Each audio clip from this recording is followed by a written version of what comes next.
Bos días. Ábrese a sesión. A orde do día está publicada no Boletín Oficial do Parlamento, polo que non procedemos á súa lectura. Xustifican inasistencia doña María Monserrat Prado Cores e tamén don Brais Ruanova Vilas Novas, que xustifica a súa inasistencia e delega a emisión do seu voto para esta sesión plenaria na deputada doña Ana Belén Pontón Mondelo, conforme disposto no artigo 84.3 do Regulamento da Cámara. E, sin máis, entramos no orden do día, punto único, e o debate de totalidade do proxecto de lei de orzamentos xerais da Comunidade Autónoma de Galicia para o ano 2026. Presentáronse enmendas ao Grupo 1, presentaron aos grupos parlamentarios mixtos, socialista e do Bloque Nacionalista Galego, e o Grupo 2 presentaronas os grupos Parlamentario Popular, Grupo Parlamentario Popular, Socialista de Galicia e do Bloque Nacionalista Galego. Para a presentación do proxecto de lei ten a palabra o conselleiro de Facenda e Administración Pública, don Miguel Corgos López Prado.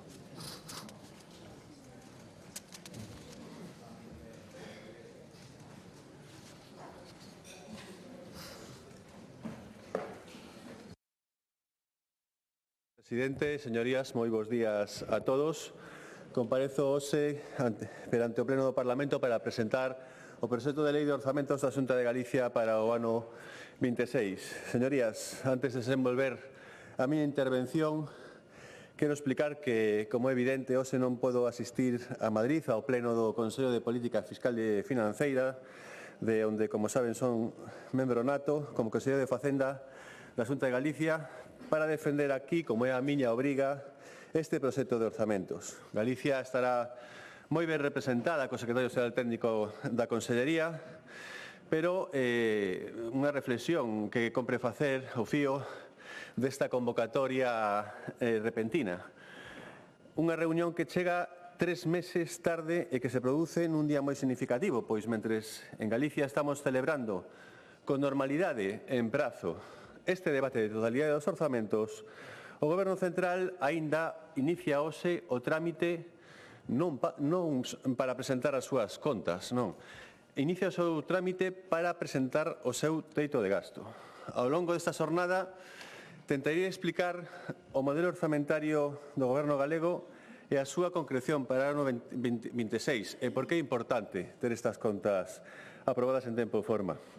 E tamén exporei como desde o Goberno galego contribuímos coas contas autonómicas a potenciar o crecemento da nosa comunidade para favorecer o benestar da cidadanía e para sentar as bases da Galicia a calidade do futuro. Quixera moi brevemente marcar o contexto desta presentación caracterizada polas incertezas internas e externas.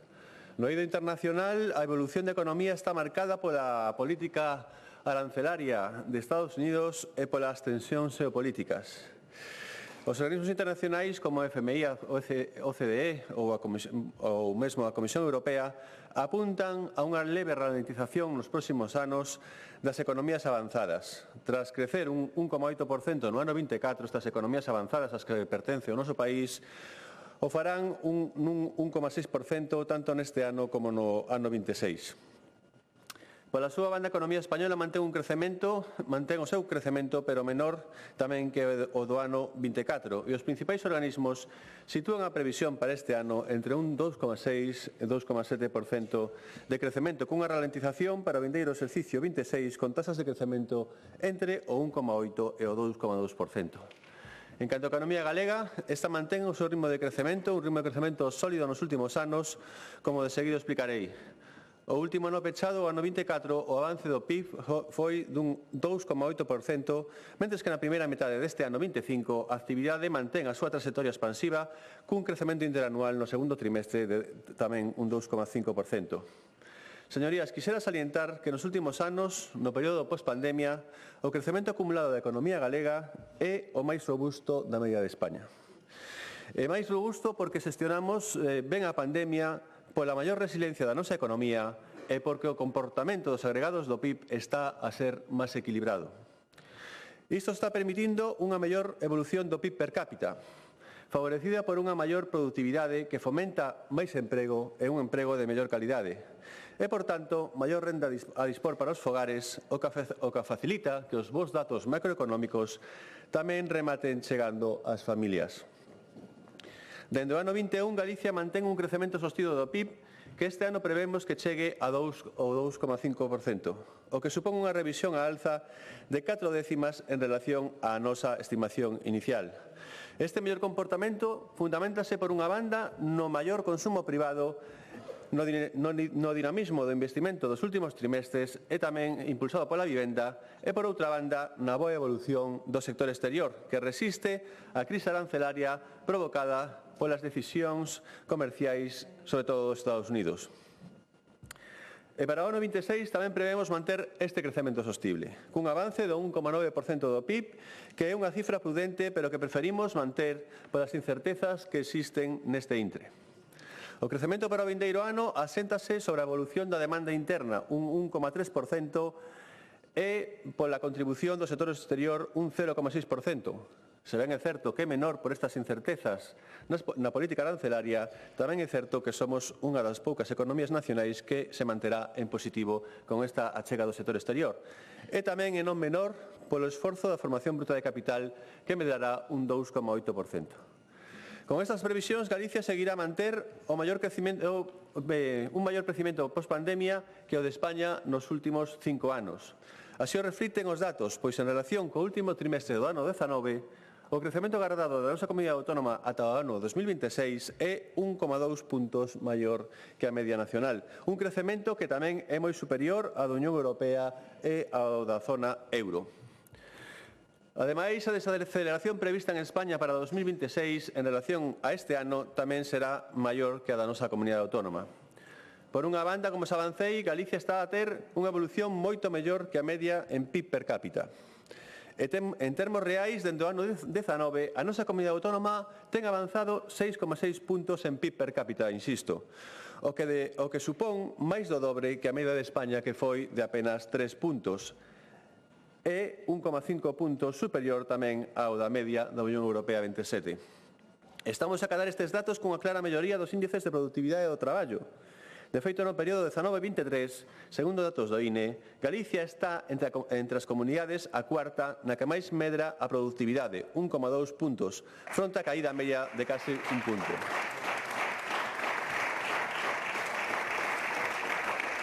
Señorías, esta é a mellor garantía de que Galicia poida continuar xerando postos de traballo e mellorando as retribucións dos empregados.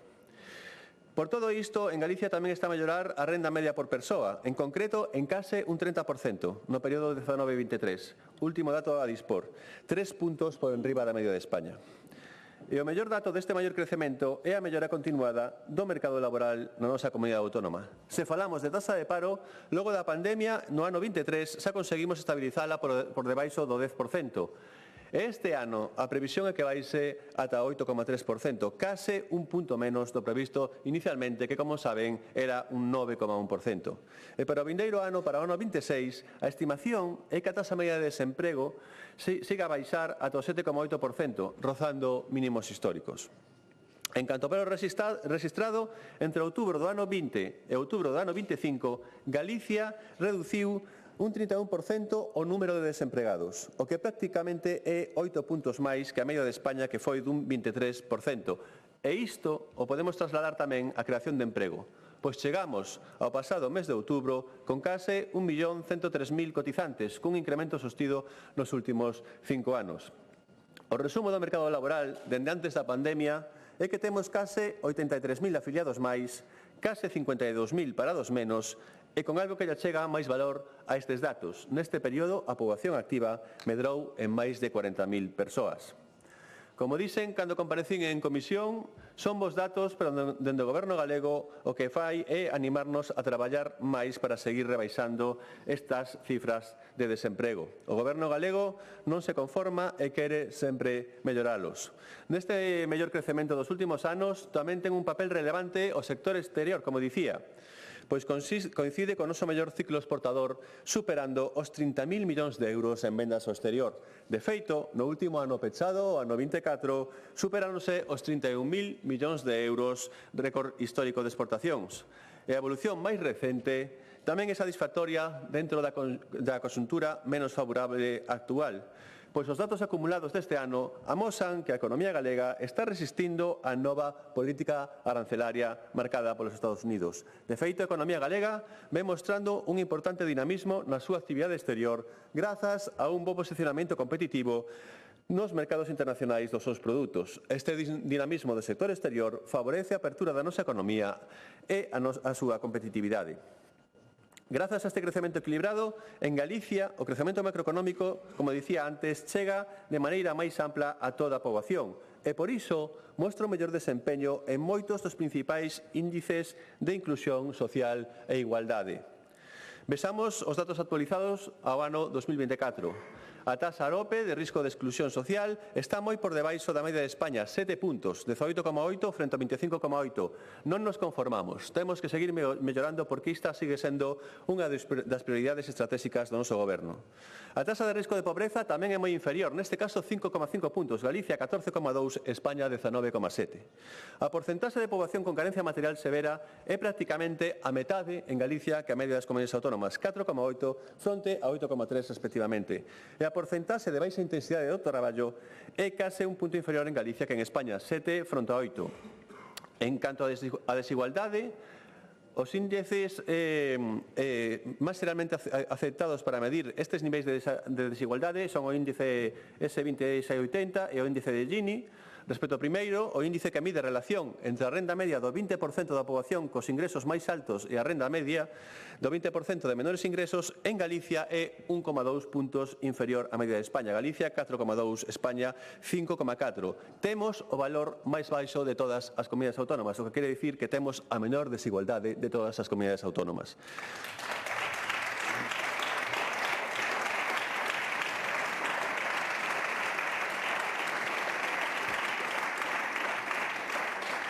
No que respecta ao índice de Gini, este índice aplica un valor cero a igualdade total, polo que canto máis preto sexa de cero sexa, máis igualitaria é unha sociedade. Pois ben, Galicia tamén neste índice, que é unha das medidas máis empregadas para medir a desigualdade de ingresos nunha sociedade, é 4,6 puntos, ten un índice de 4,6 puntos inferior respecto á media de España. Galicia 26,8, España 31,2. Ademais, o recente informe de Cáritas tamén confirma que os datos son sensiblemente mellores na nosa comunidade autónoma, cun 12,7% de poboación en situación de exclusión social e preto do 20% de media, fronte ao preto do 20% de media en España. Son datos que evolucionan ben, como dicía, e que nos animan a seguir para tentar que cada vez sexan mellores. Señorías, nunha economía mundial en continuo cambio, os gobernos deben restablecer a confianza con políticas cribles, con políticas transparentes e con políticas sostibles. E por iso é preciso ter orzamentos. Con este propósito, o Goberno galego presenta para o seu debate este orzamento. Tamén quero pôr en valor que esteamos celebrando con normalidade este trámite parlamentario, pois o orzamento é a principal ferramenta que ten un goberno para desenvolver o seu proxecto e poder levar á práctica as medidas que aproba. Por iso, non é o mesmo ter orzamentos que non os ter. Isto semella evidente, pero vista a realidade, compre lembralo. Ter orzamentos é esencial e non debemos normalizar que o Goberno central minimice a súa importancia, tan só porque non é capaz non xa de aprobar un orzamento en 3 anos, senón nin tan siquera de chegar a presentalo, o que supón incumprir, como saben, un mandato constitucional. Se imaginan que a Comunidade Autónoma de Galicia non contase a 17 de novembro cun proxecto de orzamentos aprobado polo Goberno entregado a este Parlamento por falta de apoios? Afortunadamente, a nosa estabilidade política e institucional nos permite seguir a cumprir en tempo e forma e poder debater unhas contas aceitadas para acometer as necesidades e retos do vindeiro ano da nosa comunidade autónoma. Señorías, en Galicia temos un goberno que presenta orzamentos, baixa os impostos e reduce débeda, como logo veremos. Mentres que en España temos un goberno que segue sen orzamentos, continúa a subir os impostos e aumenta tamén a débeda. Son dos realidades ben diferentes. Debemos lembrar que nos últimos anos o retraso das entregas a conta do sistema de financiamento por parte do Goberno provocou uns custes financeiros a nosa comunidade autónoma de máis de 15 millóns de euros, que ben estarían empregados en algunha política de gasto en vez de en pagar xuros, e que previsiblemente ocorrerá o mesmo no ano 26. Pese a estes atrancos, en Galicia, como logo explicarei, si respondemos ás necesidades do vindeiro ano, cun orzamento aceitado aos retos que enfrontamos nesta conxuntura que acabo de describir. Tamén quixera reiterar que no ano 26 é o último ano que se pode executar o mecanismo de recuperación e resiliencia, con data límite, como saben, ata o 31 de agosto do ano 26. O feito de que en Galicia esteamos executando estes fondos con diligencia ano a ano fai que para o ano 26 tan só teñamos que incluir 150 millóns de euros de compromisos plurianuais, porque o resto xa está executado ou en execución, fronte aos 488 millóns de euros orzamentados para este exercicio 2025, o que hai que ter en conta para posibles comparacións. Para facernos unha idea do esforzo realizado, o Goberno galego puido executar en pouco máis de 4 anos o equivalente ao montante íntegro dos programas plurianuais de fondos estruturais FEDER e Fondo Social Europeo Plus. Pero o máis importante é que no orzamento galego para o ano 26 seremos quen de compensar esta caída importante de financiamento extraordinario con fondos propios. Señorías, antes de expor as prioridades para o ano 26, quixera salientar e contrapoñer o noso plan orzamentario que, vistas as súas emendas, contrasta co que formula a oposición. Nos apostamos por consolidar un modelo propio, o que nos gusta denominar estilo Galicia, que se basea nun reforzo continuado dos servizos públicos, nun máximo esforzo investidor, en garantir o pago áxil aos nosos fornecedores, nunha fiscalidade competitiva con rebaixas selectivas de impostos e un endebedamento responsable. Como é habitual, en cada orzamento, a nosa primeira decisión de gasto do Goberno galego é reforzar o gasto social. O levamos facendo exercicio tras exercicio, pero no ano 26 se nota, se cabe, de xeito máis significativo, pois toda a suba de orzamento vai destinada a gasto social. É o orzamento máis social dos que presentou a Comunidade Autónoma, non porque o diga o Goberno, senón porque reflicten os datos. Para o ano 26 o gasto social chega prácticamente aos 10.600 millóns de euros, o maior, como dicía, de todos os presentados, e aumenta en 321 millóns de euros, un 3,1%, fronte á media de crecemento do 2% do gasto consolidado autonómico. Nunca se dedicaron tantos recursos á sanidade pública, á educación pública e á política social, e seguimos nas cifras máis elevadas de gasto en materia de emprego.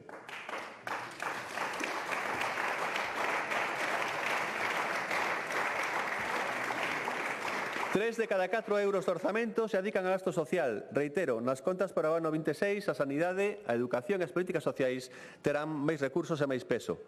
E se facemos un balance do período post-pandemia, as cifras non deixan lugar a dúbidas.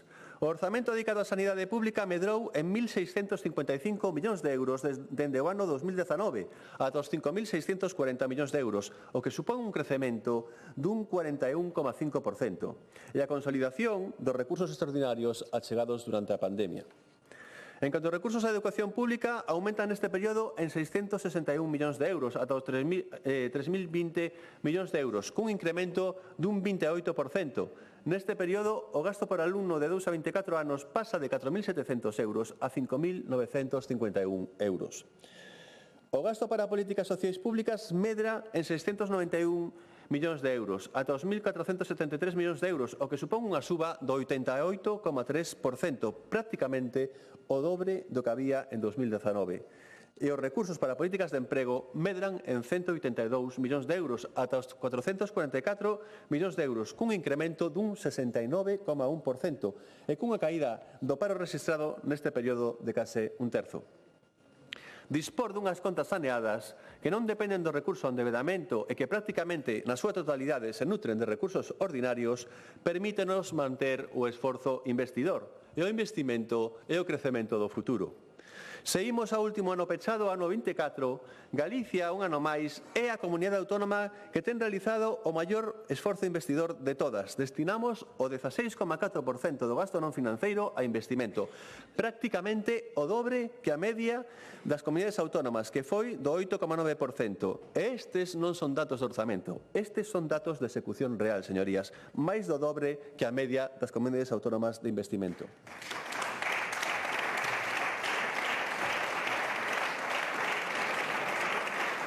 Por ser algo habitual, non temos que deixar de salientalo. E para o vindeiro ano queremos afondar neste esforzo investidor. Por iso, descontando o efecto do mecanismo de recuperación e resiliencia, como decía, os gastos de capital subirán un 5,2% por riba da media do crecemento do orzamento, ata os 2.656 millóns de euros. Ademais, tendo en conta o período pospandemia, os gastos de capital aumentan dende 2019 en 1.150 millóns de euros, o que representa unha suba do 70% dos recursos adicados a investimentos. Queremos tamén, seguimos convencidos de que un dos piares da política económica sobre os que podemos incidir máis directamente dende a Administración é que a Xunta de Galicia pague de xeito áxil e eficiente aos seus proveedores. Por iso Galicia segue, e pretendemos que continúe así, entre as comunidades a cabeza do período medio de pago, para que se fagan unha idea de como impacta isto na economía real. No ano 24, a Xunta de Galicia pagou 723.500 facturas a 15.691 fornecedores, o que constituíu un total de 4.406 millóns de euros. Os datos que mes a mes publica o Estado sobre o período medio de pago confirman que a nosa comunidade autónoma é unha das comunidades autónomas de referencia neste indicador. Igualmente, por habitual, non debe darse por descontado. O último publicado correspondente ao mes de agosto sitúa a nosa comunidade autónoma como a comunidade de toda España que paga máis asiña, en 12,9 días, case 3 veces menos que a media que supera os 30 días. No que atinxe a fiscalidade, a evolución sostible das finanzas autonómicas se basea, como saben, nun mix de crecemento estable do gasto e do ingreso público, que o avalan os galegos e galegas cada vez que son preguntados nas furnas. De feito, para o ano 26, os ingresos non financeiros aumentan un 3,5% ata os 14.514 millóns de euros. O noso modelo impulsa beneficios fiscais para a cidadanía sempre que se pode, que consolidamos para manter un sistema tributario autonómico competitivo e progresivo, especialmente beneficioso para as rendas medias e baixas e que contribúe a dinamizar a actividade económica. Ten tres características principais. É un modelo propio, é un modelo responsable e é un modelo sostible. É un modelo propio porque dende o Goberno galego creemos na nosa autonomía fiscal e a exercemos. É un modelo responsable porque fai compatible a rebaixa da presión fiscal co reforzo continuado dos servizos públicos, como acabo de explicar con datos. É un modelo sostible porque consolidamos no tempo, con medidas axeitadas a cada conxuntura económica. A consecuencia é que Galicia é hoxe un territorio fiscalmente competitivo, cuns colectivos prioritarios á hora de tomar as nosas decisións de política fiscal, as rendas medias e baixas, os menores de 36 anos, as familias numerosas e os colectivos vulnerables como os discapacitados. E complementado con medidas que buscan favorecer os sectores estratégicos da nosa economía. Que novidades incluímos para o ano 26? Neste escenario, no que non dependemos do endeudamento por terceiro ano consecutivo, no que melloramos a nosa solvencia con case todo o orzamento con recursos propios e cunha clara tendencia baixa da ratio débeda-PIB, temos marxe para seguir aprobando rebaixas selectivas. Dado que temos o debate da tarde, non afondarei moito máis en política fiscal, pero sí quero reafirmar unha vez máis que o Goberno galego non está de acordo en que os grupos da oposición lle queiran subir os impostos aos galegos e galegas. Insisto, en Galicia queremos e podemos seguir aprobando rebaixas selectivas de imposto e, por iso, no ano 26 incluiremos un novo colectivo prioritario, as familias monoparentais, que desde o vindeiro ano terán na compra de vivenda unha reducción do imposto de transmisións patrimoniais dende o 8% ao 3%, e que se realiza esta compra en unha zona pouco poboada, poderá chegar a súa eliminación. Cun exemplo, aprecias a ventaxe desta medida. Unha familia monoparental que merca unha vivenda de 200.000 euros aforrará en impostos 10.000 euros.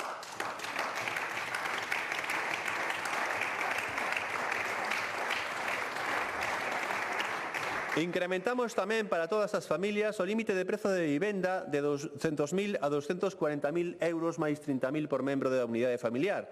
Isto para todas as familias, para adaptarnos ao incremento dos prezos da vivenda, para que se poidan todas beneficiar dos tipos reducidos no imposto de transmisións patrimoniais e actos xurídicos documentados. Consideramos razoable este límite debido á suba dos prezos da vivenda e tamén o equiparamos para as vítimas de violencia de xénero. Por contextualizar esta cifra, no ano 24, o 96% das operacións se asinaron por debaixo dos 240.000 euros, en concreto 39.043 compras de vivendas. Incentivamos o uso do contrato vitalicio, unha figura exclusiva do dereito civil galego, rebaixando a súa tributación para aqueles que cedan un ben á persoa que os coide. Neste caso, as vantaxes fiscais son unha reducción en transmisións patrimoniais do 8,4% o tipo pola cesión do ben inmoble. No imposto de doazóns se tributará como se fosen parentes cercanos, cunha rebaixa que pode acadar o 50%, e eliminamos a tributación da garantía de reintegro no imposto de actos xurídicos documentados. Aprobamos unha deducción fiscal pola compra de libros de material escolar, cunha deducción do 15% na cota autonómica do IRPF deste ano, ata 105 euros por fillo ou filla escolarizado, para rendas familiares de ata 30.000 euros per cápita. E, ademais, o facemos con carácter retroactivo, para que os gastos deste curso xa se poidan deducir na declaración do IRPF do ano 25 na vindeira primavera.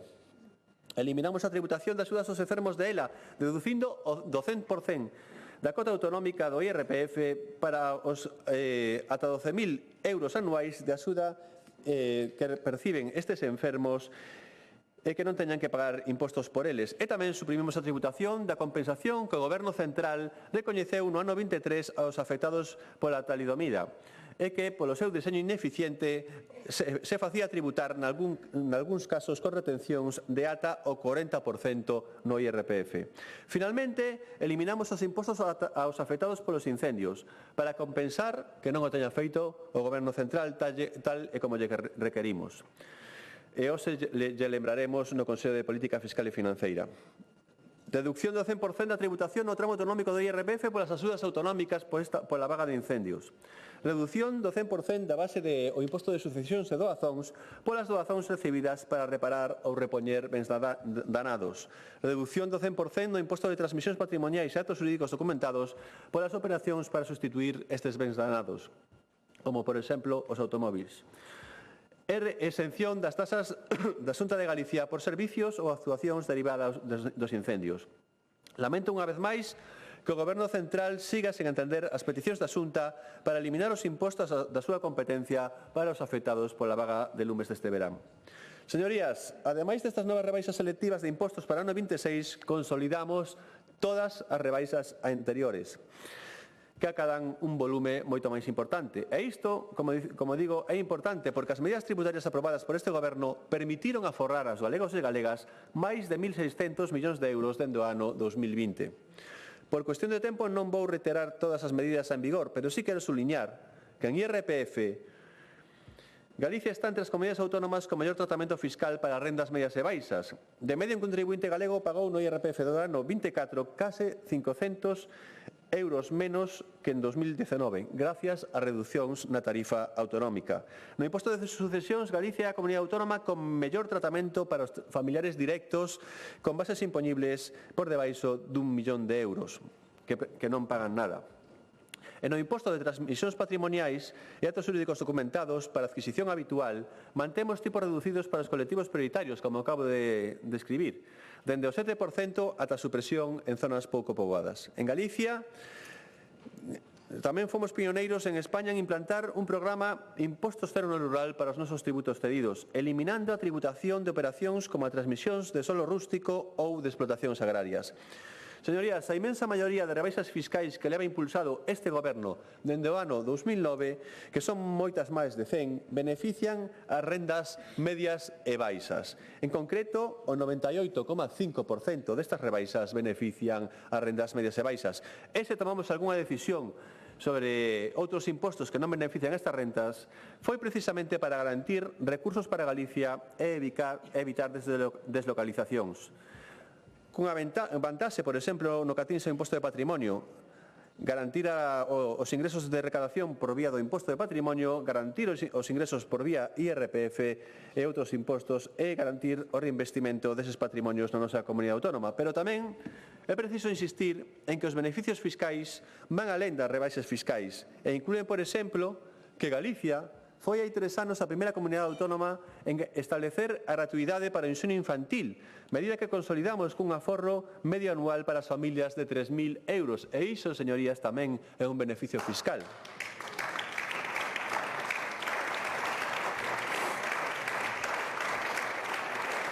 Ou que Galicia foi o curso pasado a primeira comunidade autónoma con matrícula gratuita nas universidades, 700 euros de aforro por grau, por curso universitario, e ata 3.000 no desenvolvemento do grau. Estes beneficios fiscais son cartos que decidimos que deixe de ingresar a Facenda Autonómica para incentivar determinadas actuaciones ou a conciliación das familias, porque preferimos que revertan principalmente, como dicía, as familias e os fogares. Para o ano 26, o volume de beneficios fiscais sube ata 793 millóns de euros, o 88% do total de carácter social. Señorías, quero salientar que en maior ou menor medida todos os galegos e galegas se benefician dos beneficios fiscais. Señorías, este modelo tamén está sustentado en base a un endebedamento responsable, como elemento de peche da senda de ingresos e gastos que acabo de describir. De feito, na última década, Galicia presenta uns orzamentos cada vez con máis servizos e máis investimento, recorrendo un endebedamento de xeito limitado e de forma axeitada ao ciclo. No ano 26 será o terceiro ano consecutivo sen necesidade de recorrer ao endebedamento.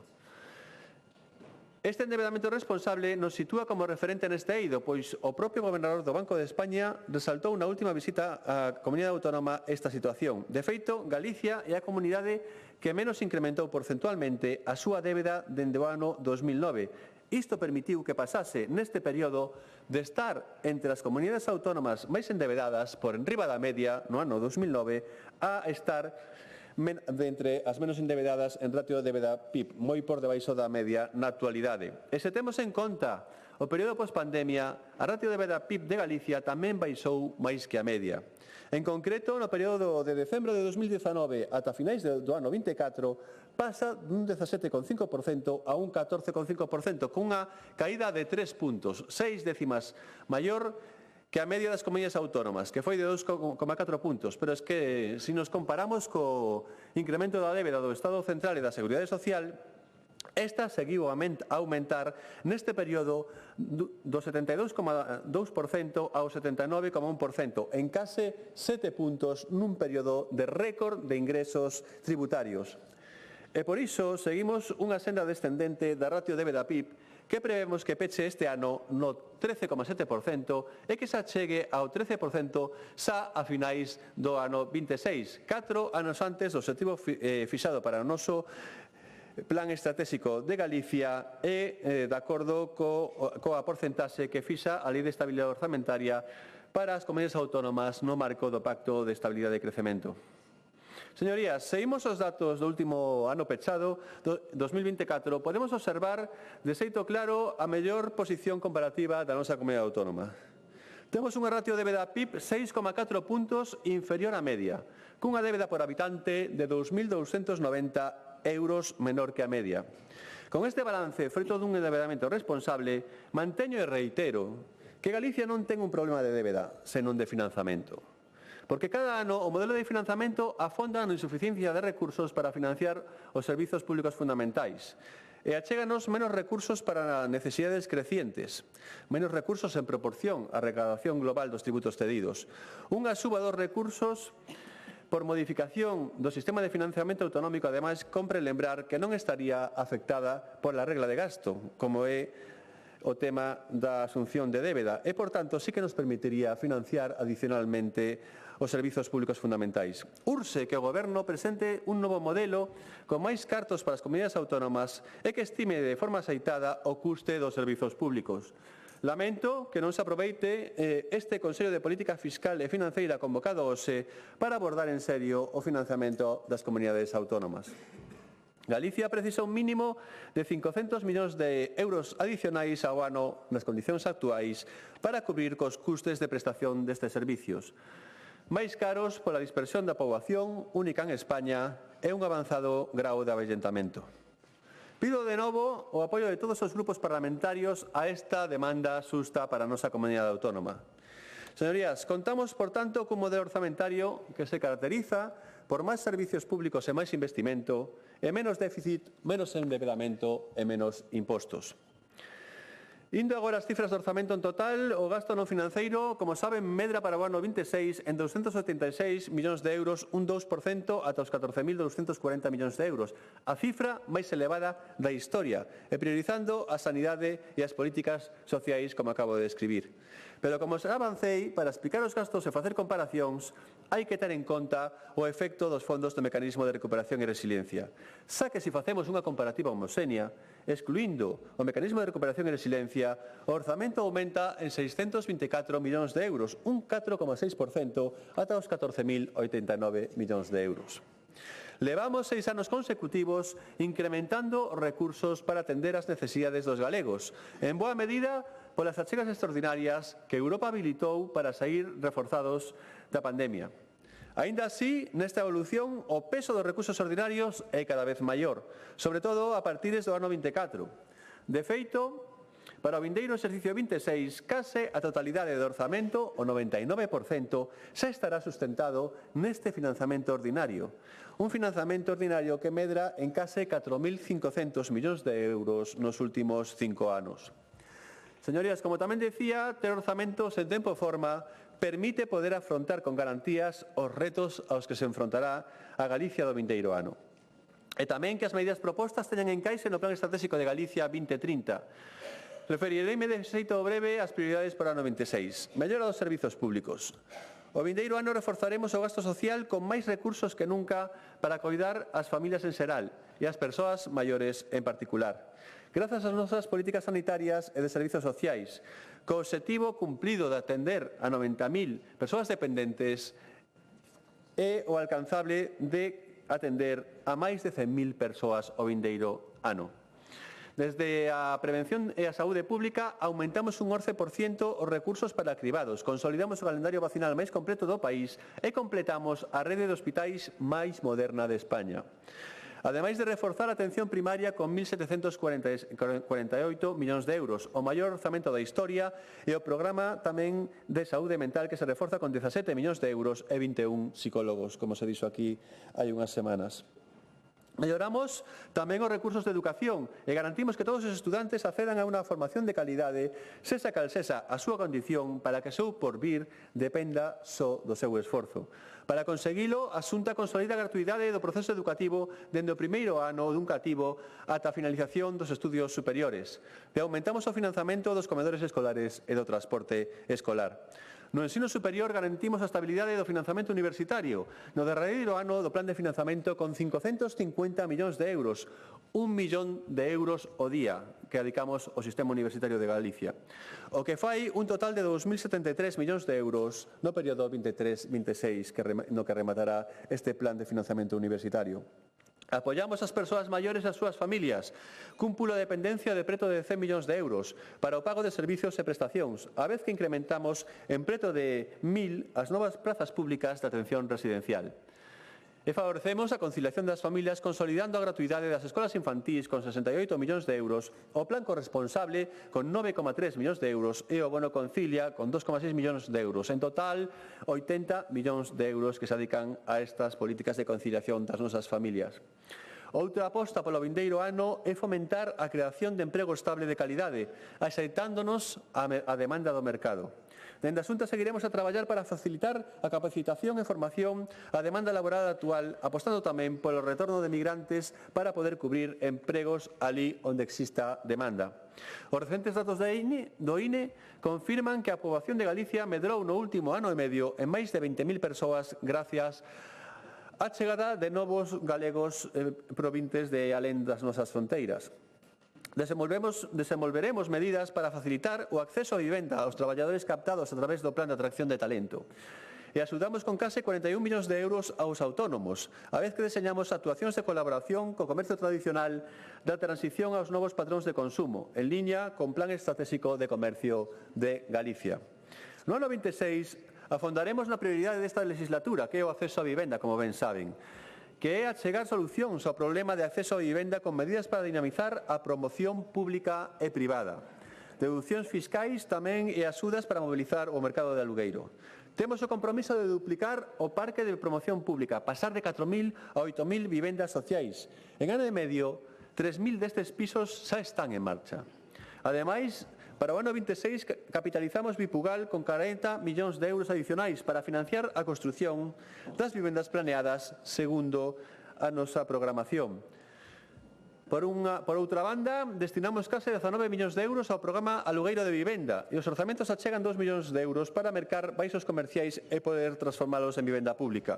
E para a promoción e rehabilitación de vivenda no rural reservamos tamén 3 millóns de euros. Ademais de aumentar ata os 3 millóns de euros o bono Emancípate para subvencionar os primeiros gastos dos mozos no acceso a unha vivenda. Señorías, o financiamento das políticas de gasto social non sería posible sen contar con unha robusta base productiva. Por iso, seguimos fomentando a modernización do tecido productivo, a innovación e a internacionalización da nosa base empresarial, achegando financiamento e solo empresarial para a instalación de novos proxectos ou a ampliación dos xa existentes. Neste senso, tamén continuamos afondando na simplificación administrativa co fin de facer axilizar o solo empresarial e aumentar as súas posibilidades de desenvolvemento. Dende o Goberno galego estamos convencidos de que a innovación é un dos piares no que se ten que asentar o crecemento sostible da Galicia do futuro. Por iso, no ano 26, adicamos máis de 400 millóns de euros, un 9% máis que este ano, para financiar iniciativas no eido da I máis D máis I. Avanzando no desenvolvemento de tecnoloxías baseadas na inteligencia artificial, aumentamos a capacidade de computación co Centro Cuántico de Galicia do CESGA e o entorno de investigación cuántica Cumio, para impulsar o desenvolvemento desta tecnoloxía en España e no mundo. Queremos posicionar a Galicia como líder en tecnoloxías cuánticas e facilitar a creación de novos produtos e servizos innovadores. Esta aposta xa dou os seus frutos co acceso de Galicia á concesión dunha das 6 novas factorías europeas de inteligencia artificial.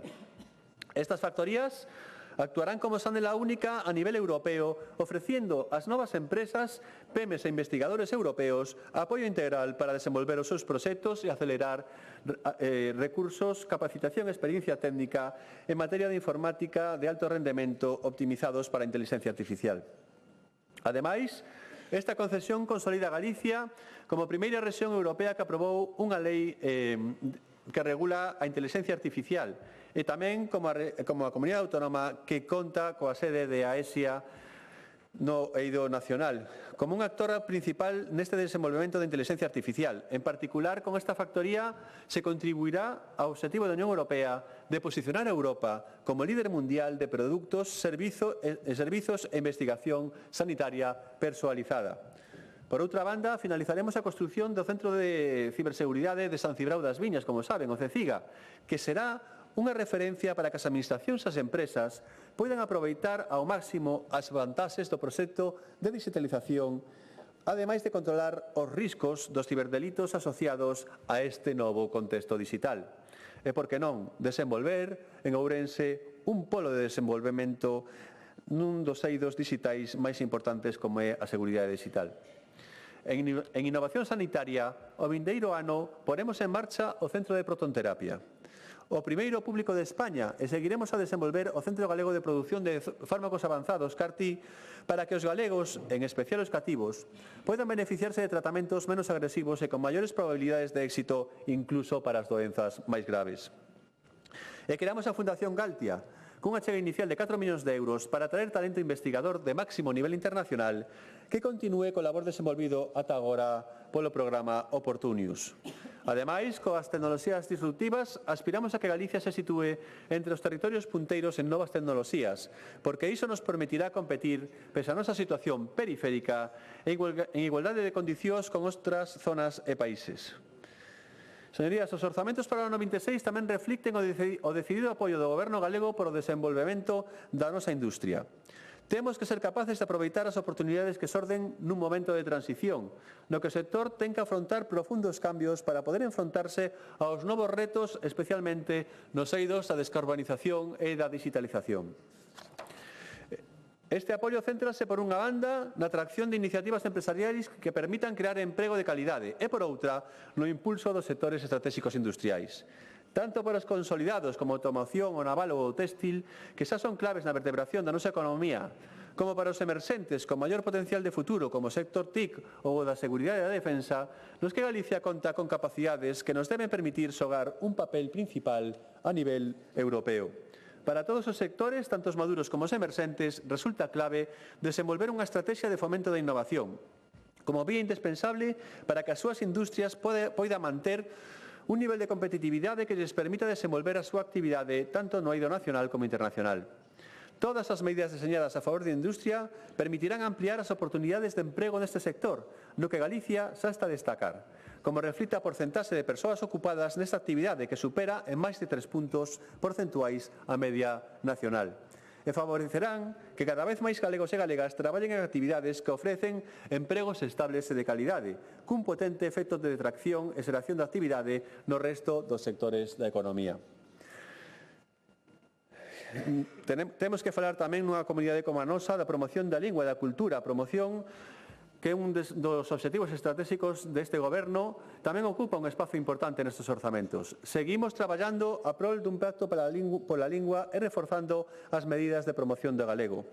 Tamén apoiamos a promoción artística e das rodaxes audiovisuais, actividades ás que se adican preto de 10 millóns de euros conxuntamente.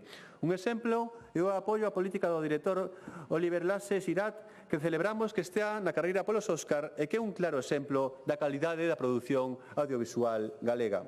Tamén quero salientar a recuperación do Teatro Fraga como instalación senlleira da programación cultural da cidade de Vigo. No ano 26 tamén queremos coidar mellor o noso territorio, por iso colaboraremos na xestión e no financiamento da limpeza de faixas secundarias cos concellos, duplicando recursos para acometelas a dos 15 millóns de euros e creando un fondo de garantía de limpeza de faixas de 10 millóns de euros que se nutrirá coa execución das limpezas de faixas que recupere a Xunta tras facer estes labores de forma subsidiaria. Tamén reformamos os medios de prevención fronte aos lumes forestais e adoptamos medidas paliativas para resenerar o chan e a masa forestal queimada nos lumes do pasado verán. Ademais, dotamos os recursos precisos para coidar e pôr en valor o noso litoral, grazas ás novas competencias asumidas este ano. Igualmente, aumentamos as axudas de Augas de Galicia nun 70% para mellorar o apoio aos concellos, asociacións e comunidades de propietarios co obxectivo de mellorar a eficiencia do ciclo da auga na nosa comunidade. Remataremos tamén a primeira planta pública de España de clasificación de testís, cun investimento superior aos 22 millóns de euros. Un fito importante no deseño da economía circular da nosa comunidade. E ardellamos axudas para o relevo xeracional por 24 millóns de euros que tentan axudar a fixar a poboación e con isto manter vivo o noso rural. No ano 26, como cada exercicio, reafirmamos o noso compromiso co financiamento das entidades locais. Reforzamos o Fondo de Cooperación Local e o financiamento incondicionado das corporacións locais medrará un 12% ata os 187 millóns de euros, aos que hai que sumar os 9,8 millóns de euros do Fondo de Compensación Ambiental e os 10 millóns de euros para a compensación do canon de Sogama. Un ano máis, dende a Xunta de Galicia queremos reafirmar o noso compromiso co financiamento das entidades locais, pois no ano 26 en total adicaremos 670 millóns de euros, case 30 millóns de euros máis que este ano a este financiamento. Supón o maior esforzo tamén de todos os orzamentos da Xunta de Galicia no financiamento dos concellos e entidades locais. Tamén traballamos nun continuo proceso de modernización da administración pública, pois queremos prestar cada vez un mellor servicio cos empregados públicos, uns empregados públicos que queremos que estean motivados, ben formados e con mellores condicións de traballo, que dea resposta aos retos da administración do século XXI e ás necesidades da ciudadanía. Tras afrontar o proceso de estabilización que beneficia a máis de 5.500 empregados públicos, seguiremos acomentando a necesaria remuda xeracional. Neste senso, quero anunciar que antes de finalizar este ano aprobaremos a oferta de emprego público da Administración Xeral para o ano 25 con máis de 700 novas prazas de acceso libre e outras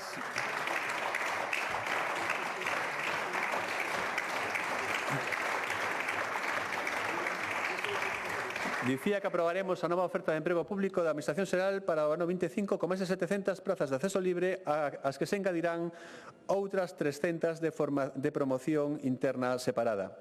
E con este compromiso continuaremos a reforzar ao longo da legislatura os servizos públicos de xeito planificado, tendo en conta que nos vindeiros 5 anos haberá que afrontar unha remuda de alo menos 5.000 efectivos.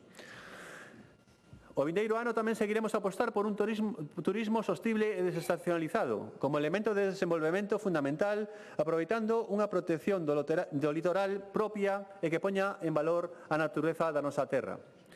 Ademais, prepararemos todo o preciso para que o Xacobeo 2027 sexa o mellor da historia.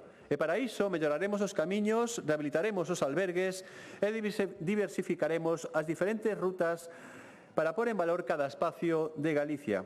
Como proba da excelente acollida do Camiño de Santiago, temos que este ano xa se superaron os 500.000 peregrinos.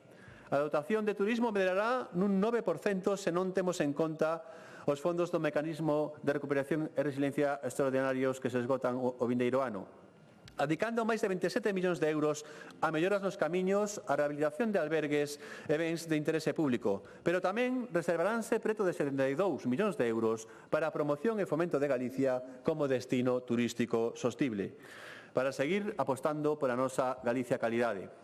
E xa para finalizar, quixera lembrar a importancia da planificación para obter bons resultados coas políticas públicas que implementamos orzamento a orzamento. Cada ano establecemos as prioridades necesarias en cada momento, todas elas enmarcadas nunha planificación a medio e longo prazo. Estamos chegando ao ecuador do Plan Estratégico de Galicia 2030 e cos datos achegados nesta comparecencia podemos afirmar con toda prudencia e humildade que a folla de ruta deseñada ata o ano 2030 do Plan Estratégico está a funcionar de xeito razoable. De feito, o orzamento para o ano 26 é un 17% superior ao que tiñamos previsto a principios de década no plan estratégico, que era 11.830 millóns de euros, fronte aos 14.240 millóns de euros das contas do vindeiro ano. É dicir, 2.410 millóns de euros máis que os estimados no plan estratégico de Galicia a comezos da década, como dicía.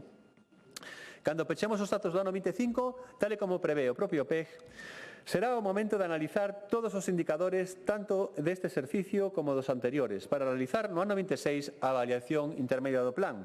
Deste xeito, teremos toda a información precisa para, por unha banda, continuar coas políticas que están dando bons resultados e, por outra, revisar ou reformular aquelas outras iniciativas que precisan un pulo, aquellas nos que os datos indican que debemos reforzar co fin de que o período 26-30 poida continuar coa evolución acadada hasta ese momento. Todo isto co obxectivo de acertar nas decisións estratégicas para contribuir a impulsar na segunda metade da década a plena converxencia da nosa comunidade autónoma. Señorías, esta planificación estratégica ten moito que ver co que explicaba ao principio do crecemento máis robusto da economía galega no período pospandemia.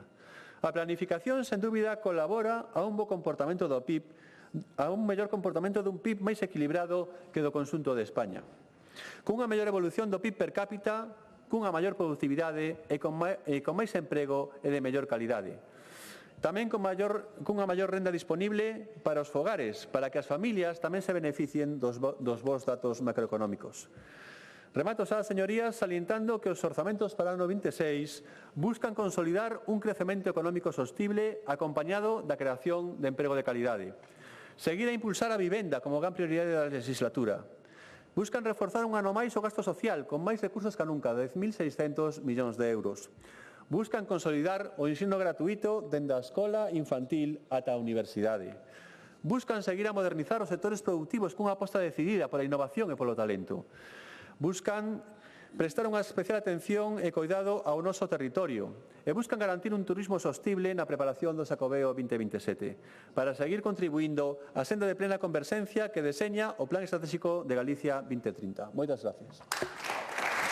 Gracias.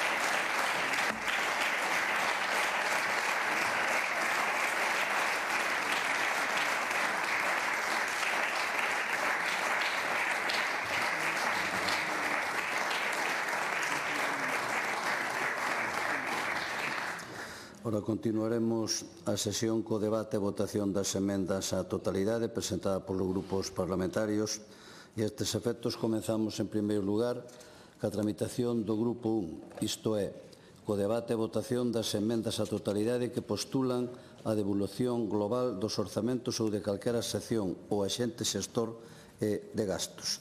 Presentaron emendas o Grupo Parlamentario Mixto, o Grupo Parlamentario Socialista de Galicia e o Grupo Parlamentario do Bloque Nacionalista Galego.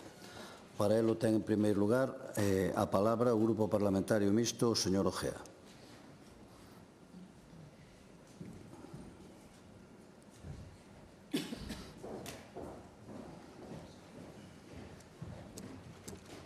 Gracias, presidente. Bos días, señorías.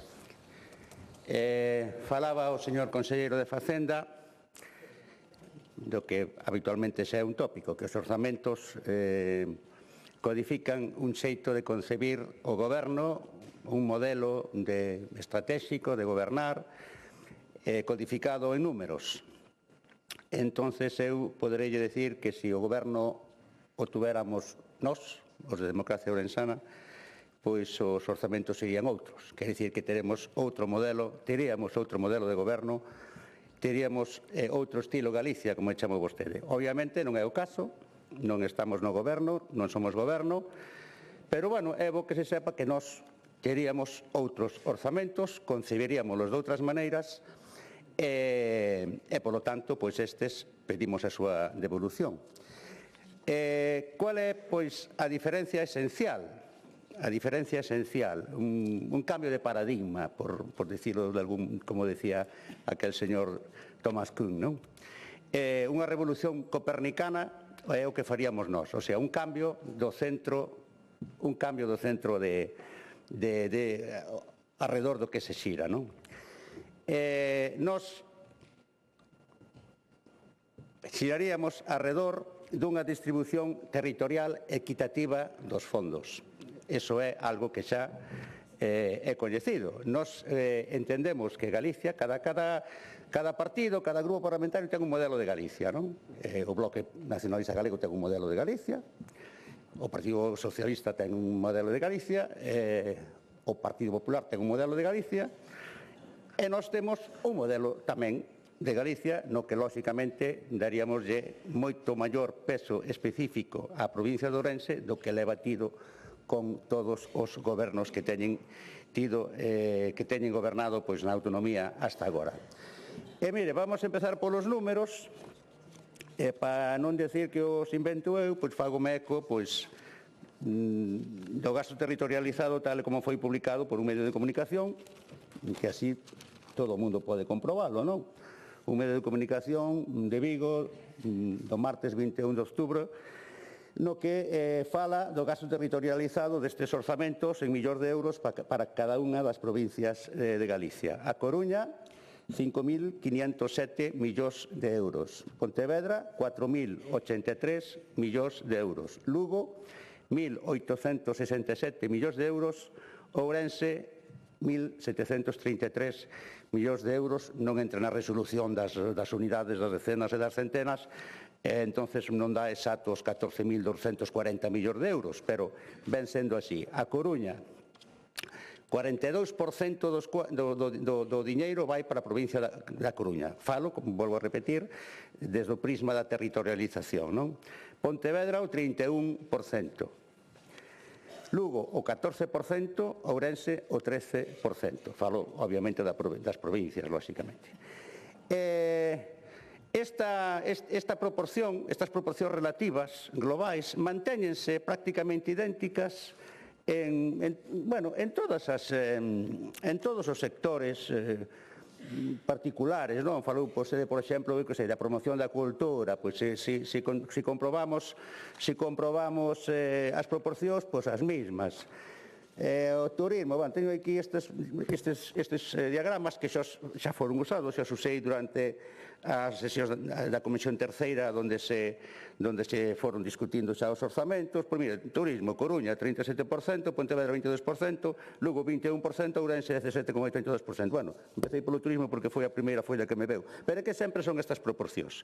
O sea, sempre queda Ourense no último lugar, Lugo un pouquiño por riba, Coruña sempre no entorno do 39, 40, 41%, o sea, prácticamente case a mitade dos orzamentos vanse para a Coruña. Logo, a ver, habrá tempo para analizar cuáles son as explicacións que vostedes dan e as réplicas que lles poderemos poñer, non?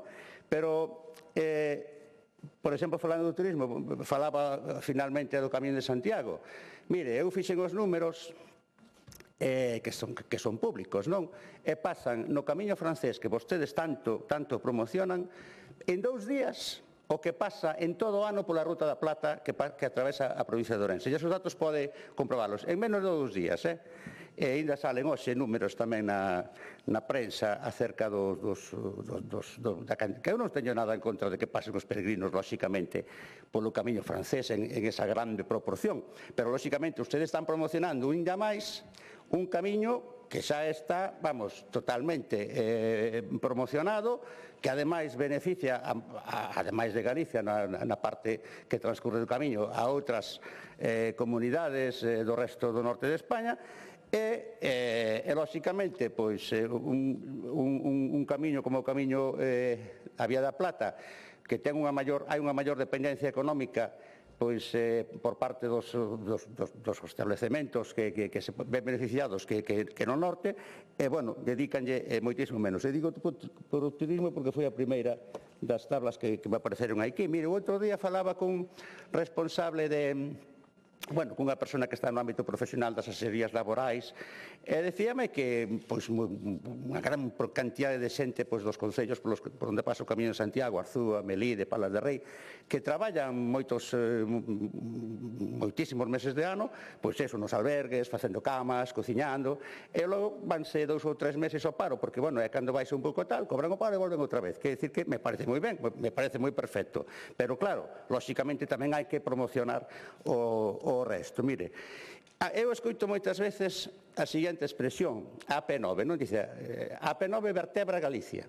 É unha expresión que escoitamos moitas veces. Eu, lóxicamente, teño votado a favor, lóxicamente, de que se recupere a AP9 para a autonomía, que sexa gratuita, pero cando din que a AP9 vertebra Galicia, eu recordo que as vértebras, a columna vertebral, está no centro do corpo humano, non está pa un lado.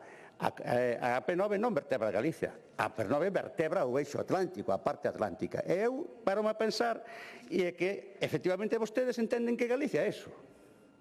Galicia é iso. Galicia é, pois, a un lado e outro da AP9, porque se están dicindo que vertebra, pois é que, lóxicamente, entenden iso. Vertebraría pois unha autopista diagonal ou que pasase polo centro das fronteiras de Lugo e Ourense. Non. Vostedes teñen un modelo de Galicia que está totalmente escorado hacia as provincias de Pontevedra e de Coruña, sobre todo a Coruña. A Coruña xa históricamente, non teño nada nin contra a Coruña nin contra os coruñeses, pero a Coruña xa históricamente sempre viviu desde moi a espaldas, desde moi de costas ao resto de Galicia. Vostedes saben que históricamente, e iso está estudiado polos historiadores, sempre viviu máis cara a Inglaterra e cara Francia, pois por o comercio e por todas as cousas. Quer dicir que Coruña sempre foi moito ao seu.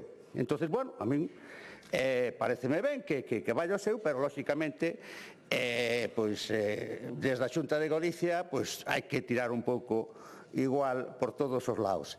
Que se está conseguindo con isto? Pois despoboar cada vez máis Ourense. Se non se invirte en Ourense, despóboase, ou despoboarse, pois teñen a disculpa de que como hai menos xente non se fai inversións aí, cando debería ser ao revés. Precisamente, se hai pouca xente é cando hai que facer un esforzo, unha discriminación positiva, porque a xente vaise porque non hai servicios, entonces entramos, como se di moitas veces, nun círculo vicioso. Poñemos o exemplo, por exemplo, neste caso, imputable ao Goberno Central da pérdida da estación de tren da Gudiña. Pérdese unha frecuencia de tren, hai un montón de xente que perde un servicio, lóxicamente, probablemente teña que marchar a vivir e a traballar a outros lugares onde pode resolver a súa vida mellor. Esa pérdida de población dalle un motivo, neste caso, ao Goberno Central, para quitar ainda máis frecuencias, porque di xa que ainda se perde máis xente. Bueno, este caso concreto, e despois, claro, perdese peso específico, porque ao baixar a poboación tamén baixa a representatividade política nos distintos foros, parlamento, nos parlamentos autonómicos, nacionais, etc. Mire, eu fixen un pequeno cálculo. Mire, este Parlamento ten 75 diputados, dos cuales 40, como todos vostedes saben, por lei, pois teñen que ser 10 de cada provincia, e a partir de aí, pois os 35 repártense pois según a poboación. E quedannos, como todos vostedes saben, 25 para Coruña, 22 para Pontevedra, 14 tamén para Lugo e para Ourense, os dous igual de 14. A min chama moito a atención porque, efectivamente, esta maior representación de diputados da Coruña e de Pontevedra, lóxicamente, fará pois, que tiren polo seu, non? Porque eu, se algo levo aprendido nestes meses que levo estando aquí, é que os diputados, de xeito máis ou menos consciente, porque iso é humano, non? Tiran polo seu. Tiran pois por o seu colectivo profesional, tiran pois por o lugar de onde proceden.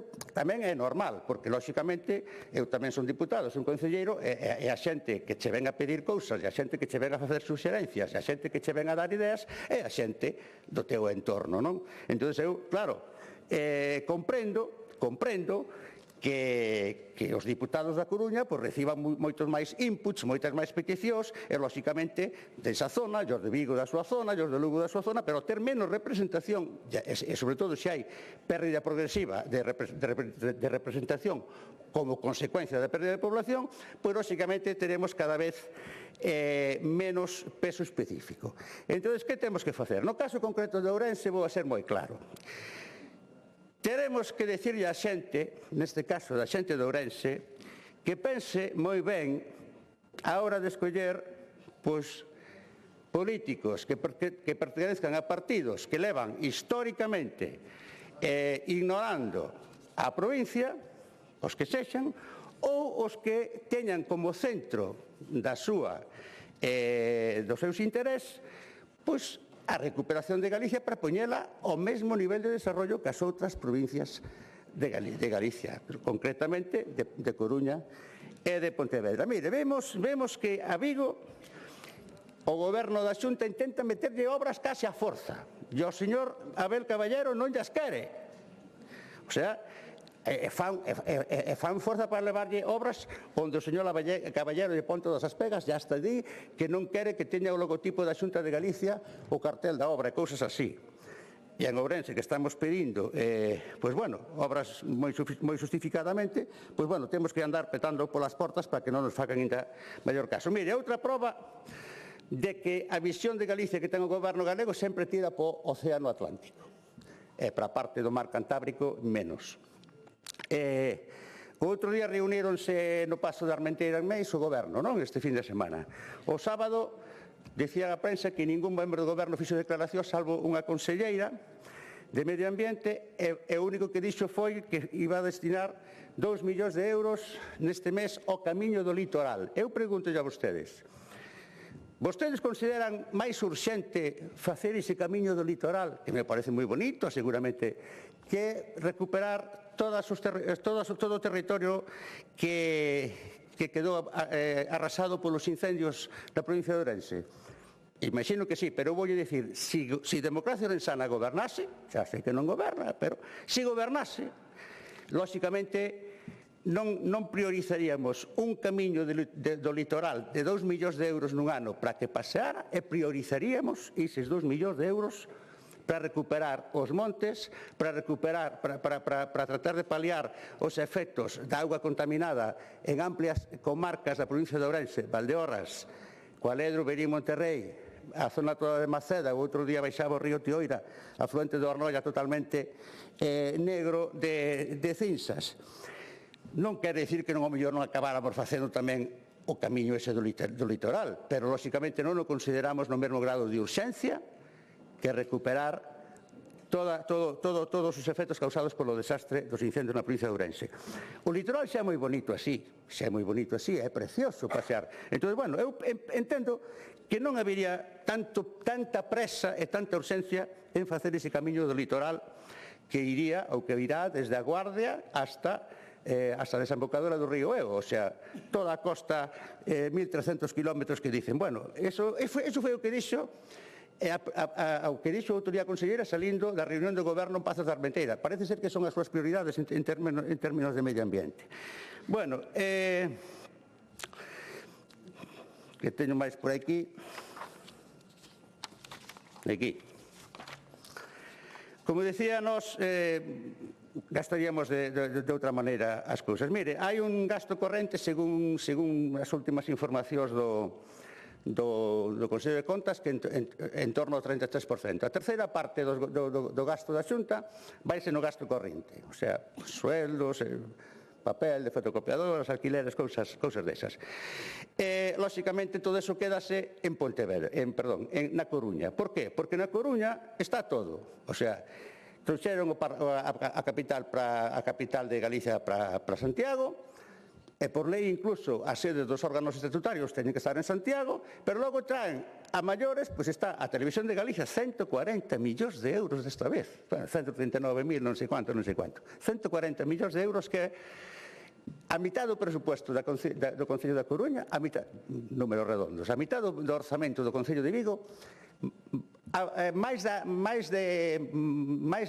casi unha vez 3 medios do presupuesto da Diputación de Ourense, máis ou menos, do Concello de Ourense. Vostedes pensan que a Televisión de Galicia pode gastar 140 millóns de euros, máis de 1 millón de euros ao mes, máis de 1 millón de euros ao mes, para facer o que fai.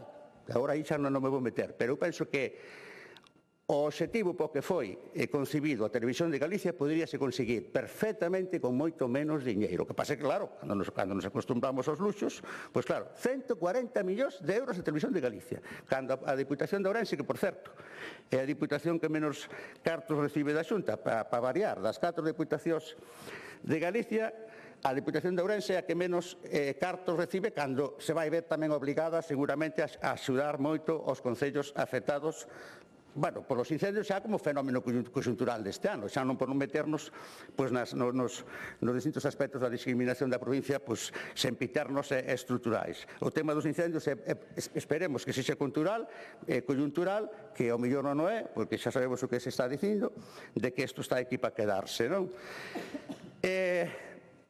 Ayer estaba falando, onte ou antronte, salía unha entrevista da unha directiva da Amtega, da Modernización Tecnolóxica de Galicia, todo o que van facer, tamén falou o señor Corgos agora de eso, da aposta polas tecnoloxías digitais e todo eso, que sempre se vai quedar na Coruña, porque falou da SEA, falou de outros organismos que sempre veñen aquí, sempre veñen a xenerar riqueza en Santiago e na Coruña, porque aquí se asentan as sedes, aquí se factura o gasto corriente, aquí se pagan os salarios, aquí se gasta despois o poder adquisitivo das persoas no seu entorno, lóxicamente. E logo temos a provincia de Ourense, que como tamén xa sairía na prensa estes días, ten a fenda digital maior, o menor porcentaxe de toda Galicia en fogares que teñen fibra, etcétera, etcétera. Quer dicir que e despois, encima, son como as afectadas polos incendios, que tamén son das que menos conexión a internet teñen, e encima se viron afectadas tamén por os lumes, e foron en moitos casos cortadas, e despois encima teñen que facer a tramitación das axudas. Axudas, porque a min faime certa gracia a palabra axuda.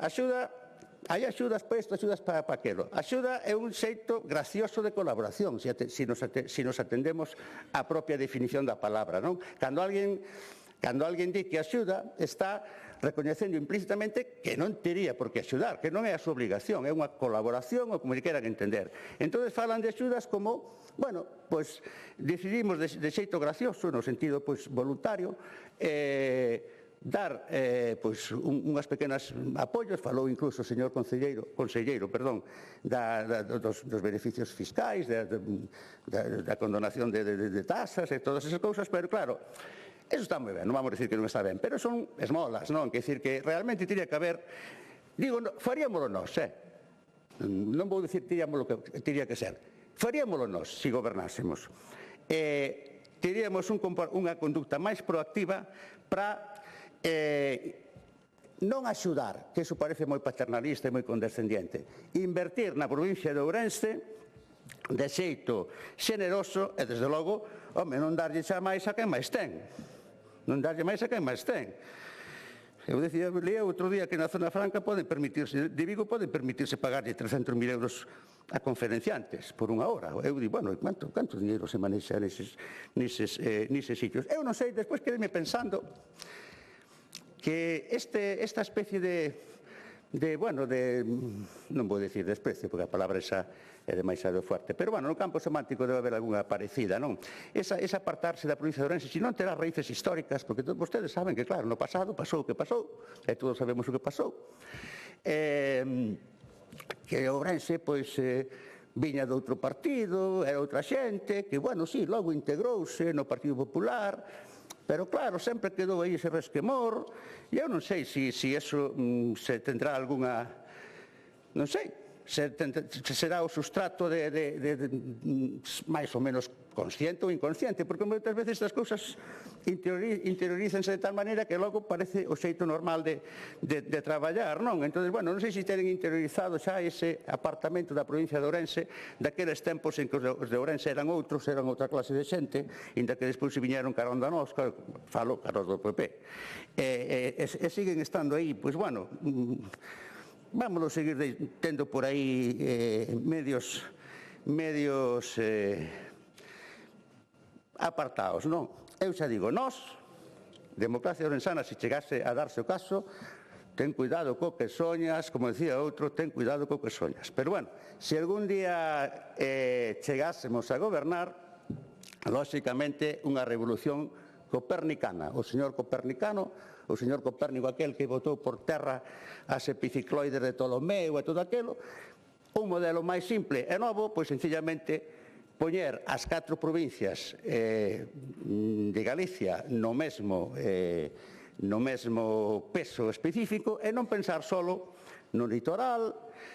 Eu vexo pois que o señor Rueda está moi contento por asumir as competencias do litoral. Paréceme ben, lóxicamente. De feito, se non lembro mal, tamén votei a favor desa transferencia, pero vexo que tamén ten a súa explicación. O señor Rueda é un ser humano, é da zona de Pontevedra, estará enamorado do mar. Mire, eu compartín piso fai anos, en épocas de estudiante, con 2 amigos que eran de Cangas, e tiñan unha especie de, como se chama, claustrofobia, unha especie de claustrofobia se non vían o mar, non? A mí chamaba moita atención, porque cando pasaba unha semana sin ir ver o mar, xa estaban nerviosos, non? E, entonces eu comprendo que tamén a xente que é do mar, pois que tire pa aí, non? E o señor Rueda é de Pontevedra, e lóxicamente, pois estará enamorado do litoral, como eu estou enamorado pois das montañas e dos paisaxes de Ourense, non? Entonces, pero claro, como gobernante, pois tamén teria que trascender un pouco dese sesgo psicolóxico e pensar, que Ourense tamén existe, que ao mellor ali non hai mar, pero que, tamén pode ser bonito. Eu vexo que, outro día falaba o señor Rueda, falaba desto que se chama o gasto anticipado, non? Que, unha vez que se aproban os orzamentos, xa se pode ir adiantando diñeiro, decía, para os proxectos que queremos poñer en marcha. A mí gustaríame que parte dese gasto anticipado do que falaba pola necesidade que está habendo na provincia de Ourense polos incendios, pois tamén se pensase neles, non? E eu, cando pasou aquela desgracia, aquela catástrofe, chámenlle como queiran, do mes de agosto na provincia de Ourense, eu dixen, mira, hombre, é unha catástrofe, é unha desgracia, pero ao mellor, por aquilo de que non hai mal que por ben non veña, ao mellor con isto sensibilízanse, ao mellor con isto, despois de que salira tanto na televisión, pois acórdanse da provincia de Ourense, ao mellor teñen un pouco de sensibilización e lóxicamente se volcan, polo menos nos orzamentos do 2026, na provincia de Ourense, e establecer como prioridade Pois as axudas. Porque eu digo, mira, de todas as cousas que falou o señor conselleiro, falou pois, de incrementos bueno, de gastos en diferentes conceptos. Mire, sanidade, falou, bueno, moi ben, pero Ourense o 10,65%, Lugo o 12,40%, Pontevedra o 28,46%, Coruña o 48%. Falo das proporcións relativas, a mí parece, mire, isto que é? Isto é medio ambiente e cambio climático, vale. Ourense 7,44%, Lugo 6,74%, Pontevedra 17,88%, Coruña 67,94%. Xa sei que moitos destes cuartos vai precisamente nas sedes, na burocracia que se asenta pois, no territorio, pero iso tamén é xenerar riqueza. A ver, este que é? Cultura, lingua e xuventude. Ourense 10,75, Lugo 10,24. Bueno, mire, aquí ganamos os de Lugo algo. Pontevedra 22,24, Coruña 56,77. Bueno, e quizá os 140 millóns de euros da Televisión de Galicia, imagino que acabarán repercutindo económicamente, fundamentalmente, no entorno de Santiago e da Coruña. Aí é onde está, en San Marcos. Consume 140 millóns de euros o complexo de San Marcos, tanto como a provincia inteira de Ourense e da Deputación. E isto que é? Consellería de Política e Igualdade, 17,07% Ourense, 20,20 Lugo, 27,62 Pontevedra e a Coruña 35,11. Bueno, e así é todo, así todo. A cousa, estos 10 mandamientos se resumen en uno, que son o que publicou aquí o periódico, que, facéndose eco da Consellería de Facenda, tomándoa como fonte. A Coruña 5.507 millóns de euros, Pontevedra 4.083 millóns de euros, Lugo 1.867 millóns de euros, Ourense 1.733 millóns de euros. As porcentaxes xa as dixen antes, o 13% para Ourense, 42% a Coruña, 31% Pontevedra, 14% Lugo. Este non é o modelo de democracia orensana. Este non é o modelo. O estilo Galicia, eu tamén sei que o Bloque tería outro, e o PSOE tería outro. O PSOE xa sabemos que cando gobernou, na época que gobernou con Laxe, con Fernández Laxe, pois bueno, tamén priorizou a obediencia ao partido por riba dos intereses de Galicia. A experiencia que temos é esa. Eso está documentado. Entón, bueno, o modelo do Partido Popular no que se refire a autonomía é, concibe a autonomía escorada cara ao Atlántico, deitada rente ao mar, ese camiño que decía Celso Emilio Ferreiro. Pero, bueno, non se deiten tanto rente ao mar, que tamén, inda que Ourense e Lugo non teñan mar, bueno, Lugo sí que ten por alá arriba, por lá. Preciosa, ademais, esa costa da Mariña. Bueno, quero decir que, xa digo, a democracia orensana, se gobernara, pois tería outro modelo, e se non pode gobernar, pois polo menos a ver se para outra vez, a ver se para as próximas, pois ten algunha capacidade de influir máis no goberno, para que, inda que non sexa para impoñer por completo o seu modelo de Galicia, polo menos que non sexa tan descarado o sesgo, a curtosis cara ao Atlántico que ten este goberno, como os anteriores, por certo, que sempre levan todo para a provincia da Coruña, para a provincia de Lugo, descentralicen un pouco o poder. Xa sei que por lei os órganos estatutarios teñen que estar en Santiago, pero outras cousas non, hombre, poden repartir un pouco. Ustedes, polo que teño observado, o Partido Popular sigue bastante as tesis daquel filósofo que se chamou Edmund Burke, non? Xa da época da Revolución Francesa, que logo influíu moitos outros. Pois mire, se volvan a ler a Burke, que unha das cousas que decía era a necesidade de descentralizar territorialmente o poder. Por eso estaba a favor da independencia das colonias que despois foron os Estados Unidos, non? Descentralicen tamén, que non todo se concentre en Coruña, en Santiago e en Vigo, En Ourense temos que ir para moitos servicios médicos a Vigo. Eu tuve que ir, por estar meu pai ingresado, pasar noites ali no Álvaro Conqueiro, volver. E para iso moitas... Falamos todos os días de eso. Pero, bueno, iso é por poñer o exemplo da sanidade. Que teñamos que... O outro día falaban, estes días estábase falando tamén, a carreira de Medicina. A carreira de Medicina, aí están discutindo que si Vigo, que si Coruña, que si Santiago, que si descentralizamos, que si creamos outra facultade. Ourense convidado de pedra. Ourense convidado de pedra. O sea, de Ourense xa, vamos, a quen se lle ocurre pensar que Ourense pode ser sede de unha facultade de Medicina? E así todo, non?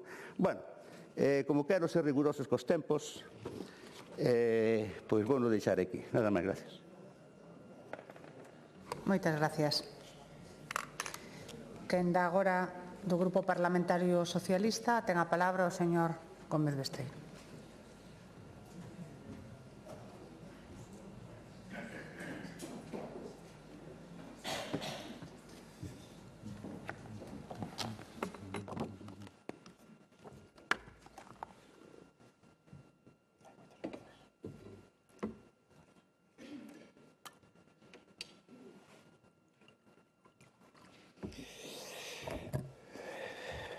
Bos días a todos e a todas. Iniciamos esta intervención no debate xeral deste dos orzamentos para o ano 26 cunha pregunta que é tan sinxela, pero tan recurrente na miña intervención como é para quen goberna este goberno. Para quen goberna este goberno? Como a pregunta non é menor, ou como diría M. Rajoy, é cousa maior. Vivimos hoxe un debate de orzamentos, pero de maneira continuada estamos ante unhas sucesións de decisións que se ven plasmadas nestes orzamentos e que convidan a pensar que este goberno ten outros obxectivos que non son os de dar voz á maioría social, responder aos retos do país e de priorizar os problemas reais dos galegos e das galegas no seu día a día. Se isto está a suceder, entón a pregunta creo que é moi competente neste momento de facer. Para quen goberna este goberno en Galicia? Este debate da totalidade dos orzamentos para o 2026 non é un trámite. É o momento no que podemos comprobar se a Xunta de Galicia ou o Partido Popular está á altura dos desafíos do país ou se sigue priorizando outro tipo de axendas. Os galegos e as galegas non se deixan enganar por titulares baleiros, señor Corgo. Saben que repetir unhas contas ano tras ano non é símbolo de eficacia, é símbolo de falta de proxecto, de falta de visión e eu creo que tamén de falta de ambición polo noso país. Tamén nos repiten unha e outra vez que estes son os orzamentos máis altos da historia, pero a realidade é teimuda, non transforman, non melloran a vida da xente. O propio documento o deixa absolutamente claro. Non hai cambios estructurais, nin hai unha aposta valente por modernizar o país, nin unha soa medida que permita que o noso modelo productivo evolucione. E, sobre todo, non hai ningunha medida ni ningunha exposición nestes orzamentos que nos fale de que este goberno é capaz de adaptarse ás necesidades que cambian no noso país. E iso, en termos reais, tradúcese en algo moi concreto. Menos poder adquisitivo, menos capacidade de investimento e máis renuncia a construir unha Galicia equilibrada, sostible e con futuro.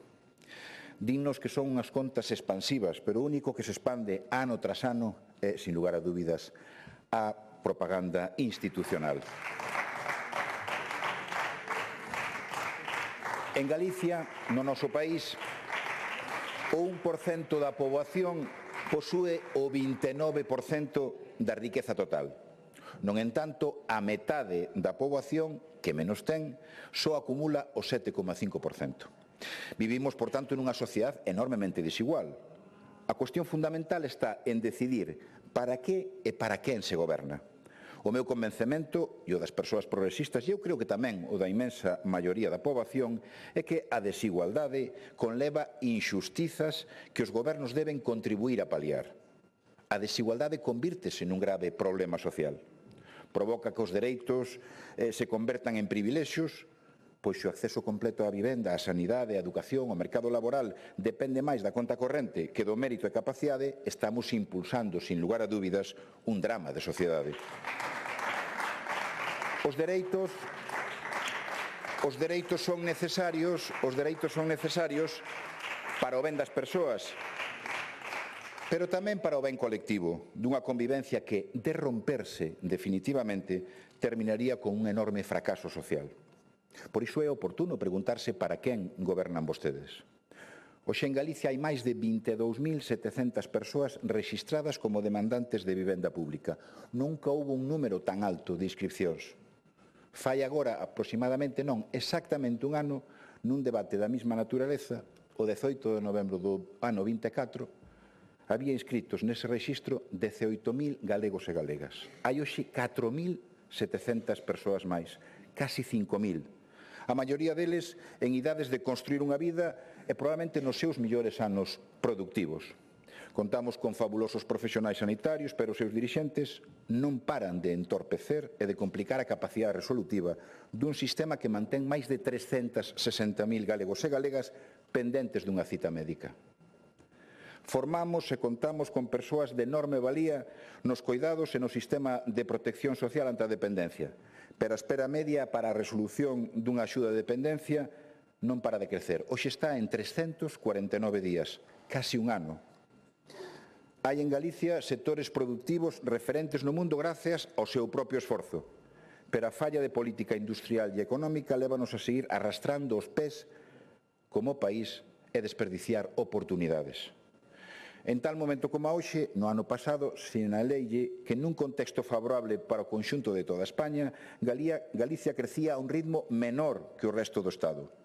Tristemente sigue a suceder o mesmo. A última enquisa de poboación activa amosa que a creación de emprego en Galicia respecto da mesma referencia do ano pasado, máis 1,7, é menor que a media estatal, 2,6. Son anos seguidos, trimestre tras trimestre, da mesma tendencia.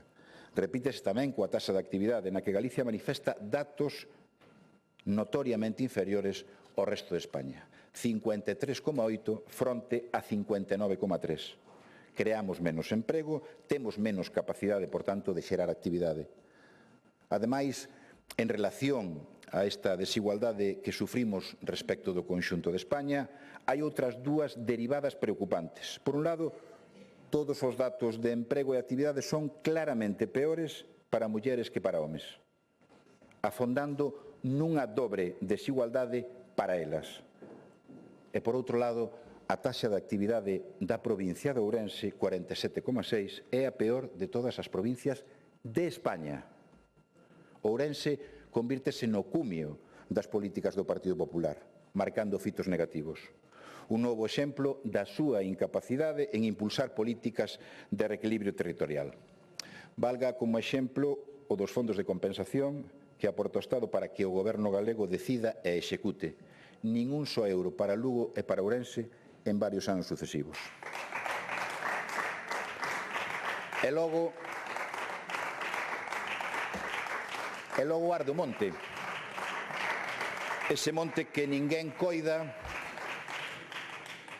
E despois nos poñemos o chaleco amarelo en boga, dedicámonos a pasear polo centro de coordinación, poñer cara de preocupación, pero sin querer enterarse de que son as súas políticas as que poñen en risco o noso monte.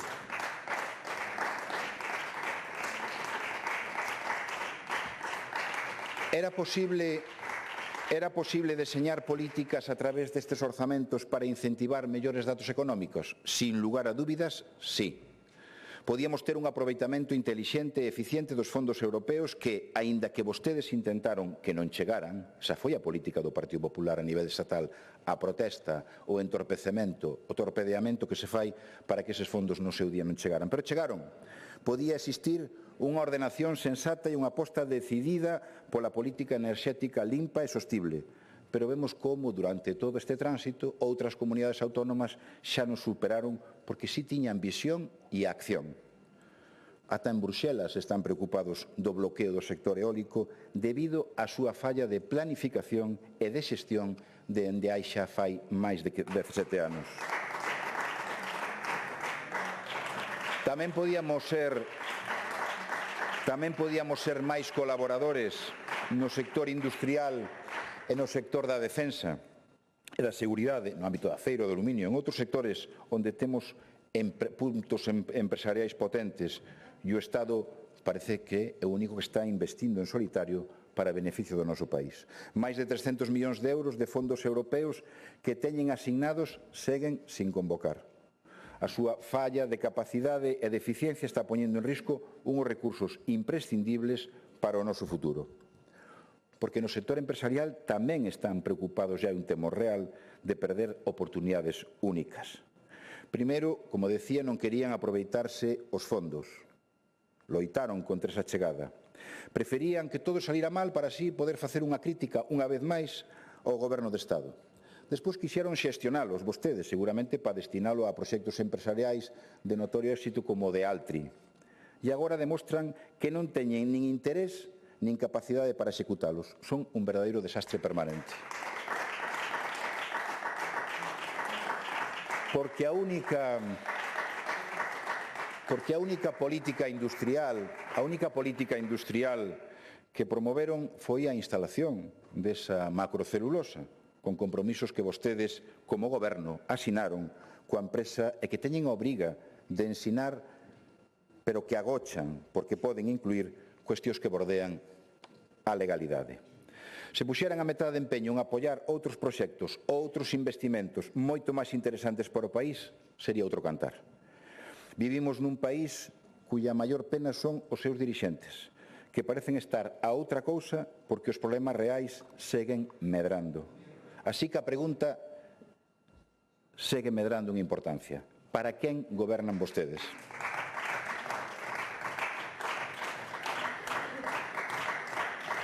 Este goberno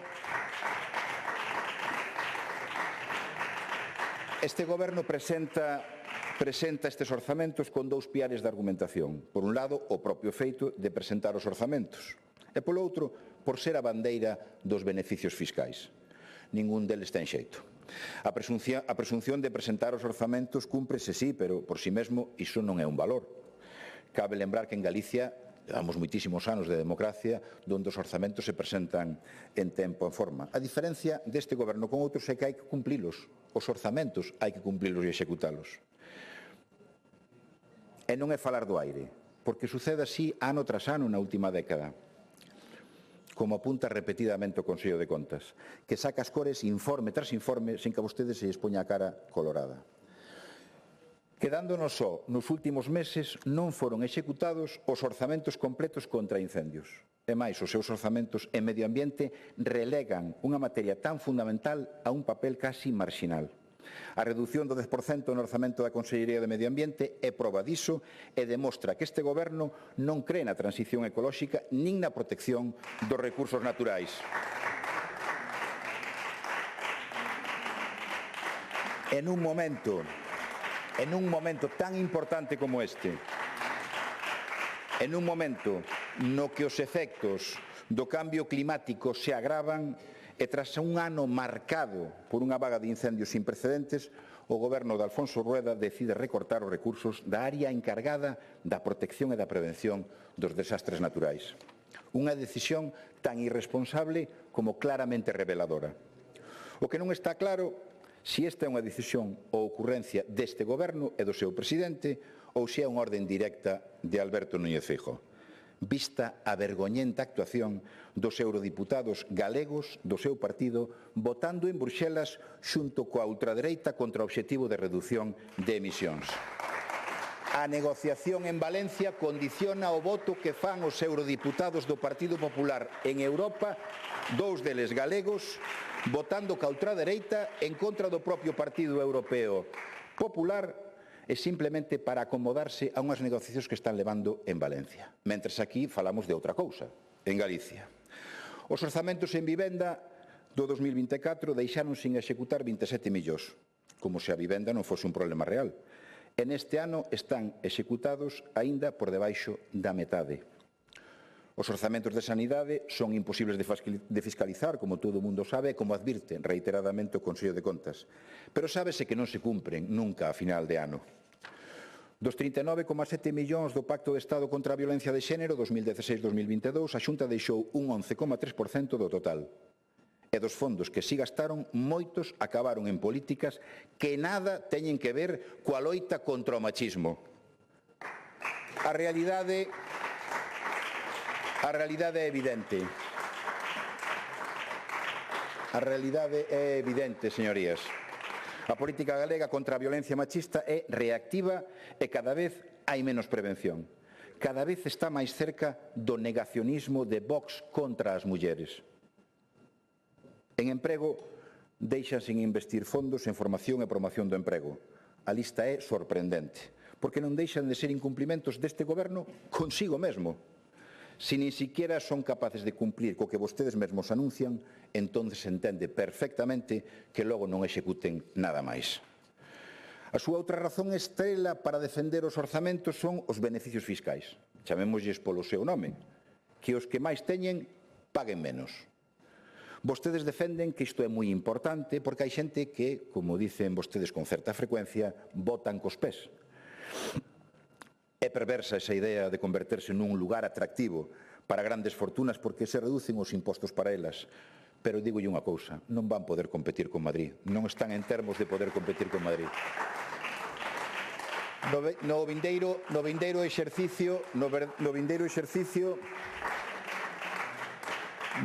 exercicio deixaremos de ingresar 793 millóns.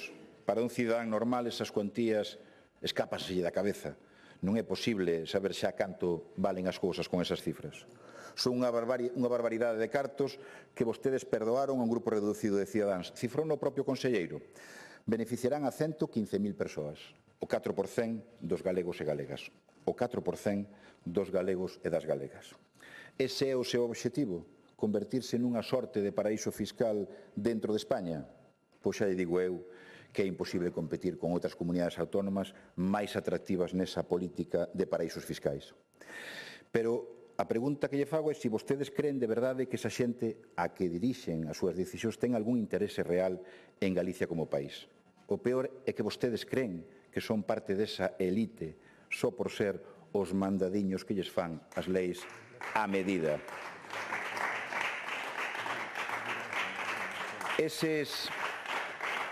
Eses casi 800 millóns, porén, son recursos que poderían chegar de fondos públicos e que agora teñen que sair, lóxicamente, de outra parte. E onde saen, por tanto? Pois saen das horas e horas de traballo de moita xente que non cobra o que debería. 200 de euros de máis que unha parella moza deixa cada mes para vivir xuntos e empezar un proxecto de vida. Dos cartos en gasolina que ten que gastar unha traballadora porque non existe un servicio de transportes de autobús digno. Máis formación, máis vivenda pública, mellor transporte, son políticas perfectamente posibles, pero lóxicamente que requiren investimentos. E hoxe non os temos porque vostedes están máis centrados en facer a campaña de Feijóo que en gobernar Galicia. E porque seguen actuando como serviles vasallos dos seus amiguetes, esos que lles insisten tanto en baixar os impostos aos que máis teñen. Como responsables públicos, todos e todas, teñamos responsabilidades de goberno ou non, estamos obrigados a explicar os motivos nos que baseamos as nosas decisións. Eu fago política en función dos meus principios, non dos meus intereses. E eses principios creen en beneficiar o colectivo por riba dos intereses dun mesmo. A pregunta é en que lado están vostedes, a que intereses responden as súas decisións ou a que principios responden as súas decisións.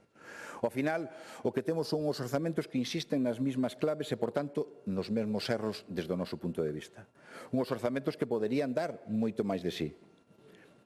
Eu xa nin lles vou a pedir máis explicacións sobre a súa negativa a aceptar a condonación da débeda, porque cada vez que Alfonso Rueda tenta xustificalo, eu creo que aínda o empeora máis a cuestión.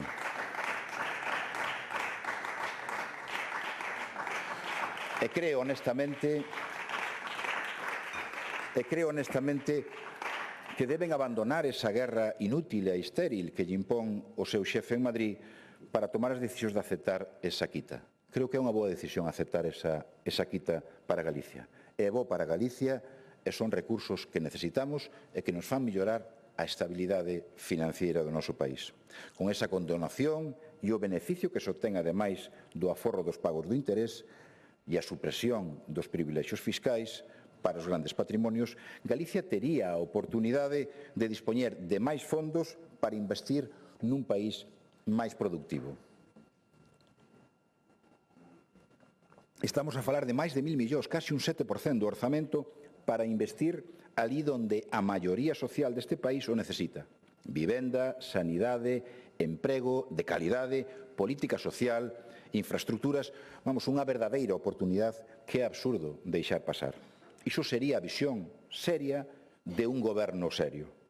Vostedes, non entanto, viven nese delirio permanente e crecente que o Partido Popular está levando na política no conxunto de España, vinculándose sin rubor co negacionismo climático e científico, co boicot ás políticas de igualdade, co ataque ás identidades, co desprezo á cultura e á lingua e co impulso de medidas que afondan na desigualdade.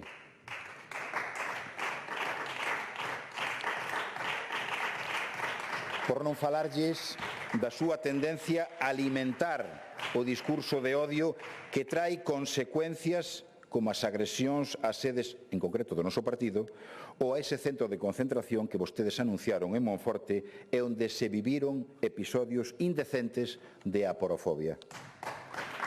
Porque ese odio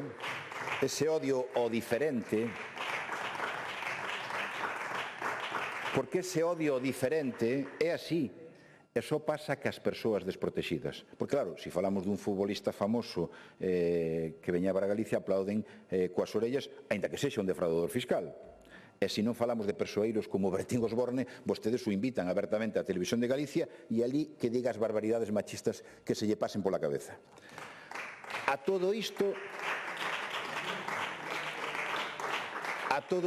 parecen vostedes que lle dedican esta legislatura.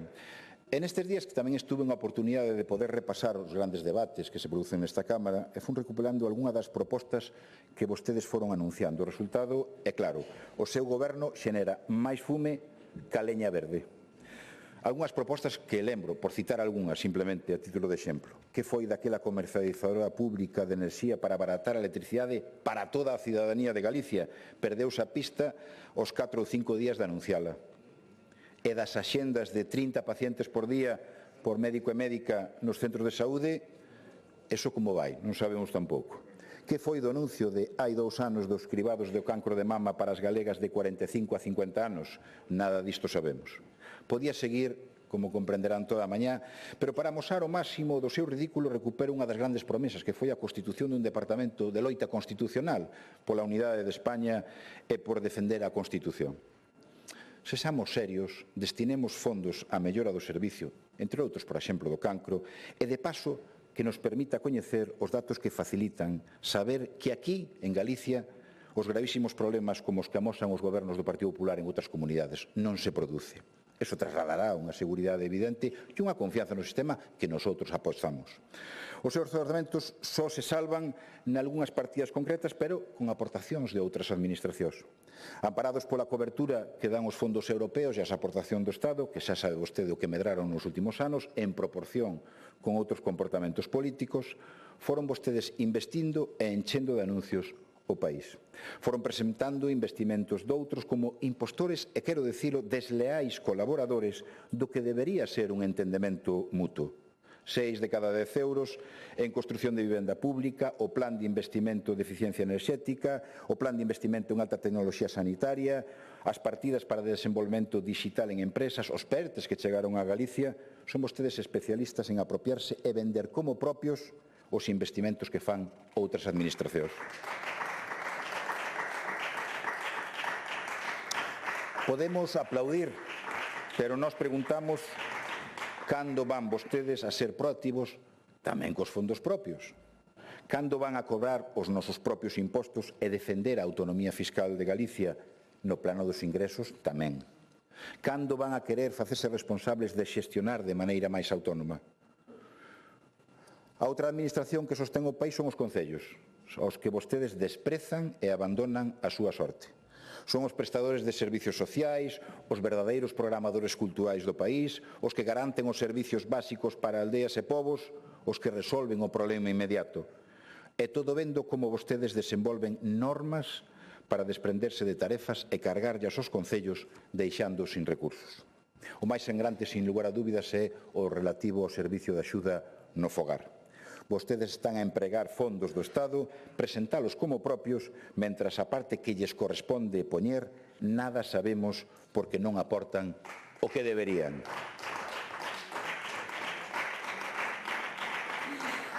Os orzamentos que presentan non resolven nada disto.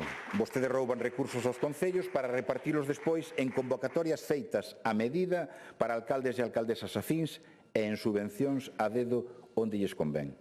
Iso sí que o saben facer moi ben. O clientelismo sigue sendo unha gran especialidade do Partido Popular. Pero debemos solventar problemas deste país e para iso deberían servir estes orzamentos. Para iso traemos aquí e trae o Partido Socialista unha proposta que correxiría unha pequena parte dos problemas que vostedes mesmos alimentan. Non serían uns orzamentos perfectos, pero aínda así poderíamos establecer un principio de xustiza social que hoxe as súas contas entendemos que non acollen. Dende o Partido Socialista ofrecémoslle un acordo sobre estes orzamentos.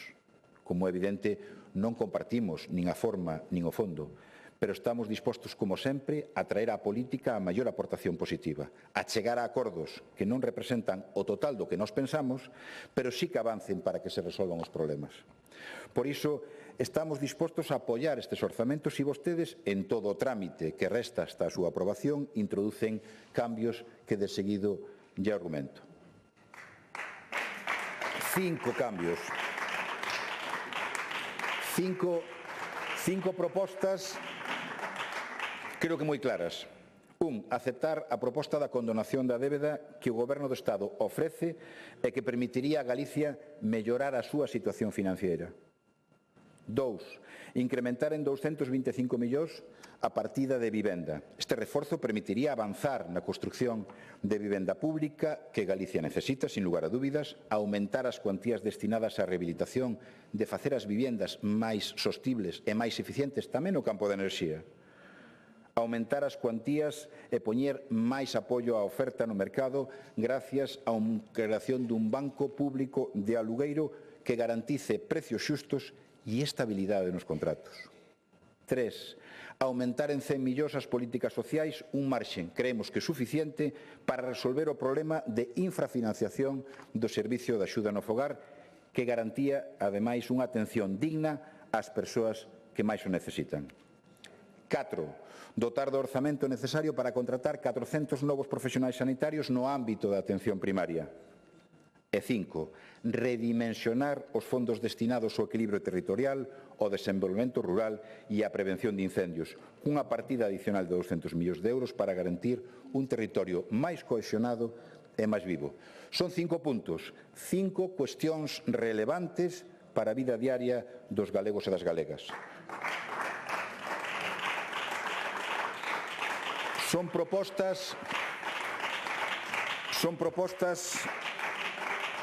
esas 5 propostas son propostas pensadas para que os galegos e as galegas poidamos ter unhos orzamentos millores.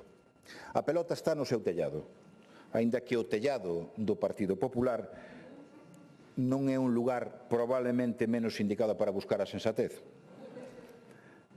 Vostedes poden escoller acordar e avanzar nun goberno para a maioría social, pero tamén poden escoller continuar co seu camiño, que a rebaixa de impostos para os que máis teñen aínda máis recursos.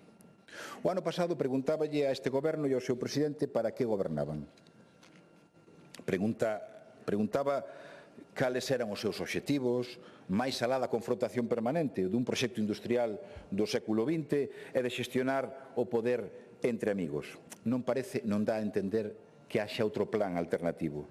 Pero teño que decir que acepto poder ter sido impreciso nas miñas valoracións.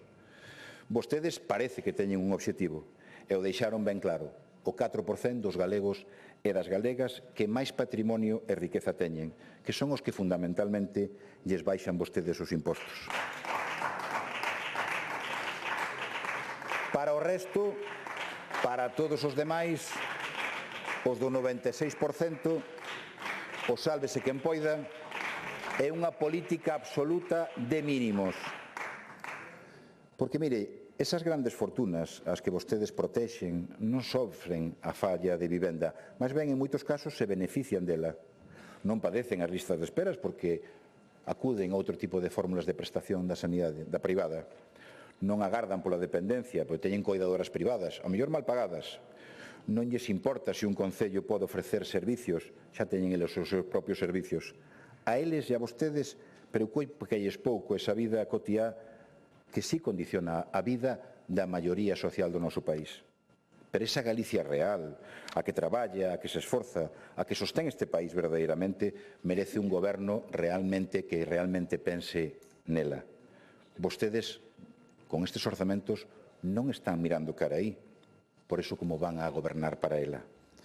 Eu pídolles que paren estes orzamentos, fagamos unhos novos entre todos, unhos que sirvan e que resolvan os problemas que atendan a esa Galicia real a que apelamos os e aos socialistas.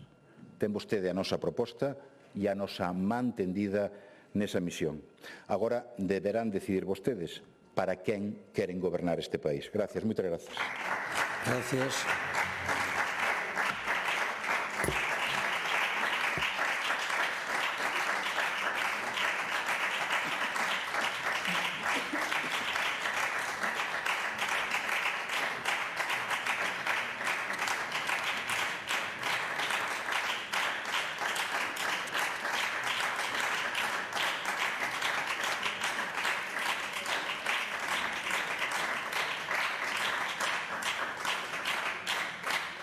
Grupo Parlamentario do Bloque Nacionalista Galego, señora Presas.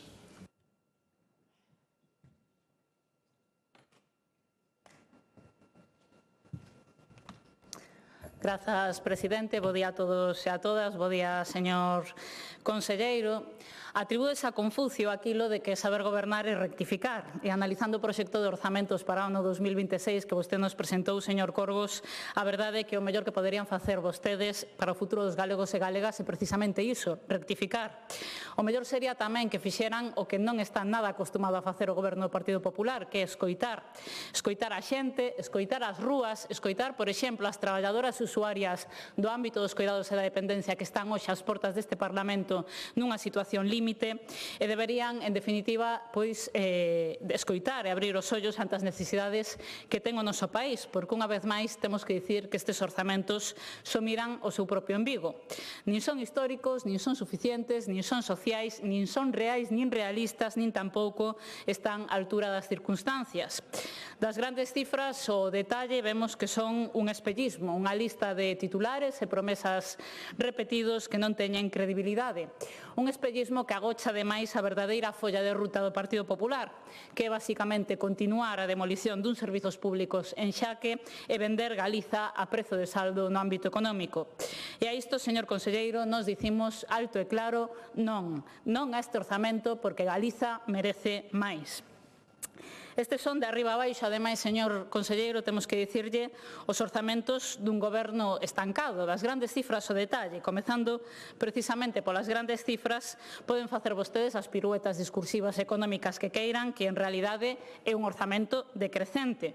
Insistimos, a suba do 2% do gasto non financeiro, 286 millóns, non compensase que era a inflación de todo o ano 2024, que foi dun 2,7%, xa sen ter en conta a evolución dos últimos meses e o que nos indica, ou sen facer a comparativa desde o ano 2009. Polo tanto, non se pode vir aquí, señor conselleiro, a falar de expansión, de suba, nin sequera de sostibilidade. Sabe vostede perfectamente, da mesma maneira que calquera cidadán, calquera persoa que nos poida estar escoitando, hoxe ten máis dificultades ou dalle para menos o salario para pagar facturas e a lista da compra, pois desde logo a Xunta de Galiza tamén lle pasa o mesmo para soster os servizos públicos. Polo tanto, non fai falla tampouco ser Premio Nobel de Economía para ver que o custo de calquera material ou de calquera produto hoxe custa máis e que, polo tanto, prestar calquera servizo custa máis. De feito, o propio gasto corrente sobe neste orzamento un 4,2% debido a isto. Polo tanto, insistimos en que un orzamento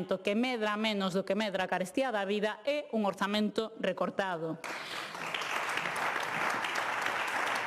Necesitaríamos, cando menos, máis de 119 millóns de euros a maiores só para compensarlo e poder falar aquí dun orzamento conxelado. E, ademais, hai outra cuestión. Se vemos o incremento dos compromisos de pago da débeda, que aumentan en máis de 95 millóns de euros, e se vemos que, aínda que o mecanismo de recuperación e resiliencia efectivamente chega ao seu remate nestes orzamentos, aínda vai recibir a Xunta 150,3 millóns de euros, que nos quere dicir isto? Pois é ben claro que o escaso aumento deste orzamento vai prácticamente para o pagamento da débeda e depende duns fondos que rematan. Polo tanto, non hai un aumento real da capacidade de gasto e investimento da Xunta, senón todo o contrario. Iso é un problema, señor Corgos. Esa é a realidade, por moito que fagan trampantojos propios dun cómic de ciencia ficción máis que dun orzamento. Como iso que volveu a repetir hoxe aquí de calcular, estimar canto sería o orzamento da Xunta se continuaran os fondos do mecanismo de resiliencia ou se nunca tiveran existido. Mira, iso é directamente surrealista. É como se alguén que cobra o salario mínimo, un mes tócalle 1.000 euros a maiores na lotería e vota o resto da vida facendo as súas contas como se continuase esa contía extra. É, desde logo, surrealista. E que hai de fondo? Pois de fondo hai unha estrategia de confusionismo, señor Corgos, porque vostedes queren tapar que nun contexto de ralentización económica a Xunta presenta aquí un orzamento que en realidade é un orzamento recortado e un orzamento que ven unha vez máis afectada por esa política fiscal antisocial detraendo case 800 millóns de euros que poderían nunha parte moi importante reinvestirse con outra política fiscal para o gasto social. E queren tapar tamén que fracasaron vostedes a hora de usar precisamente eses mecanismos extraordinarios de financiamento que se habilitaron despois da COVID para transformar a economía. Polo tanto, poden facer exercicios de ilusionismo económico, pero esa é a realidade. E non será unha realidade a que nos advertiu, ademais, neste Parlamento. Desde o ano 2020, o Consello de Contas, tamén o BNG, advertiu como esta política fiscal empezaba a comprometer o orzamento. E tamén, nos últimos 5 debates orzamentarios, insistimos en que os fondos extraordinarios eran extraordinarios e finitos e que, polo tanto, había que aproveitalos. E que fixe o Partido Popular? Que fixeron vostedes no ámbito do modelo económico deste país? Pois o que fixeron foi, no lugar de escoitar o país, escoitar o IBEX 35. O balance do lustro pospandemia, señor Corgos, é que a gran proposta de transformación do seu goberno é instalar a bomba ambiental de Altri no corazón deste país. Ese é o gran resumo. Onde están as súas grandes promesas? Por estar, non está xa en pé nin o chiringuito de Impulsa Galicia, que tamén xa o disolveron. Ninguén sabe cal foi o resultado dos recursos económicos que meteron nese chiringuito, como ninguén sabe tampouco que di ese acordo secreto entre Altri e o Partido Popular. É o mellor exemplo, o paradigma da política de capitalismo de amiguetes do Partido Popular e que continúa este orzamento.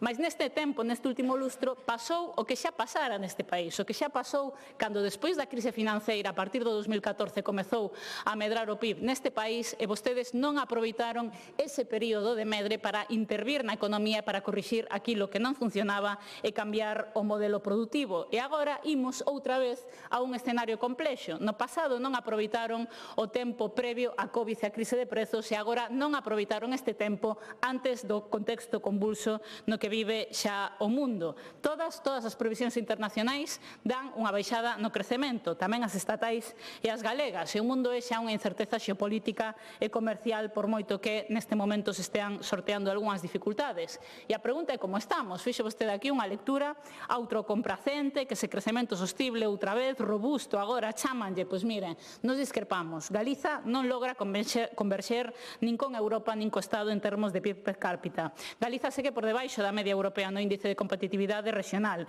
E Galiza acada un esforzo investidor, segundo o último informe do CES, do 1,2%, lonxe do 2% de Portugal e aínda máis lonxe do 2,2% de media europea. É dicir, non atraemos capital e por riba o aforro galego unha vez máis vemos como emigra. Co último dato do Banco de España, máis de 37.000 millóns de euros para aforro en investimentos fora do noso país. Se iso é un crecemento robusto, será no planeta do Partido Popular. Desde logo, para o BNG non lle parece. nin sequera o mercado laboral, onde hai unha enorme inercia do efecto arrastre. A tendencia xeral están as cousas para botar foguetes. Creamos menos emprego que o Estado, no réxime xeral un punto menos, en autónomos directamente destruímos emprego, menos emprego e máis precario, descende menos a eventualidade, non recuperamos os niveis pre-crise e somos o territorio do Estado despois de Asturias con taxa de actividade máis baixa. Para presumir non é, como tampouco é para presumir que sexamos líderes en sinistralidade laboral, algo, por certo, que vostede non nos falou. Poderíamos, en resumidas contas, seguir horas e horas poñendo exemplos deste tipo, mas a pregunta que temos que facernos é se son suficientes estes orzamentos e as súas medidas para intervir nesta situación. E nos dicimos que non, nin nas contías, nin tampouco nas medidas. E canto a contía, canto aos ingresos, temos que dicir tamén que a Xunta si ten capacidade de manobra e decide non empregala. Estes orzamentos non teñen máis recursos económicos porque vostedes deciden que sexa así. Primeiro, poderían rectificar a súa política fiscal. Segundo, poderían poñer por unha vez na historia do Partido Popular os intereses de Galiza por riba dos intereses electoralistas de Génova e aceptar unha quita da débeda que axudaría a Galiza a ter máis capacidade económica e poderían tamén negociar outro sistema de financiamento.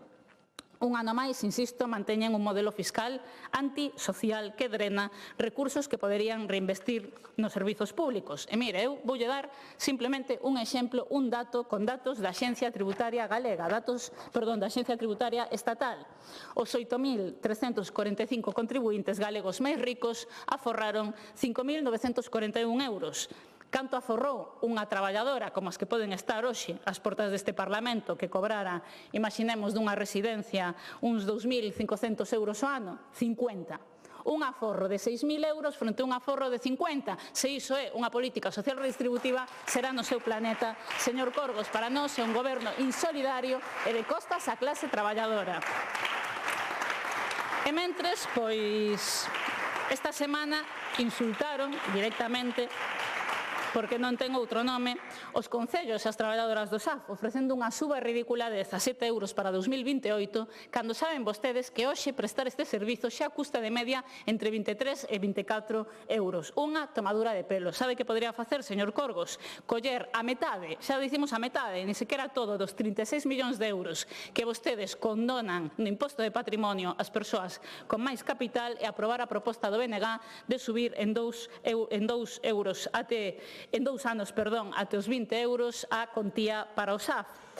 Igual temos claro, desde logo, que entre regalar 36 millóns de euros a rendas máis ricas ou investir 15 millóns de euros nun SAF que está en situación de absoluto colapso, nos temos claro de quen estar. Igual que temos claro tamén que Galiza debe aproveitar esa oportunidade histórica da que lle falaba de aplicar unha quita de 4.000 millóns de euros da súa débeda. Vostedes poden facer outra vez aquí as piruetas numéricas que queiran, pero a realidade é que os seus gobernos triplicaron a débeda deste país e que neste orzamento custa máis a débeda galega que toda a Consellería de Política Social.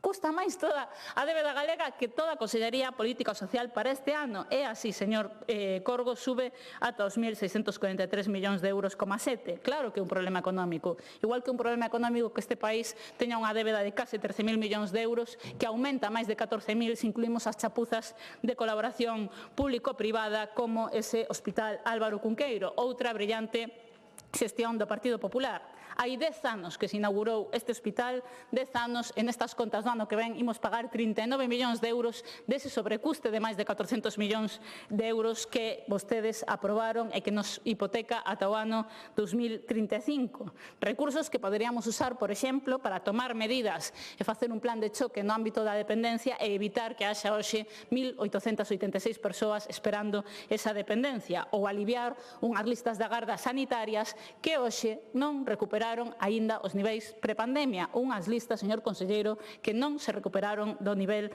prepandemia. Se esta é a planificación excelsa da que vostede presume, pois nós, desde logo, discrepamos, porque é difícil facelo peor e as colaboracións público-privadas e o ámbito sanitario son o mellor exemplo. Por riba tamén, un ano máis, para sorpresa de ninguén nestes orzamentos, abrazan unha regra de gasto que é un atraco á man armada, insistimos unha vez máis, porque limitan o autogoberno galego, pero que para máis inri neste contexto veña marcada pola imposición de gasto militar dunha Unión Europea sometida ao imperialismo estadounidense e dun Estado español que abraza tamén esas teses. Vaise quitar gasto social para gasto militar e nós temos que dicir unha vez máis non a esta escalada bélica, non no noso nome. En fin, cando se trata de criticar o centralismo, señor Corgos, vostedes moita performance, porque gobernan outros, pero a realidade é que vostedes, que son os inventores, ademais os ejecutores da concreción da regra de gasto co exministro imputado, señor Montoro, pois a verdade é que seguen encantados. Entón fan todo un exercicio estes orzamentos de criticar e abrazar ao mesmo tempo esa regra de gasto. Nos, a verdade, teñamos esperanza desde o BNG que neste ano 2025, que foi, ainda que non se notou moito, o ano Castelao, pois que vostedes se inspiraran un pouco no pensamento de Castelao para aprender. Non pasou, pero son unha persoa optimista, un non desisto, señor Corgos. Eu insisto en convidalos a que lean o Sempre en Galiza, que aí está a mellor descripción de como é a nosa relación económica con Galiza. A nosa vaca ten o pesebre en Galiza e os tetos en Madrid, e o que non lle dá de comer a unha vaca non ten dereito a muxila. Agora que 11 anos despois de que caducara o sistema de financiamento, 11 anos despois, por fin, lles temos que dar a benvida o debate sobre o sistema de financiamento, pois nos dicimoslle, por fin, defendan os intereses de Galiza, aprendan tamén dese Estatuto do 36 furtado pola Guerra Civil e polo golpe fascista e defendan esa proposta que xa arbitraron aí os homes e mulleres do galeguismo, esa facenda galega propia que nos daría dereito a decidir sobre o noso. Nunca é tarde para rectificar e defender que Galiza teña a chave dos seus cartos. Así non tería que vir vostede aquí a laiarse de problemas como as entregas a conta, porque non tería que estar esperando que ellas fagan desde Madrid. En todo caso, esta cuestión, que non é nova no orzamento, vai acompañada de algo que tampouco é novo. Vendo as prioridades de gasto, vemos que vostedes seguen instalados en non escoitar e na rutina. Xa, sen ir a falta de execución e as infinitas modificacións que van facer vostedes ao longo de todo o ano para que o resultado non se pareza ao máis mínimo ao proxectado inicialmente e que xa nin sequera fan un exercicio de intentar disimular que se adaptan vostedes mínimamente ao contexto. Miren, eu xa non sei que están tan acostumados a modelar unha idea da realidade e que a retransmita a antiga CRTVG, que xa viven vostedes nesa realidade paralela, ou que, pero xa que estamos a finais de ano, eu pensaba nestes días moito nun exercicio que se fai a final de ano, que incluso pode vostede e as persoas que nos están escoitando pechar os ollos por un momento e pensar na noticia ou na imaxe máis importante do ano, non? É algo que se fai moito nesta data, tamén para os países, non? Que é o máis importante que puido pasar nun país. E mire, eu estou convencida de que se fixéramos individualmente aquí neste hemiciclo este exercicio, habería unha unanimidade inusitada. Eu creo que todos e todas pensaríamos nisto. Eu creo que non se pode pensar neste país se nos preguntan por algo importante neste ano para Galiza no 2025 é nisto, señor Corgos, porque recordará vostede que este país tivo a peor vaga de incendios da súa historia recente, que segundo o satélite Copérnicus arderon nas vagas de lumes de agosto máis de 143.000 hectáreas, comarcas enteiras, brigadistas feridos, casas e explotacións destruídas, zonas dun valor ambiental extraordinario arrasadas, un dano brutal, ambiental, social, económico, emocional incluso.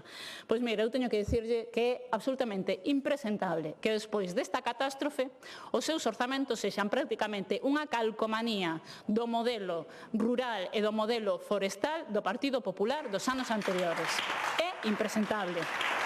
Eu non sei que ten que pasar neste país.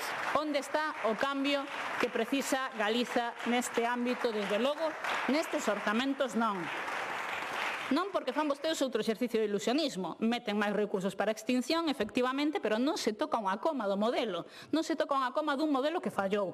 Que máis fan? Non había prevención antes, non executaban esa prevención, e que vai haber agora? Pois nestes orzamentos hai un subterfuxio para poder seguir facendo o que mellor fan vostedes, que buscar culpables. Neste caso, pois atribuir máis responsabilidades e culpas aos concellos. Meten os fondos Restore porque teñen un carácter finalista, senón ainda serían capaces de recortar incluso, porque que un escándalo, señor Corgos. Conxelan o orzamento da Consellería de Medio Rural e recortan o orzamento da Consellería responsable de prepararnos na loita contra a crise climática. Recortan esa Consellería que é alucinante absolutamente. É de xulgado de garda. Hai evidencia científica en que é clave o abandono do rural e é clave a crise climática para o que nos pasou e o que nos pode pasar e que fai o Partido Popular. Pois a Consellería responsable de aplicar unha presunta lei do clima que nos vai salvar a todos e todas vai nacer con orzamento cero porque a Consellería está recortada e no ámbito, por exemplo, da dinamización e do desenvolvemento rural minguan as partidas e que é de xulgado de guardia e é así porque ven vostedes de anuncios. E non lles parece suficiente que un ano máis acompañan esta lei de orzamentos da lei de acompañamento cun arsenal legislativo para seguir favorecendo o boom eólico depredador e para repenicar tamén a moratoria fake. O sea, fixeron unha moratoria fake do eucalipto hai 2 anos, en 2 anos incrementouse o número de hectáreas en 25.000, estamos rondando medio millón de euros e a gran idea do Partido Popular é facer unha moratoria fake bis para seguir alimentando o lobby das pasteiras en lugar de defender este país e cambiar o modelo forestal, e que é impresentable.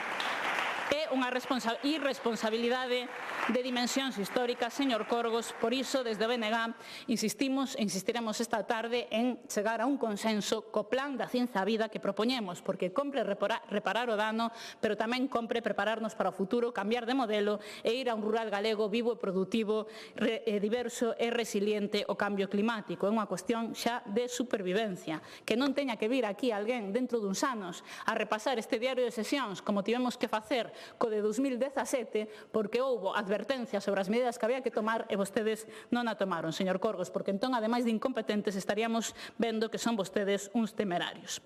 E mire, non hai tampouco neste orzamento, temos que dicilo, propostas á altura das circunstancias de caída libre que sofre o sector primario. Un exemplo, en Galiza hai 150.000 hectáreas abandonadas, esperando unha alternativa para ser postas a producir e crear emprego neste país e poboar o rural. O Partido Popular non ofrece alternativas. Hai en Galiza tamén un sector do mar que non pode máis.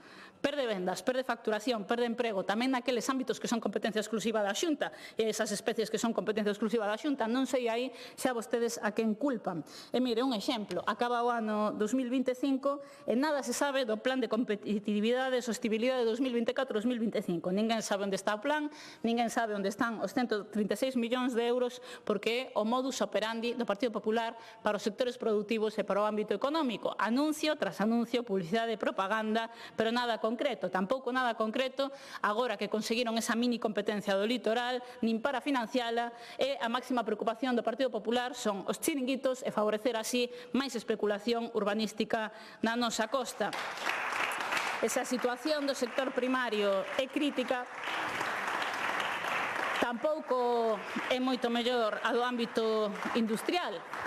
Iso é así porque a estrategia destes 17 anos de goberno resúmese telegráficamente, señor Corgos, en que queren vostedes vender Galiza a prezo de saldo e máis propaganda. E para mostra un botón, despois de anos de anuncios sobre o sector da automoción, de plans, de axudas, de medidas, de plans de transformación, que vostede telegráficamente tamén repenicou na súa intervención, a realidade é que hoxe hai en riba da mesa un ERE de 150 persoas para o Centro Tecnolóxico da Automoción, unha cuestión que é gravísima e que indica a tormenta perfecta que ven aí. E que fai o Goberno da Xunta? Que fai o Goberno da Xunta?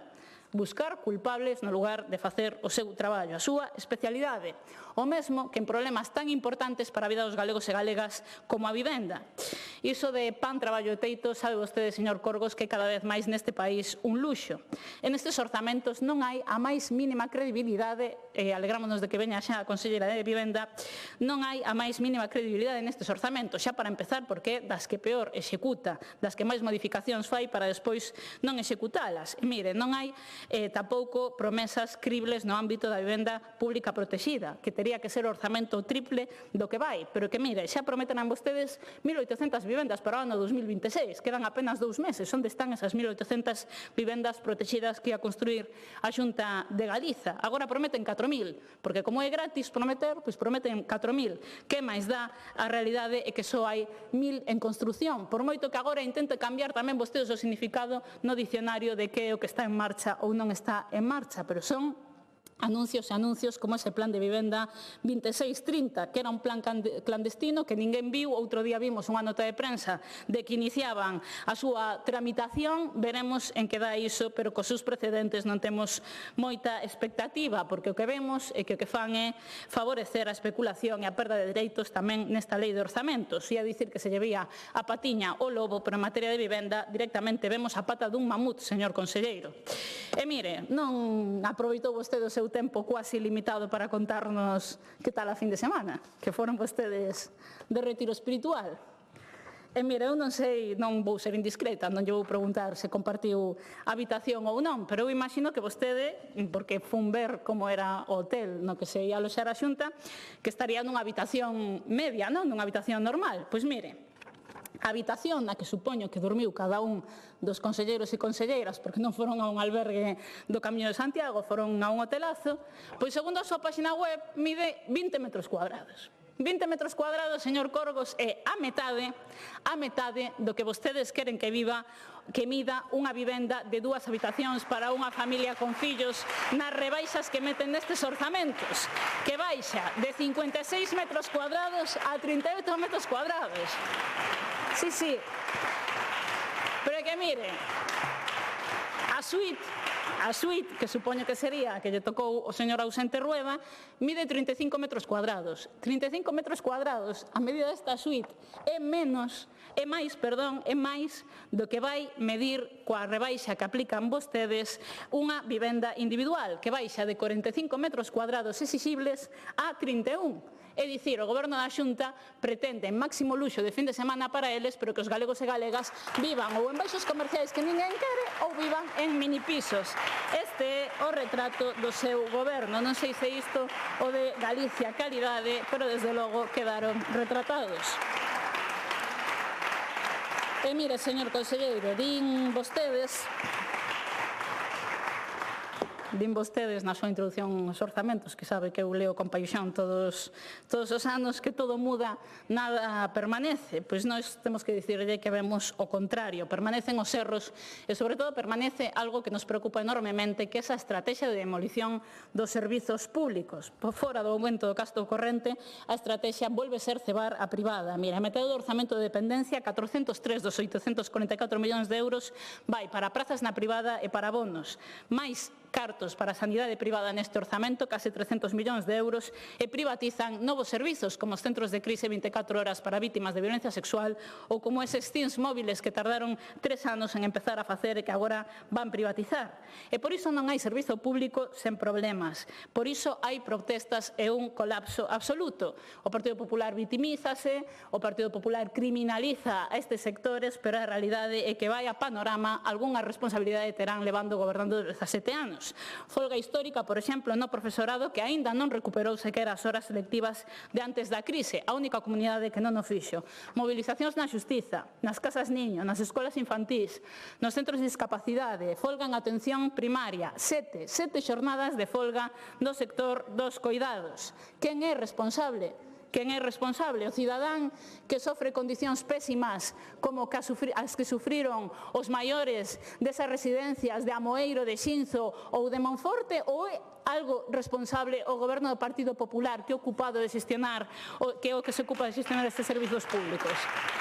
A culpa é de traballadores e traballadoras que piden mellores condicións e usuarias que piden mellores servizos, ou será do Partido Popular que permite esta situación? Mire, estes orzamentos non dan resposta a unha situación límite, por iso nós facemos propostas alternativas nas que profundizaremos hoxe pola tarde, pero avanzolle, por exemplo, o Plan Galiza Coida, con 30 millóns de euros para facer o que non fixeron en 5 anos, que é mudar un modelo de residencias de maiores e de atención á vellez que non funcionaba, que o vimos en 2020, que prometeron corrixir e que non fixeron. Porque, mire, os problemas non se arranxan con mentiras e tampouco en temas tan delicados como da saúde mental, no que quería centrarme nesta parte final da miña intervención. Porque realmente no ámbito da saúde mental estamos vendo como o estilo Rueda dá un paso máis e xa é directamente estilo Pinocho. Hai unhas semanas, na pregunta o presidente prometeu contratar 21 psicólogos e psicólogas para atención primaria, cando ainda non contratou os 14 que xa anunciara neste Parlamento en maio, se non me falla a memoria. Mire, A saúde mental precisa recursos e se van en serio nos facemoslle 3 propostas. A primeira, contratar 100 profesionais. A segunda, dotar todas as áreas sanitarias dunha unidade de hospitalización infanto-xuvenil, porque se hai un ámbito no que se ve o desequilibrio territorial e a discriminación territorial é precisamente o da saúde. E, en terceiro lugar, 10 millóns de euros acrecentados para ter un verdadeiro plan urxente de saúde mental e prevención do suicidio. Hai poucos meses o Consello de Contas xa deixou espido o seu plan de atención á saúde mental. Nin se executou, nin se contratou suficientemente e hai unha enorme discriminación territorial con Lugo e Ourense. Mire, neste país perdéronse a vida de 300 persoas por suicidio. É unha absoluta barbaridade, hai que reaccionar e a saúde mental debe estar no centro. Debe estar no centro e debe estar no centro tamén todo o que ten que ver coa atención sanitaria para que realmente haxa unha atención sanitaria pública e accesible dotada de persoal. Por iso tamén insistimos unha vez máis en dotar con 250 millóns de euros un plan extraordinario para a atención primaria para sacala desa enorme crise na que está instalada, porque vostedes converteron en normal o que era normal, que é ter que esperar ata máis de 10 días para ir a unha consulta de atención primaria. Por iso hai usuarios e usuarias protestando por todo o país, por iso hai traballadores e traballadoras da sanidade pública pedindo que vostedes tomen medidas, porque non acertaron e porque non acertan coas que poñen en riba da mesa.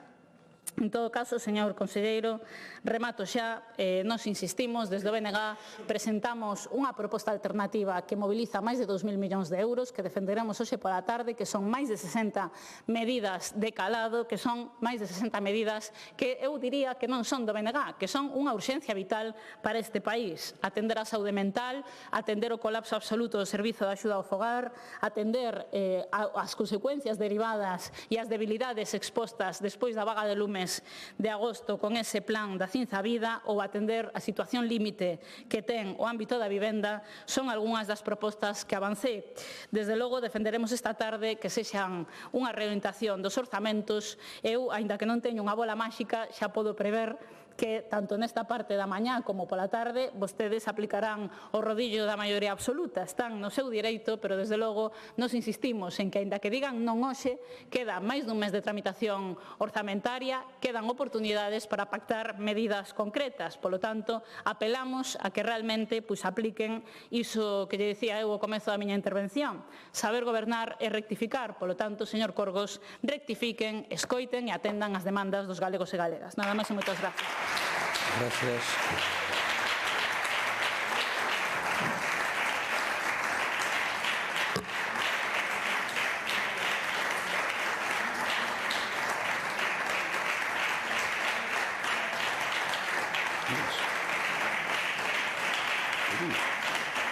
¿Quieres intervenir?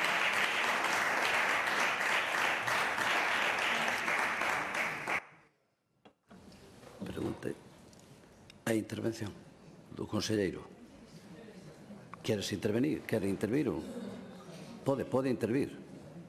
Se non pode intervir ao final, o goberno pode intervir en cualquier momento. Sí. Aquí teño recollido que teño recollido e é así. El pode intervir agora ou pode intervir depois. Entón, só lhe estou preguntando se quere intervir agora ou intervén ao final. No, es que ahora van os non enmendantes, pero está prevista, se así o quere, unha intervención do conselleiro, se non hai unha intervención final.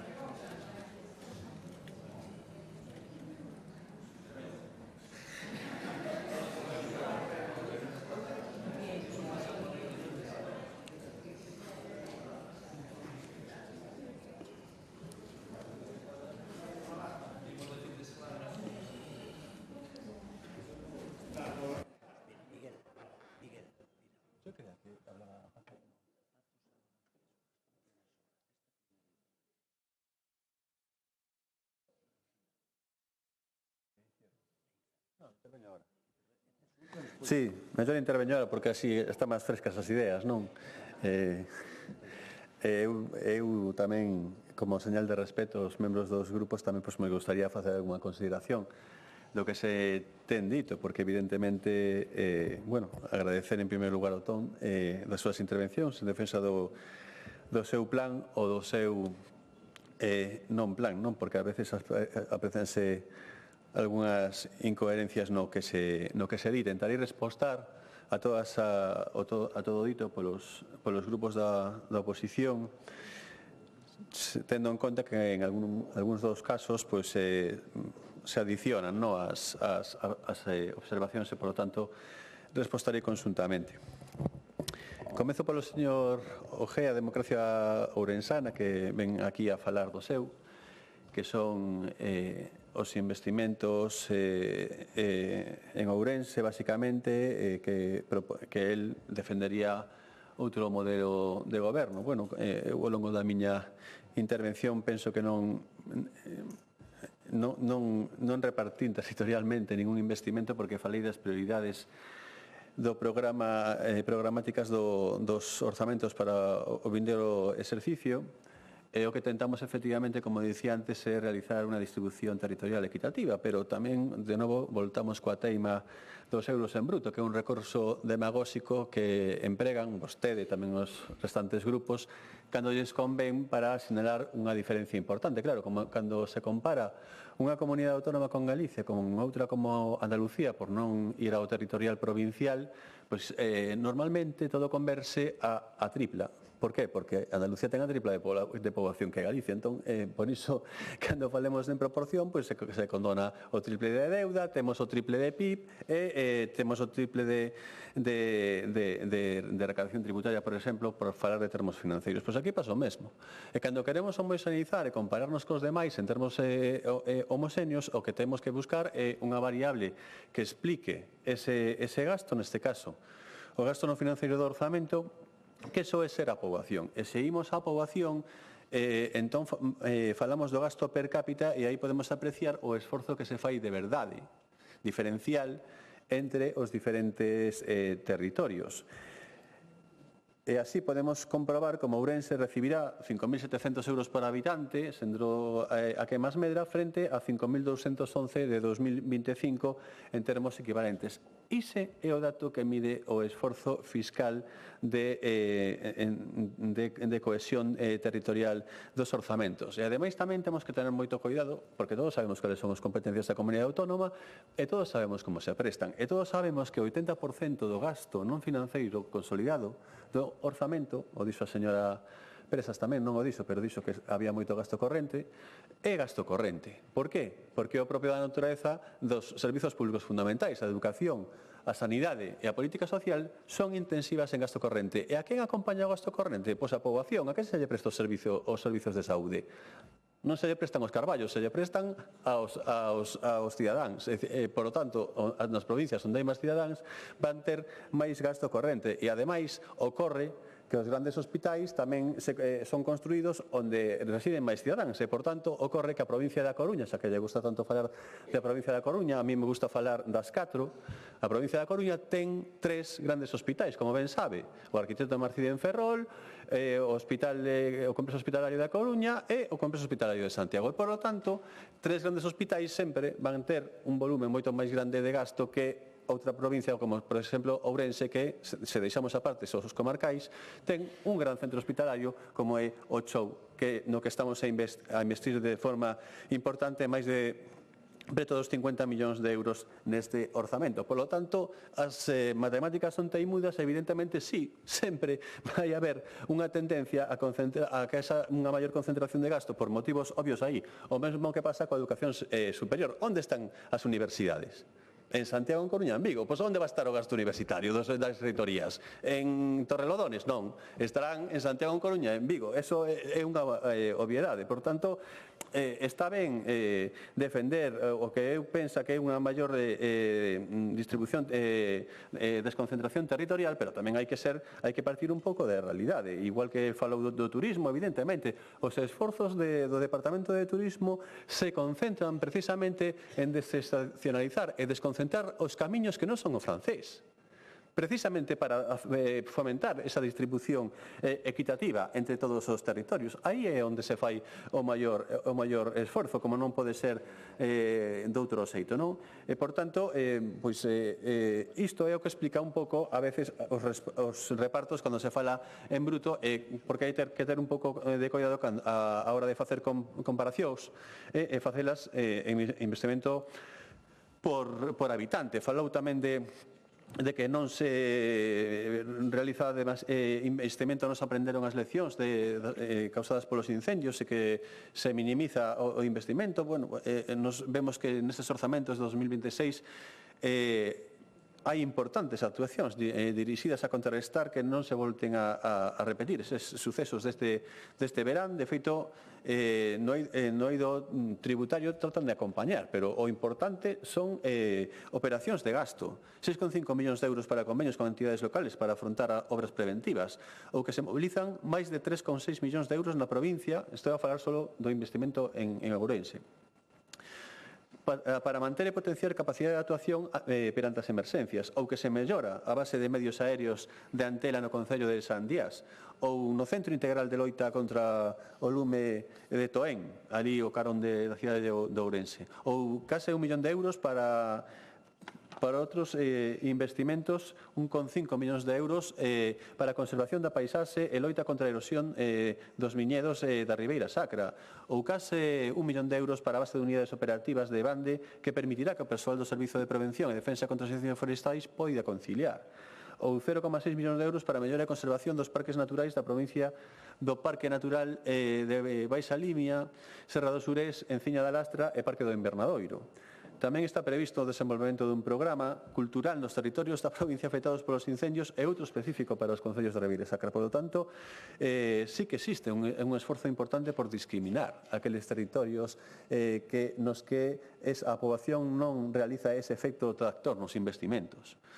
Tamén temos que sinalar outros investimentos importantes que tentan dinamizar a economía da provincia de Ourense, como a finalización da construción do Centro de Estabilización e Ciberseguridade, que vostede mesmo citou, ou 2 millóns de euros para as obras do novo edificio para a Delegación de Ourense, ou outros 2 para o remate do Parque Acuático do Complexo de Monterrey, que debe ser tamén un factor de dinamización da comarca e da provincia.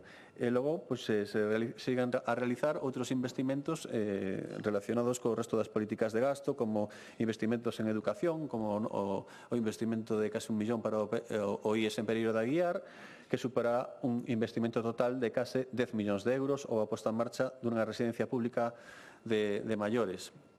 Ademais de outros investimentos en sanidade, vivenda, educación, cultura e infraestructuras, que entendemos que vostede estará conforme con eles. Dicía antes, sanidade, 35,6 millóns de euros para as obras do Chúo e 1 millón de euros para obras de equipamento do Hospital de Verín, ou no Plan de Infraestructuras Sanitarias en Atención Primaria, 2,1 millóns de euros no Centro de Saúde da Rúa, ou no CIS de Ourense outro millón, ou créditos para as obras dos centros de saúde de Muiño e Beboras. En fin, podería seguir, pero simplemente rematar co unha política que é moi importante para nós, como explicamos na miña primeira intervención, vivenda, no que se destinan 6,8 millóns de euros para a construción de vivenda de protección pública, 2,8 millóns de euros para a rehabilitación de vivendas no programa Resurbe, Ourense e Ribadavia e 2,1 millón de euros para o desenvolvemento de solo para a vivenda protegida en Ourense, entre outras actuacións. Por tanto, xa digo, non son todas, pero é un feixe importante de actuacións de investimento o que dá boa conta desa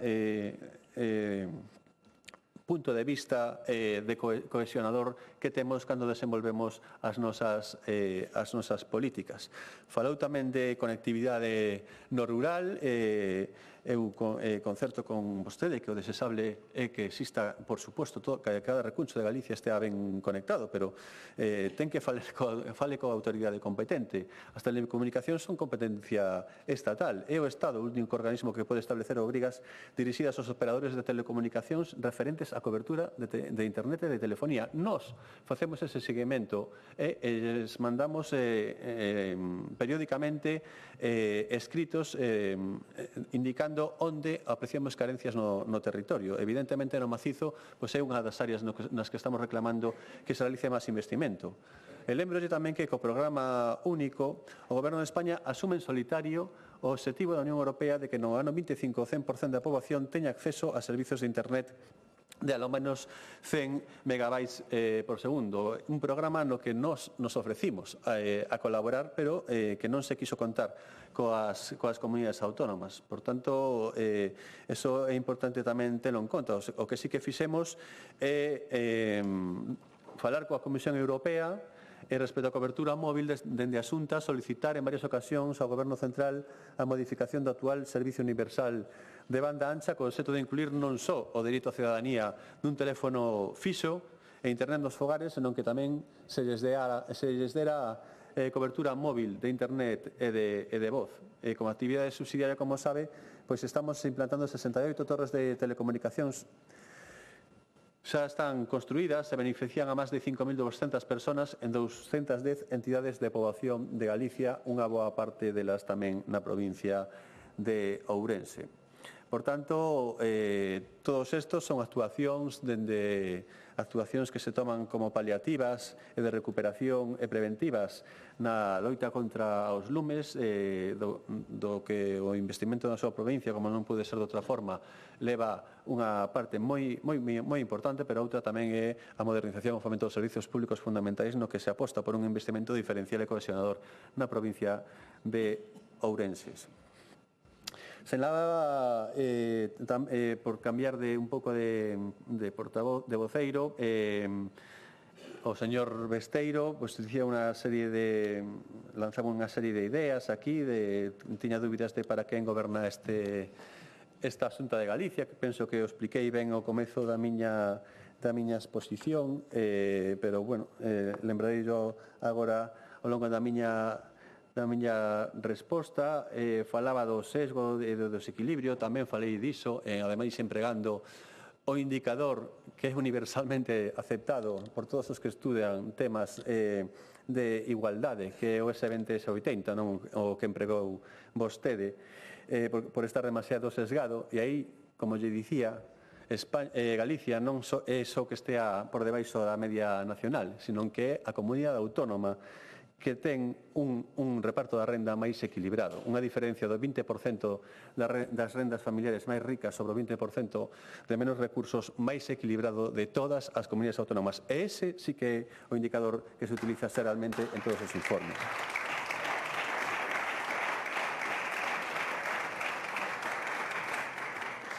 Facía unha serie de consideracións do crecemento do PIB, empregando diferentes medidas, de novo tamén o mismo que lle dicía o señor Ojea. Si apreciamos a recuperación global con datos do INE, eu sí que confío no conselleiro Calviño nas estatísticas do INE, pois como pode ver aquí, o dato acumulado desde a pandemia, estamos nun 110,9% Galicia e abaixo a liña vermella España, 109,4%. Esta é o dato do PIB trimestral da contabilidade nacional regional do INE, señoría.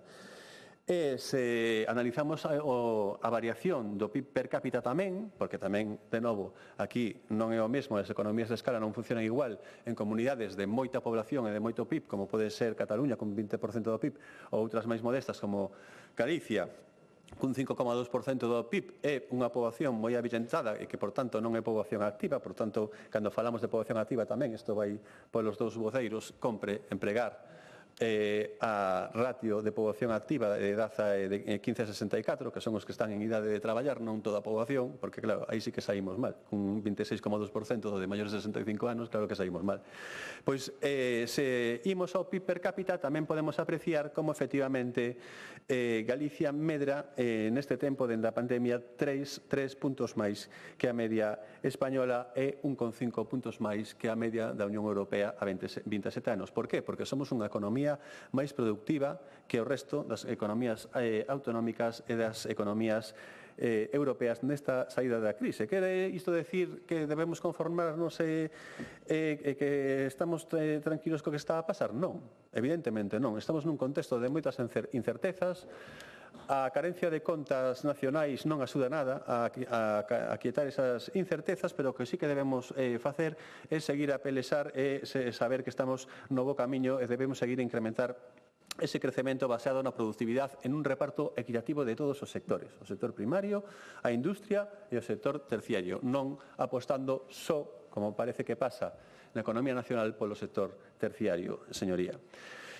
Falaba tamén do mecanismo de recuperación e resiliencia, soltaba aí un par tamén de slogans de como que o PP votou en contra do mecanismo de recuperación e resiliencia, que o mecanismo de recuperación e resiliencia é un mérito único e exclusivo do señor Sánchez e que nos opusimos a estes recursos. Eso non é certo en absoluto e o sabe ben. Por tanto, non difundan falsidades, por favor. Nos estamos a prol e sempre estuvimos e indicamos a necesidade de que eran precisos uns fondos de recuperación tras a pandemia para reactivar a economía e para modernizala no contexto de cambio do paradigma digital que estaban a vivir as principais economías mundiais, en particular americana e asiática.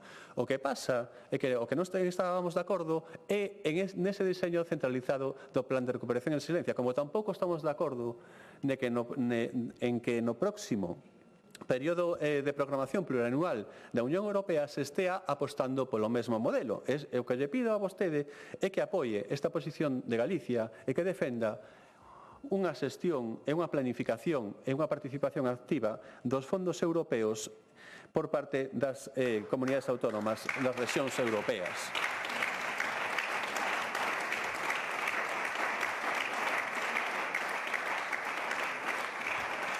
Pero mire, o malo que ten terse quedado con todos estes recursos para un é que agora chega o momento de render contas. Entón, imos verse esos recursos que o Salvador Sánchez se gardou para el só, como colaboraron a transformar o tecido económico do país, porque eu non vexo esa transformación sideral da que falaban vostedes hai 3 anos hoxe na economía, máis ben vexo con problemas, fondos embolsados e falla de iniciativa na xestión dos fondos europeos. O Goberno Central relegou a menos executores con menos orzamento do que as comunidades autónomas con menos orzamento do que xestionan algúns organismos dependentes do Estado como Red.es ou Adif.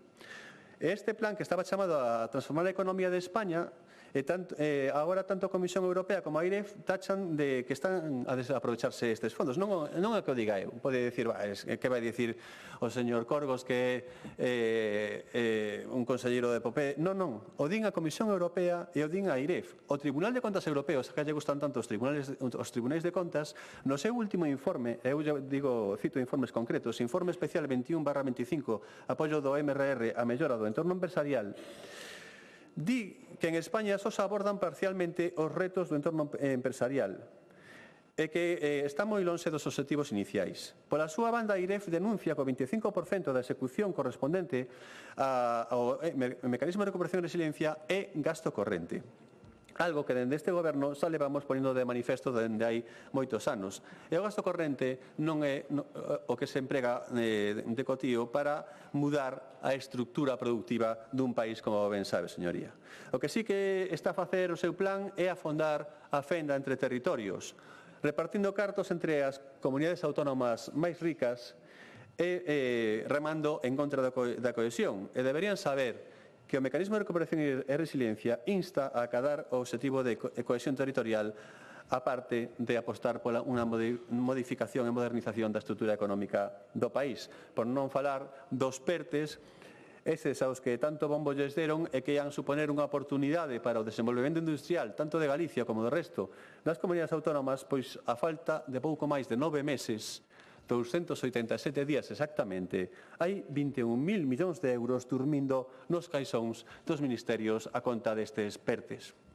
A cifra da execución da Administración xeral para compararnos é unha incógnita. A falla de transparencia é gravísima. E isto se pode ollar, por exemplo, en que as propias cifras de execución que renden a IGAE ou a AIREF son completamente diferentes.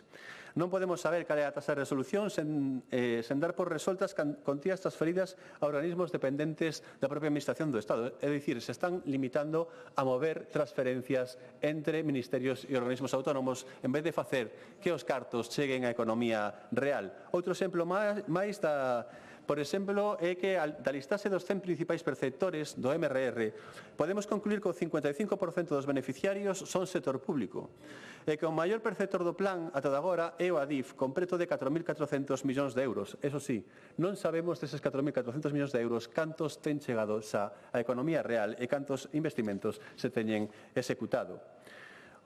O Tribunal de Contas, esta vez non é o europeo, o español, instou xa no ano 24 a mellorar a información publicada, xa que esta debería posibilitar o seguimento fehaciente da súa execución. Isto non o digo eu, o di o Tribunal de Contas, que a mí seguro que non me van creer. O Tribunal de Contas di que a información que faciliten debería posibilitar o seguimento fehaciente da execución dos fondos do mecanismo de recuperación e que a información contida é incompleta ou pouco actualizada, que faltan procedementos claros de seguimento e unha insuficiente publicación de convocatorias, contratos e beneficiarios. Os datos da ferramenta Elisa non permiten establecer ningunha media de axuda recibida por empresa, por exemplo. E, por exemplo, tamén que nos rendemos periódicamente os datos do Ministerio non coinciden cos datos que lles rende a Comunidade Autónoma de Galicia. Por a contra, a Xunta de Galicia leva publicando desde o ano 23 informes trimestrais que inclúen datos de execución, asignacións, investimentos realizados, convocatorias, convenios, contratos, beneficiarios e ata fitos e obxectivos. O grado de execución da Xunta é o 60% dos recursos asignados, descontando as devolucións, e beneficia a máis de 60.000 empresas e fogares. O pasado mes de outubro, executamos máis de 1.000 millóns acumulados do mecanismo de recuperación e resiliencia. 1.000 millóns executados, me refero á fase OK, señorías. E, mentres tanto, pois, como dicía, mentre o Goberno é incapaz de executar este plan de que se quedou a metade a maioría dos recursos, nos temos que pelear cun deseño ineficiente das ordes das axudas que se reparten en conferencias sectoriais dunha forma moitas veces cuestionable.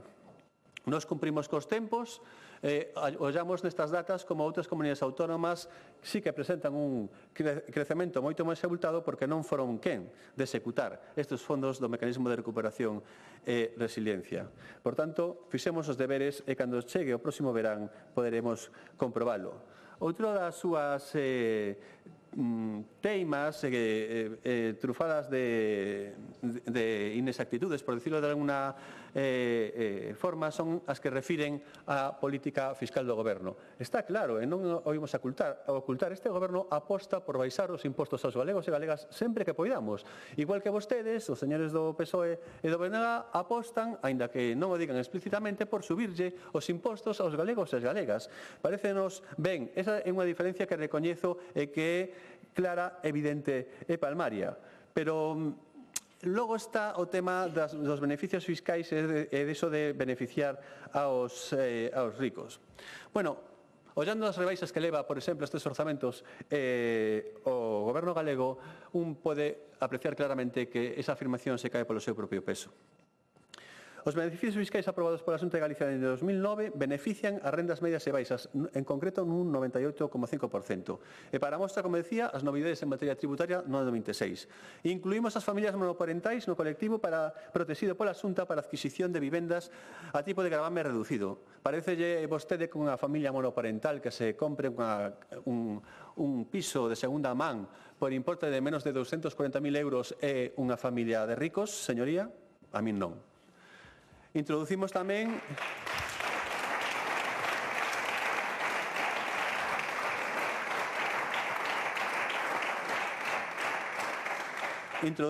un incremento do límite de prezo de vivenda, como dicía, para beneficiarse deses tipos reducidos que os subimos, porque suben os prezos de 200.000 a 240.000 euros máis 30.000 por membro da unidade familiar para poder beneficiarse destes tipos reducidos que pasarán a ser dun 3% para estes colectivos priorizados ou de cero se viven en zonas pouco poboadas. Tampouco me parece que sexa unha medida que se fai pensando nos maiores patrimonios da comunidade autónoma. Deducimos os libros de material escolar, un 15% dos gastos de volta ao cole, pero para familias de ata 30.000 euros per cápita de renta. Tampouco me parece que esteamos a falar aquí das familias máis potentes da comunidade autónoma.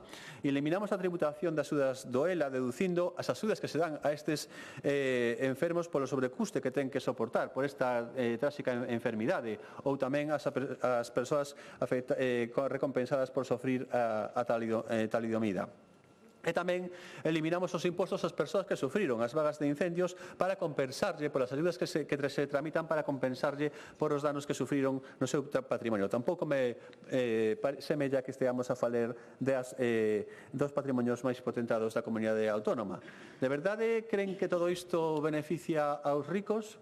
E creen que isto é un insulto para os galegos e galegas? Eu penso que non, señoría. Desde o ano 2009 o Goberno galego leva 121 baixadas de impostos, das que o 90%, 119, van dirixidas a beneficiar a estas persoas. Pola contra, o seu goberno en Madrid leva 97 subas de impostos e cotizacións. Somos o terceiro país da OCDE que máis subiu a presión fiscal dende o ano 2019. O terceiro de 39, señoría. E estamos entre tamén os 4 primeiros de maior presión fiscal. Dende o ano, entre os 11 primeiros.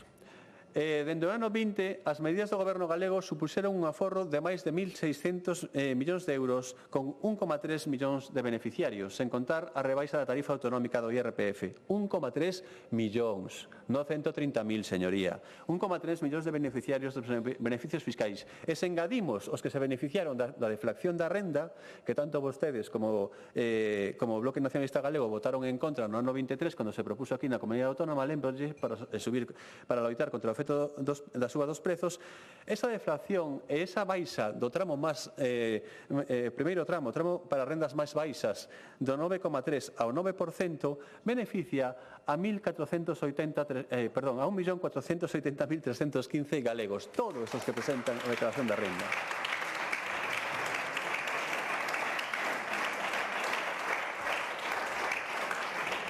Por tanto, a inmensa maioría dos galegos e das galegas están a beneficiar das medidas tributarias e dos alivios fiscais instrumentados por este Goberno, sempre respectando as necesidades de gasto dos servizos públicos fundamentais.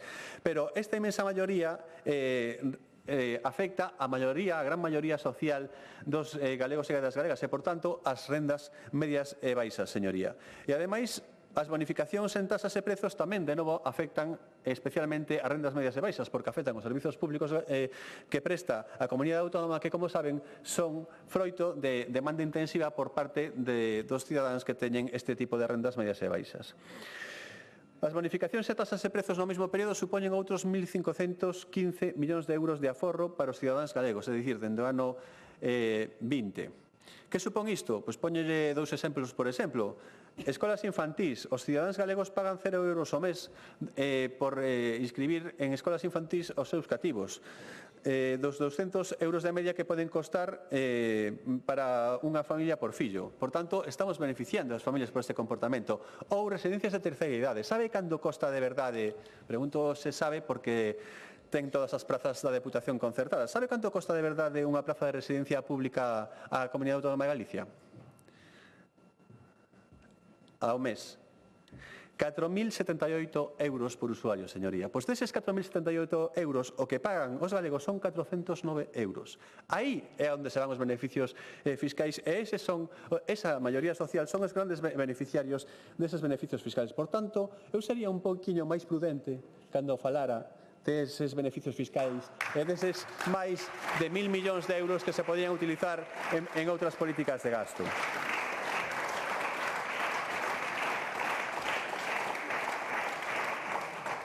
Falaron tamén o Bloque e o PSOE o PSDG, da Lei de Vivenda, porque ven que estamos a cumprir co noso obxectivo estamos a cumprir cos prazos que nos demos e, por tanto, queren desprestixiar este esforzo que fai o Goberno galego para duplicar este parque de vivenda pública hasta 8.000 vivendas, acompañado de outras medidas no eido do aluguer e tamén no eido das rebaixas fiscais, pero o certo é que ata o momento, en ano e medio de legislatura, temos preto de novas vivendas públicas en marcha. Sí, en marcha.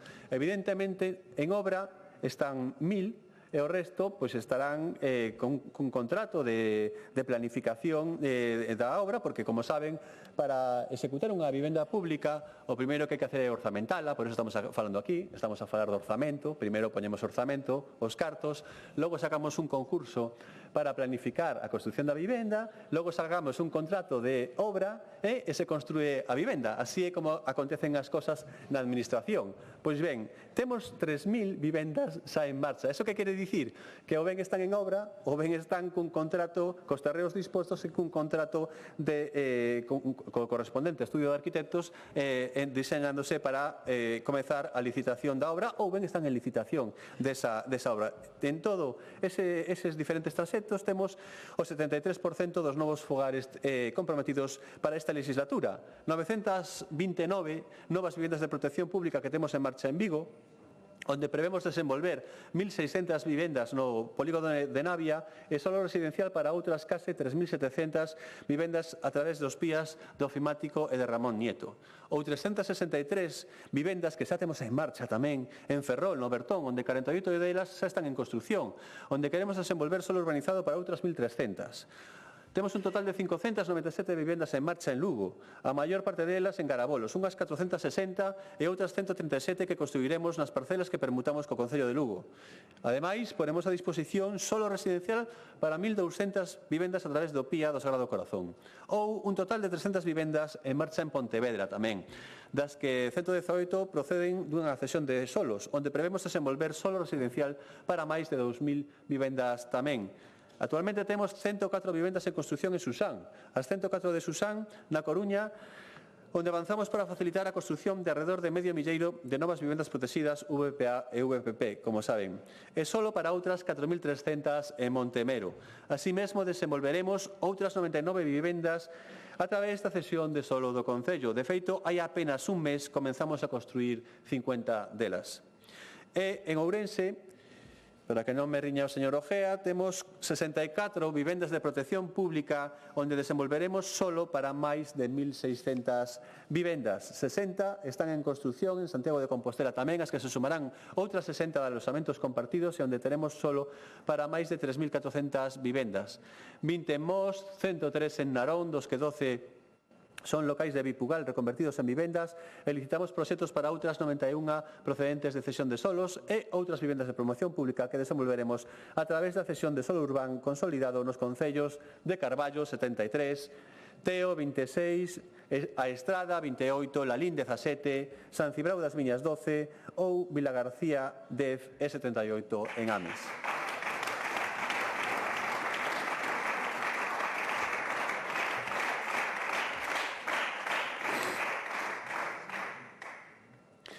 Seguíamos falando o fío da tributación e da situación social de para quen goberna a Xunta, e tamén de novo se falaba de algúns datos, pero os datos definitivos son os que dimos, que referían ás tasas de inclusión social, as tasas de emprego e as tasas de distribución equitativa da renda, que voulle repetir por se non ouviron, porque contrasta moi ben o modelo da Xunta de Galicia, o modelo da Comunidade Autónoma de Galicia fronte ao modelo do Estado. Pensamos onde está ese escudo social do señor Sánchez. Na tasa AROPE, risco de pobreza e exclusión social, Galicia 18,8 fronte ao modelo do señor Sánchez 25,8. Non nos conformamos, temos que seguir, pero estamos ben por debaixo desa media nacional. Tasa de risco de pobreza moi inferior, neste caso 5,5 puntos. Galicia 14,2, España 19,7. Porcentaxe de poboación con carencia material severa, prácticamente a metade en Galicia respecto ao resto de España, 4,8 fronte a 8,3 respectivamente, señoría. A porcentaxe de baixa intensidade do traballo, case un punto inferior en Galicia que en España, 7,1 fronte a 8. Pero de que datos me están dicindo? Estas son as conclusións do seu modelo fiscal? Toda esta desigualdade e toda esta pobreza? Pois entón eu me quedo co modelo da Xunta de Galicia, señoría.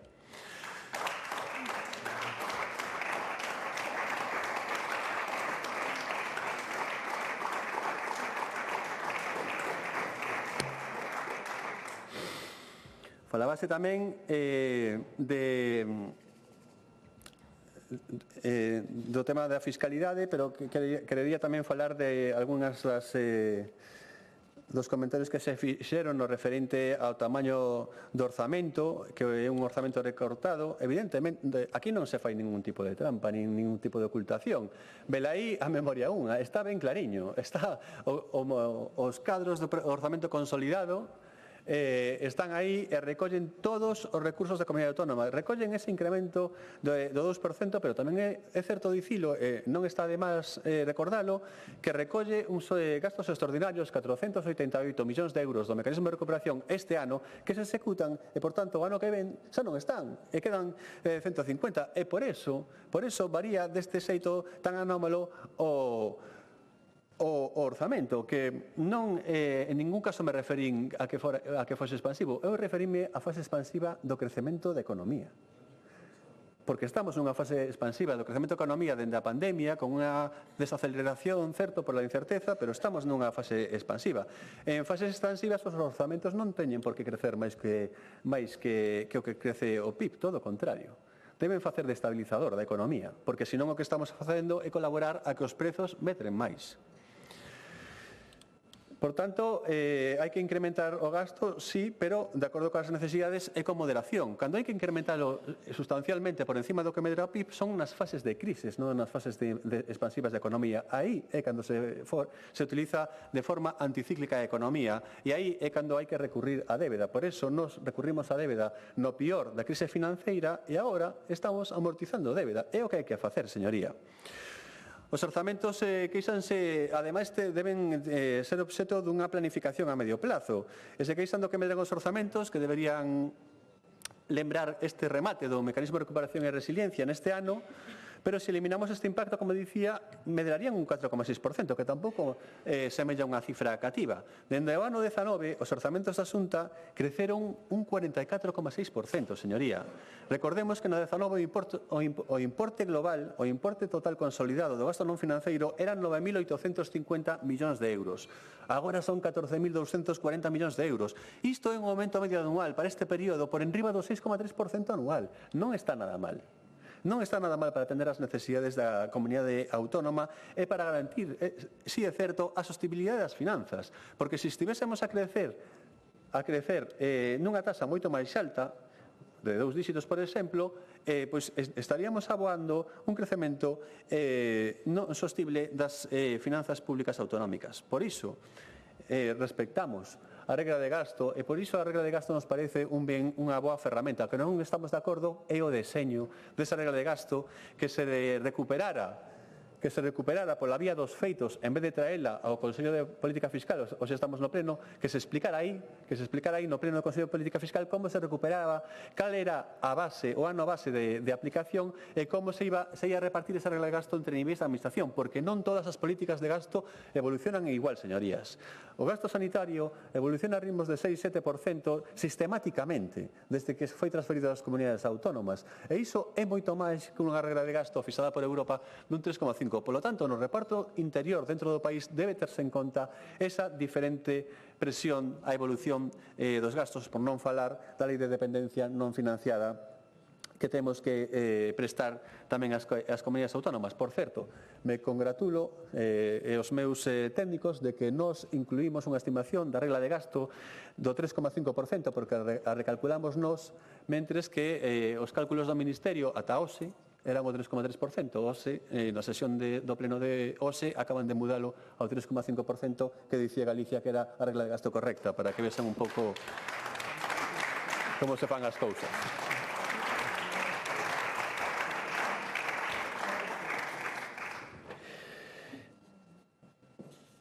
Dicía este incremento medio do 6,3% acumulado que non é para desbotar, pero es que seguimos polas principais áreas de gasto dende o ano 2019, vexan os incrementos. Acción social, incremento 2019-2026 90,3%. Igual parecelles pouco, a mí me parece que estamos a facer un esforzo sen precedentes en acción social.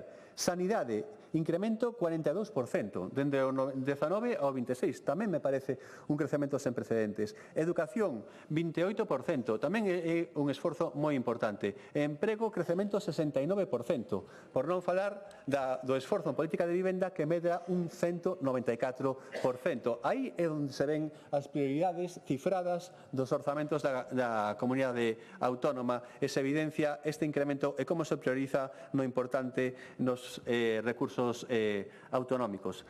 Falábase tamén, vencellado a isto, do endebedamento, como acabo de dicir, o endebedamento debe ser froito de utilización como resto como as políticas de gasto público de xeito anticíclico. Cando baixan os ingresos, cando hai crises, se debe recorrer a débeda para financiar esas necesidades de gasto e para manter a prestación dos servizos públicos fundamentais. E en épocas expansivas da economía, como que estamos a vivir, é cando non se debe recorrer a ese endebedamento. Se nos endebedamos sempre, pois chegamos a situaciones de difícil sostibilidade e hai que pedir que nos rescaten, como fixo alguna comunidade autónoma ao Goberno central, que ten a sorte de que lle pode impoñer o seu criterio e forzar a unha mutualización de débeda que non interesa nada a nosa comunidade autónoma, pero ahora voltaremos a este asunto.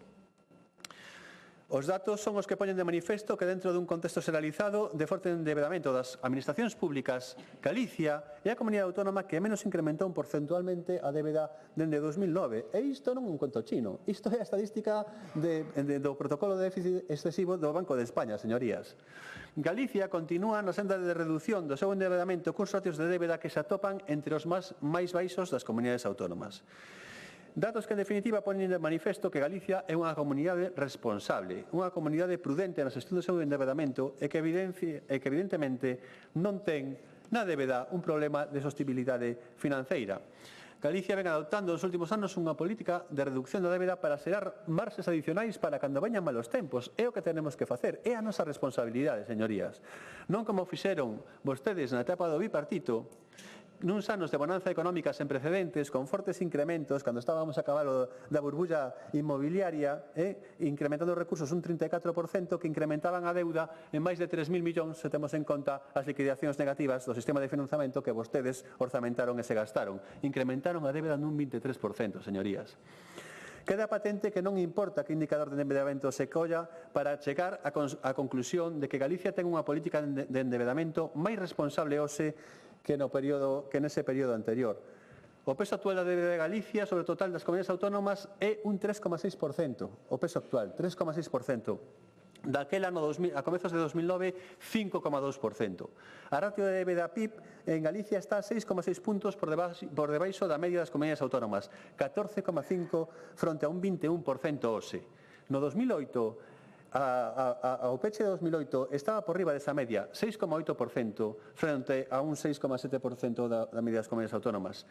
E o ratio de débeda per cápita actualmente nos sitúa na cuarta comunidade con menos débeda per cápita, mentres que no 2009 Galicia era a sexta comunidade, pero pola cola, con máis débeda per cápita de todas, señoría.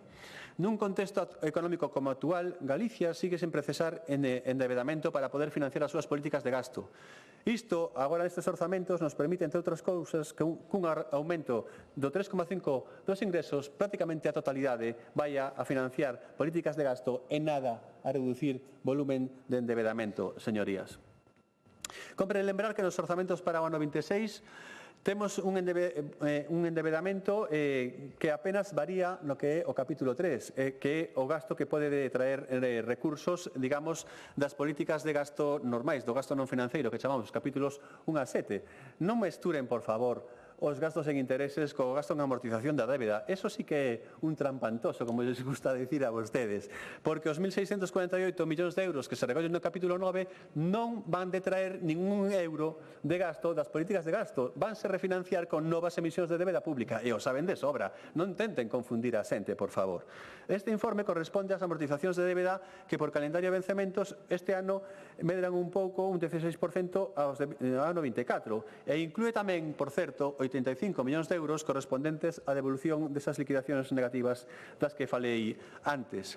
Grazas á solvencia desta comunidade autónoma, esta contía se financiará con novas emisións de débeda nas mellores condicións de mercado. Por iso non estamos urxidos a aceptar o acordo de asunción de débeda que é lesivo para Galicia, como que propoñen os grupos da oposición. Nos soubemos defender o noso autogoberno no peor da crisis e non precisamos que ninguén nos veña a rescatar agora, señorías. Os últimos datos publicados polo Banco de España dinnos que a débeda do Goberno central se está a incrementar en 688 millóns de euros o día. Desde que o señor Sánchez é presidente do Goberno, a débeda en España aumenta en máis de 515.000 millóns de euros. Estamos a falar de medio billón con B de euros. pero é que se comparamos a débeda do Goberno Central, a Administración Central máis Seguridade Social, coa de Galicia, en termos do seu peso sobre o PIB, a xuño do ano 25, a débeda do Goberno Central sube máis de 6 puntos, como indiquei, e a do Goberno galego redúcese en case 4. Os xuros apenas aumentan para este orzamento, é o capítulo que menos aumenta de gasto non financeiro e o que é máis importante, só representa o 1,5% do gasto non financeiro. Por cada 100 euros de gasto só adicamos ao pago de xuros 1,5 euros. Isto tamén é especialmente importante, fala por sí mesmo da boa xestión financeira da débeda nos orzamentos da Comunidade Autónoma.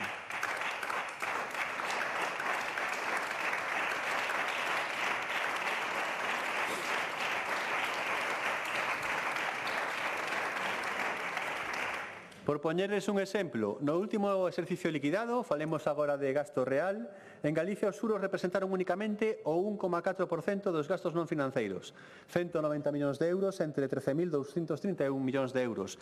E pola contra, na Administración Central, ese porcentaxe é 10 veces máis, un 14,1%, 10 veces máis que os orzamentos autonómicos. Falaban tamén da reprogramación dos fondos europeos, de falla de ideas, cando establecemos unhas prioridades, temos un plan estratégico, por certo, somos os primeiros en elaborar plans estratégicos consolidados para todas as políticas de gasto da Comunidade Autónoma, dende hai 3 plans estratégicos xa, dende a ano 2010, antes non había, e por eso temos unha folla de ruta clara. O que fixemos cos fondos europeos é a facernos aos problemas que tiñamos, ir a falar coa Comisión Europea e mudar os programas para respostar a este problema. Foi o que fixemos, non caeron do ceo máis fondos europeos a maiores, é unha reprogramación, señoría. Tivemos un problema e o que fixemos no mes de setembro xa foi reaccionar rápido e habilitar o programa Restor para loitar contra os efectos da vaga de lumes, por exemplo, pero para moitas máis cousas. A modificación do programa FEDER foi presentada, como dicía, xa en setembro e será aprobada nas vindeiras semanas. Esta reprogramación de fondos está aliñada coa planificación estratégica da Xunta de Galicia e coas prioridades de Europa, e con ela queremos financiar actuacións de rehabilitación e recuperación nas zonas afectadas polos incendios forestais, claro que sí, deste pasado verán, a reconstrucción de infraestructuras públicas e ambientais danadas, a sustitución de equipamento danado e actuacións para mellorar a prevención e adaptación ao cambio climático, pero non só iso. É que tamén reprogramamos ata 118 millóns de euros, un 13% do programa operativo, para reforzar os obxectivos políticos 1 e 2, apoio a investimentos vinculados a STEP e reforzo das capacidades industriais, e tamén no 2, reforzo da resiliencia hídrica da Comunidade Autónoma, os ha citado Restor e reconstrucción de catástrofes naturais e vivenda acadable e sostible. Por tanto, iso que dice o señor Besteiro de que deberíamos orientar fondos europeos para tal, xa fixemos. Está dicindo algo que xa fixemos. Igual contaron yo en Bruselas estes últimos días cando andivo por ali, pero que saiba que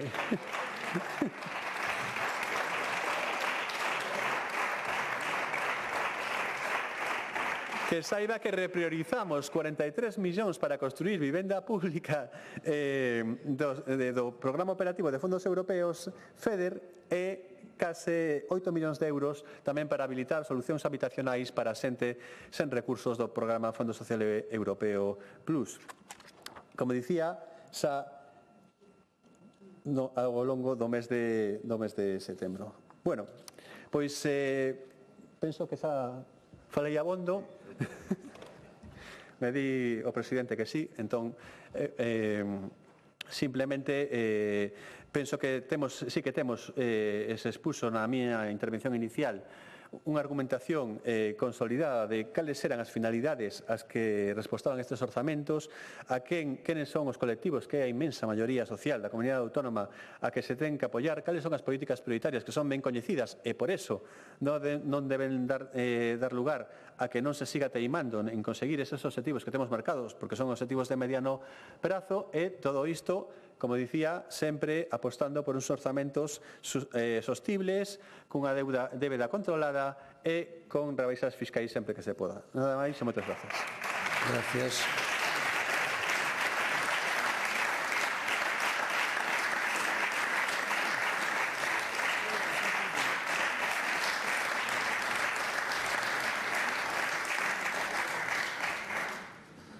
Grupo Parlamentario Non Emendante, Grupo Parlamentario Popular, señor Pazos.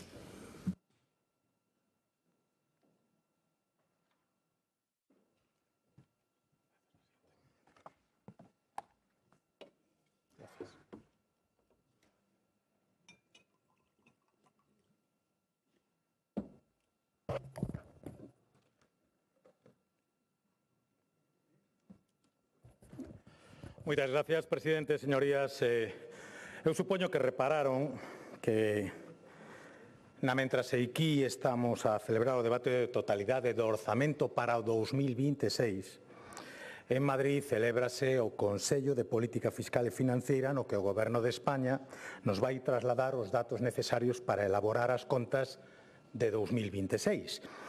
Ese Consello, que tamén debería marcar o inicio da tramitación dos presupostos do Estado que sustitúan aos vixentes, aprobados xa fai 1089 días, a pesares de que o Goberno ten a obriga constitucional de presentar orzamento cada ano antes do 1 de outubro.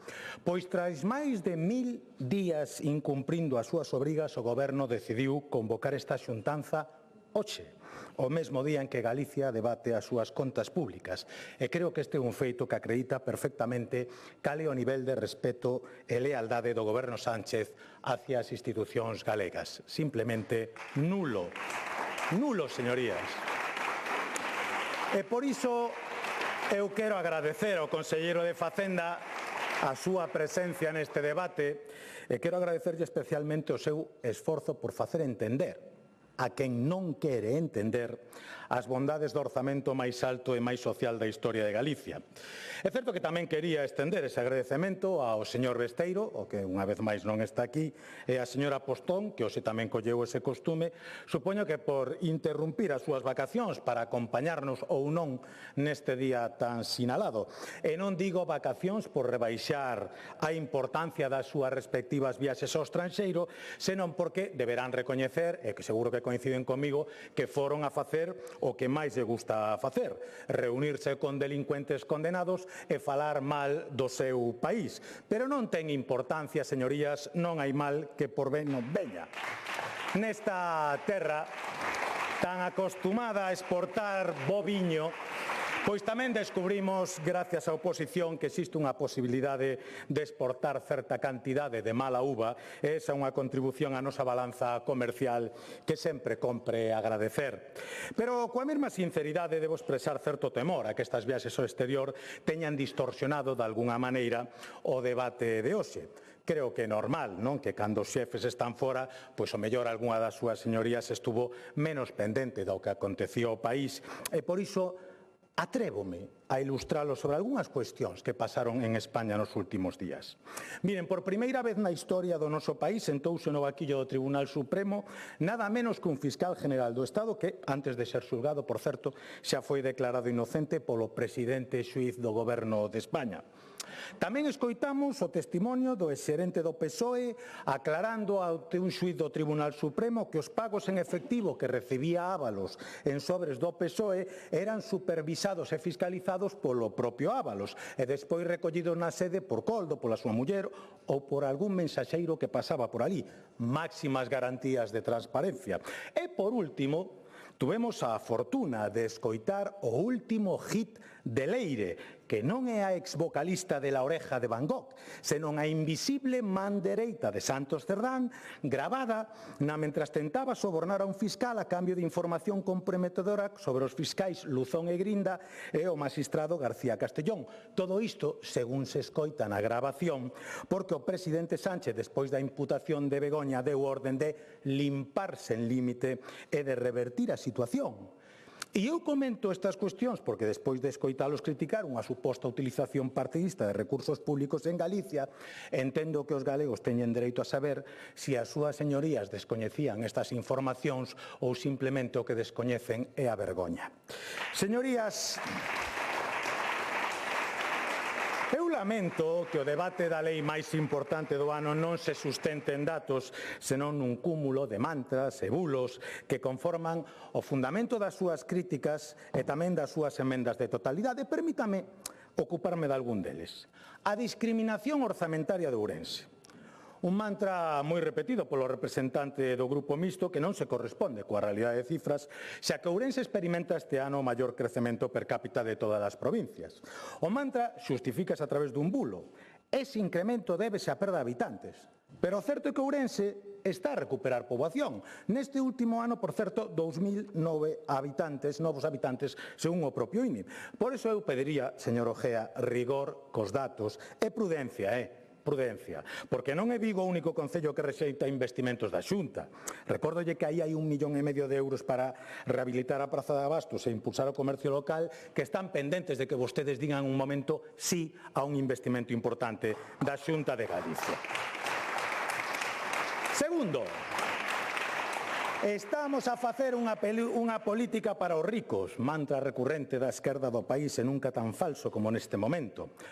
Decía o señor Besteiro que non podemos compartir nisto do patrimonio e de axudar aos ricos, non podemos competir con Madrid. Non, señoría, con que non podemos competir é co bipartito, que no seu último ano de goberno recaudou 0 euros aos ricos porque se cargaron o imposto de patrimonio. Un pouquiño de vergoña, digo eu, non?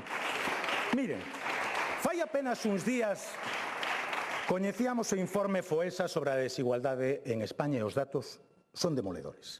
Alerta o informe dun deterioro sen precedentes da clase media, dun aumento da taxa de exclusión severa dun 52% e sitúa a España como país europeo con maior risco de pobreza infantil despois de superar no ranking a Rumanía.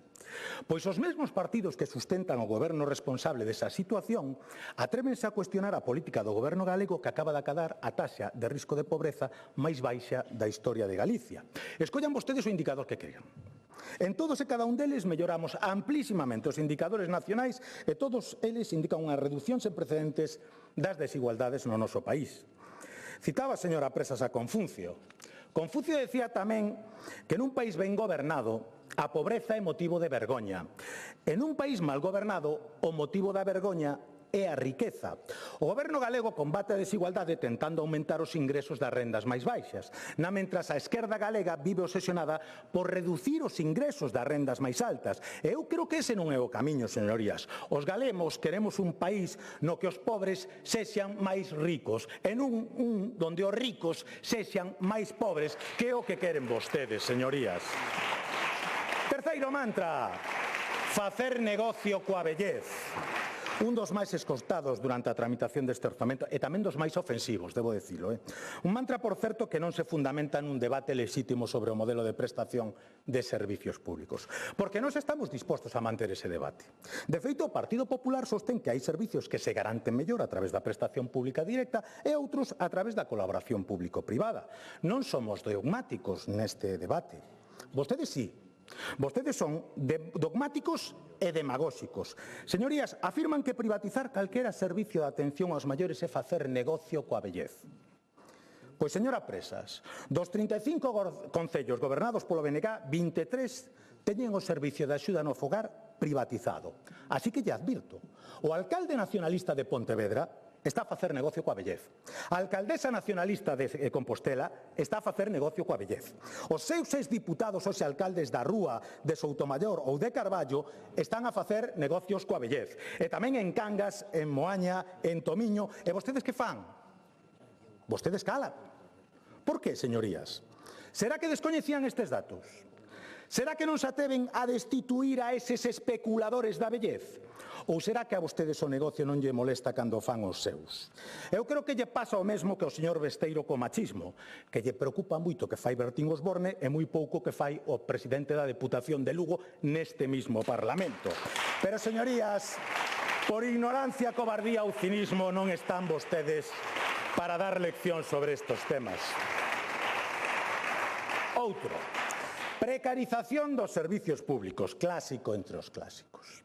En Galicia levamos 15 anos consecutivos escoitando este mantra e incluso fai menos dunha semana podemos escoitar ao propio presidente Sánchez falar deste tema.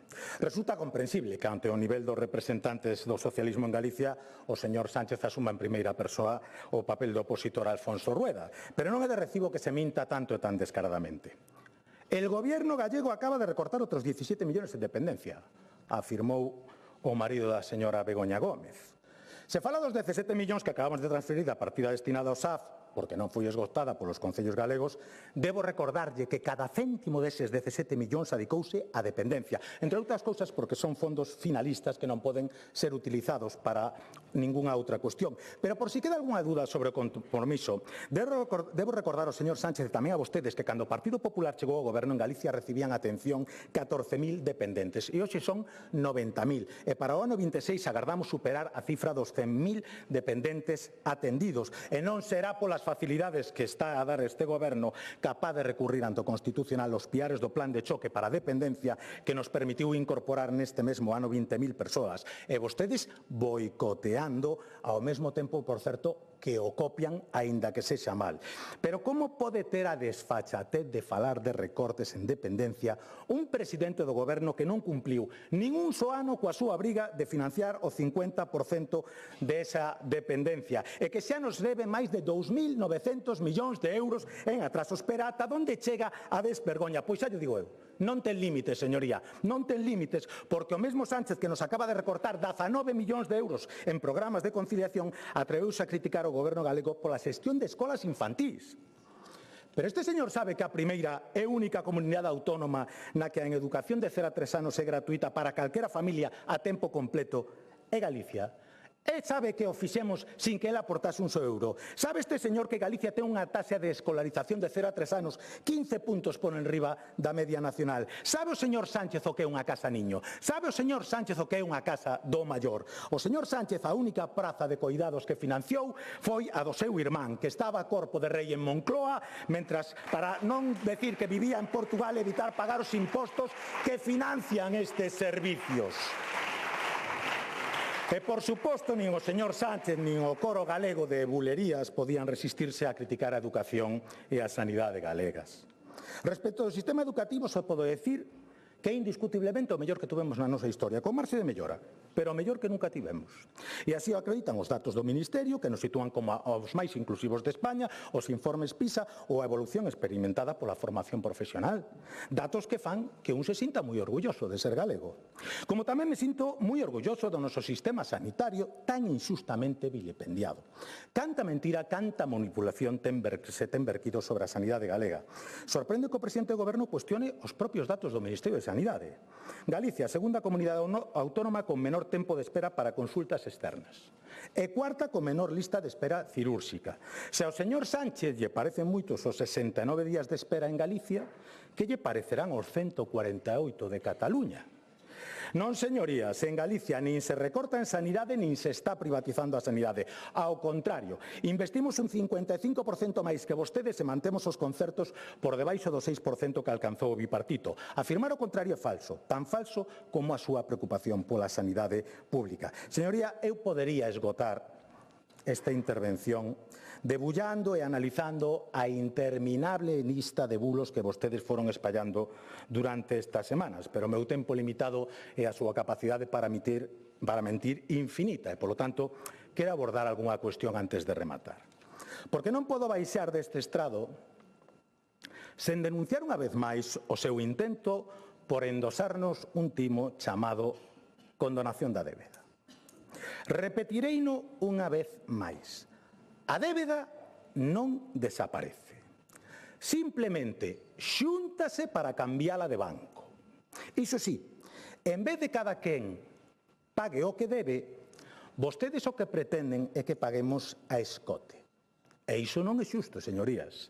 Non parece xusto que paguemos a medias a conta cando uns ordenaban caviar e champán francés e outros intentamos sobrevivir con churrasco e viño do país. Non parece razonable. E penso que a maioría dos galegos deberíamos de coincidir en que aos amigos en dificultades hai que axudalos, pero aos gorróns hai que pararlles os pés. E por iso cada un ocupa o lugar que ocupa. Alfonso Rueda está a defender os intereses dos galegos e por iso o elixeron presidente da Xunta de Galicia.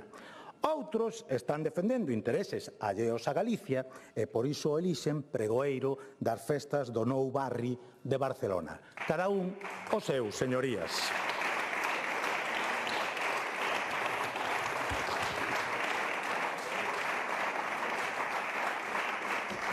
Como o meu tempo hoxe é moi limitado, vanme permitir que peche xa.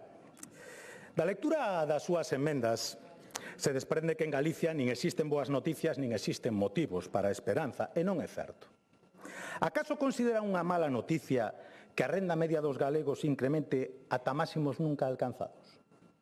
Considera unha mala noticia que estemos en mínimos históricos de pobreza?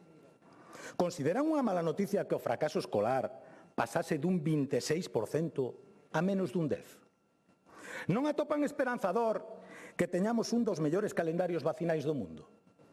Non é esperanzador que unha familia galega poida educar a seus fillos dende que ingresa na escola infantil ata finalizar a universidade sen pagar ningún só euro de matrícula?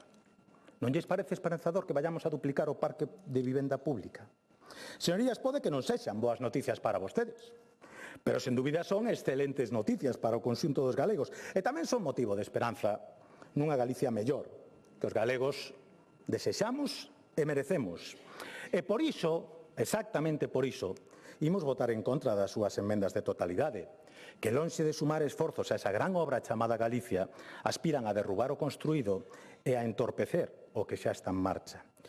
Tiven a tentación de rematar esta intervención pedíndolles que abandonen esa permanente teima do non polo non, pero temo que os consellos deste portavoz non sexan moi ben recibidos pola oposición. Así que agora que estamos no solpor do ano castelao, pensei que tal vez recibirían mellor un consello se este ven de puño e letra do insigne Rianxeiro. Decía: non lle poñades chatas a obra na mentras non se remata. O que pense que vai mal, que traballe nela. Hai sitio para todos. Aplíquense o conto a ver si don Daniel ten máis sorte que este humilde portavoz.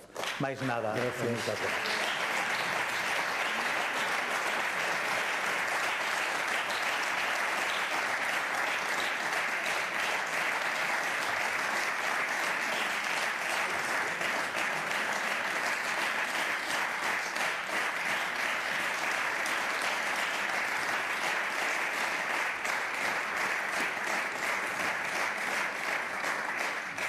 Réplica dos grupos emendantes, Grupo Parlamentario Mixto, señor Ojea.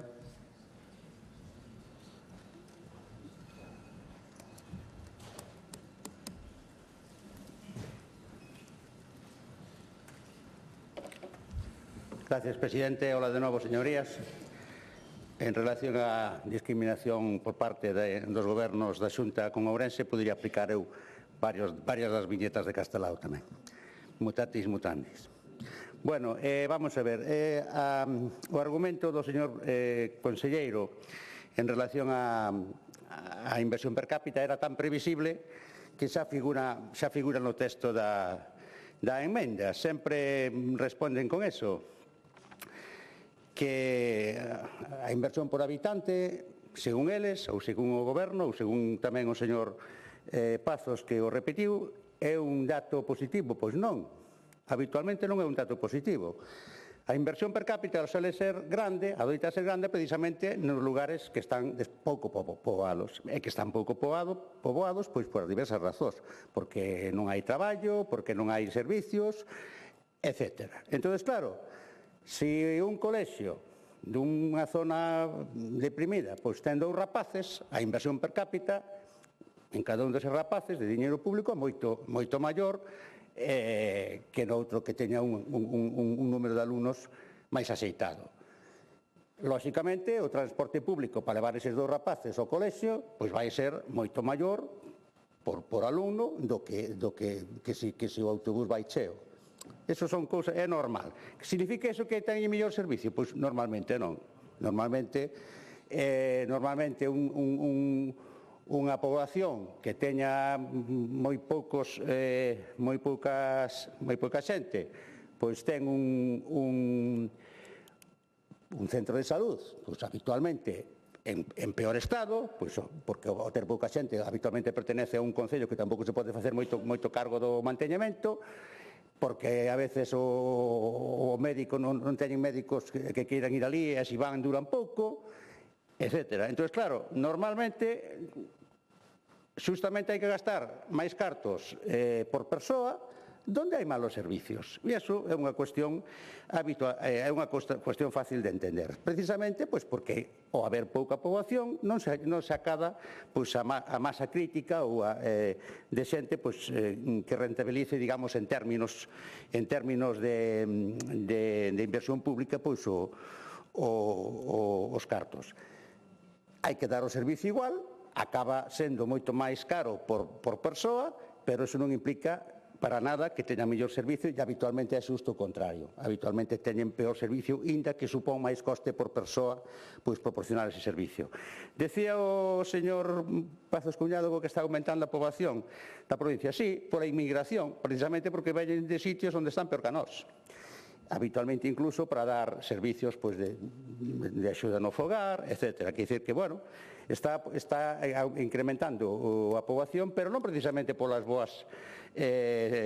xestión da Xunta, polas inversións da Xunta na provincia. Son precisamente porque son xente que ven a amplias zonas da provincia que son descendentes de anteriores emigrantes, a Venezuela, a Argentina, etc., Cuba, e, bueno, están volvendo, o propio goberno do PP está tamén tomando certas medidas para facilitar esa inmigración, que nos parece ben, pero esa é a causa, non é que sexa pola boa xestión da Xunta en relación ca provincia. Nombraron diferentes obras que están facendo na provincia de Ourense, que son obras menores en comparación coas enormes obras que se están facendo noutro sitio. Hai sitios onde se dilapida que se gastan grandes cantidades de cartos sin pena, e despois en Ourense aparecen obras que andan na orden de magnitude das obras municipais, e que están facendo obras que son máis ou menos andan máis ou menos nas cantidades das obras municipais. Mire, hai un proxecto contra o cambio climático, refugio climático, que non chega nin ao medio millón de euros, que está sacando moito peito a conselleira, dos cuales, son 440.000 euros.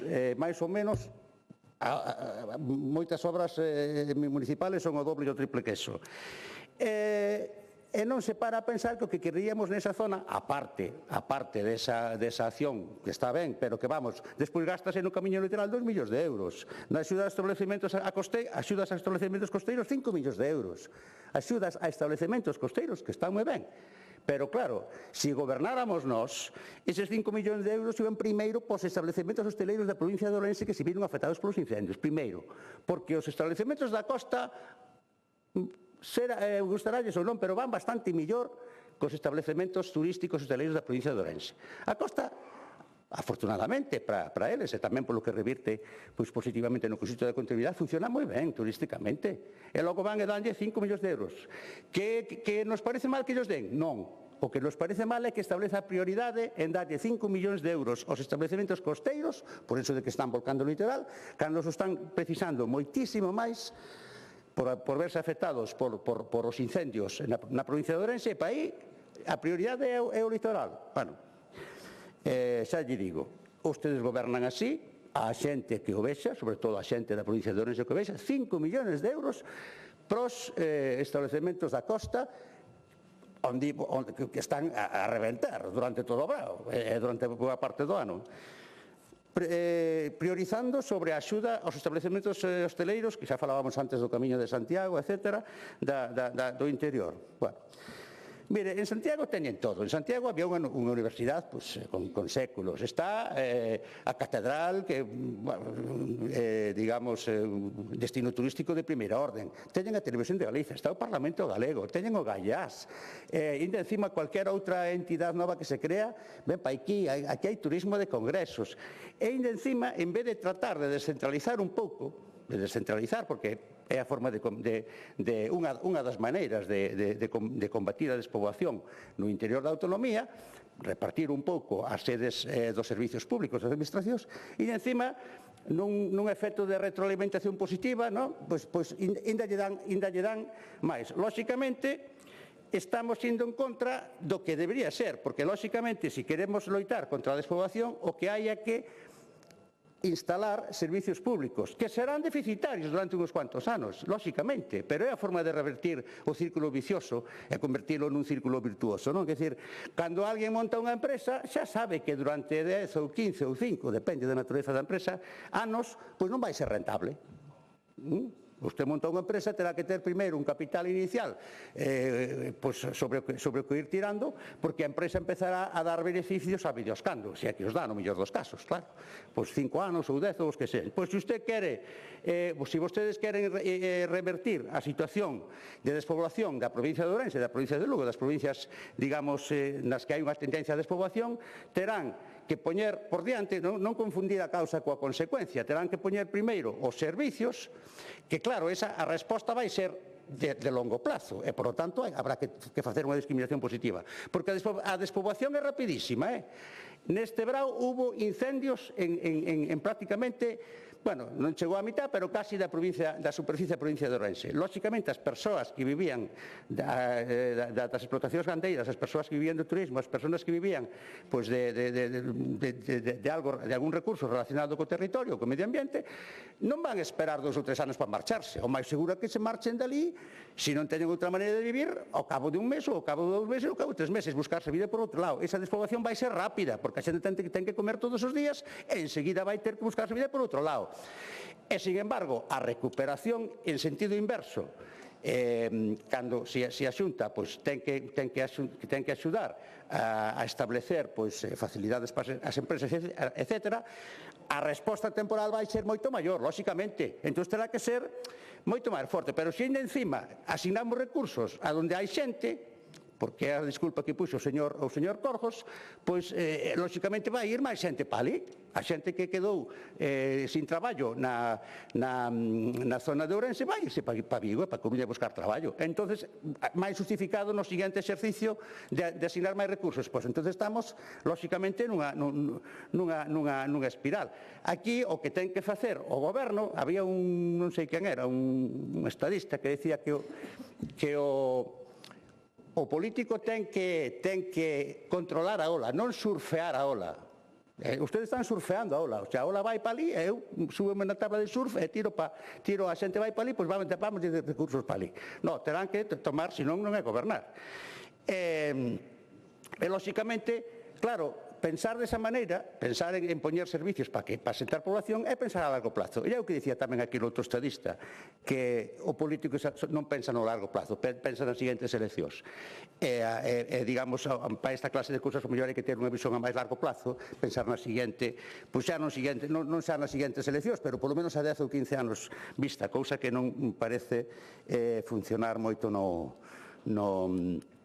na mente dos gobernantes do Partido Popular, non solamente desta legislatura, sino das anteriores. E tamén, lóxicamente, ten a súa parte o Goberno Central, que vostedes están utilizando moito a confrontación con Madrid, e estamos ali en Ourense as persoas afectadas polos incendios, que se as competencias son dos galgos, que se as competencias son dos podencos, o sea, que se a Confederación Hidrográfica, que se tal, mire, non utilicen eso como confrontación política, traten de colaborar co Goberno Central e o Goberno Central facer o mismo co Goberno Autonómico, porque nese caso pois temos que tal. Nós pensamos, xa sin meternos na idoneidade da cantidade global, que efectivamente non supón un incremento polo tema do IPC e polo tema de todo, se vai gastar con eficacia, entendendo xa como primeira parte de eficacia o executalos, e que non queden sin executar. Vai haber modificacións de créditos porque ten que habelas, e que, tal e como está previsto, non se van a cubrir as necesidades da provincia, as necesidades inmediatas e logo as necesidades de revertir a situación de discriminación. Entón, terá que haber modificación de créditos, porque se non os hai, tal e como están, eu penso que nas seguintes eleccións pois, que os cidadanos de Ourense tomen conciencia e procedan en consecuencia. Mire, vou xa para rematar, vou ler a conclusión leída literalmente que está na nosa emenda de evolución dos orzamentos. O Grupo de Democracia Lensana considera que o proxecto de lei de orzamentos xerais da Comunidade Autónoma do 26 é injusto, desequilibrado e lesivo para os intereses da provincia de Ourense e, por extensión, para a cohesión de toda Galicia. Ao non ofrecer unha resposta á discriminación histórica e ao despoboamento, á dispersión xeográfica e agora tamén á catástrofe dos incendios, este proxecto carece de legitimidade e equidade que debe ter unha lei de orzamentos. Solicitamos a súa devolución ao Goberno da Xunta para que proceda a súa reelaboración e presente un texto que garanta unha distribución xusta dos recursos, incorpore un plan de investimento específico e de emerxencia para Ourense que afronte as consecuencias dos incendios e demostre un compromiso real co reequilibrio territorial e a loita contra a despoboación. Así foi como foi registrada. Moitas gracias. Gracias. Grupo Parlamentario Socialista, señor Gómez Besteiro.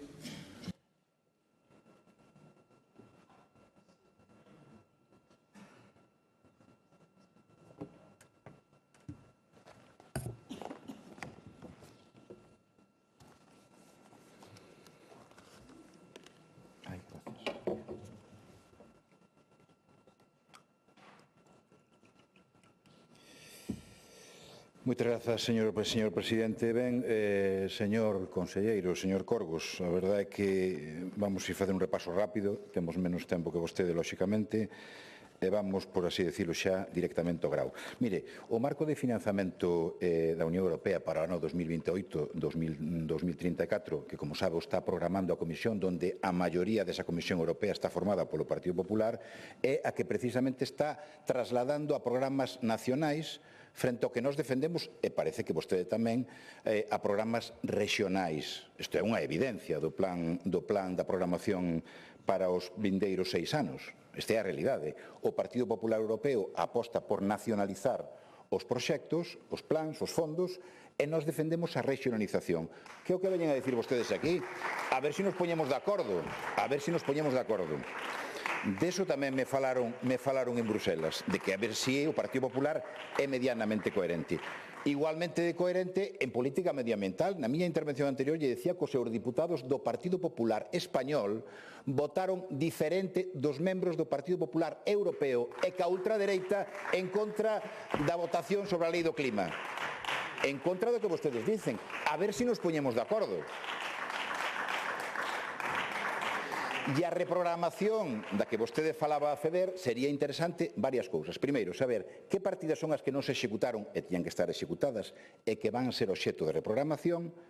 E segundo, ao destino efectivo desas partidas. Iso é unha información que non creo que sexa menor, sino que é moi importante, porque nós facemos fincapé en algúns deses 5 criterios que marca a Unión Europea para facer a reprogramación deses fondos non executados e que poderían estar executados porque a data é 31 de decembro deste ano, non do ano que ven, sino deste ano. Por tanto, eses datos son importantes.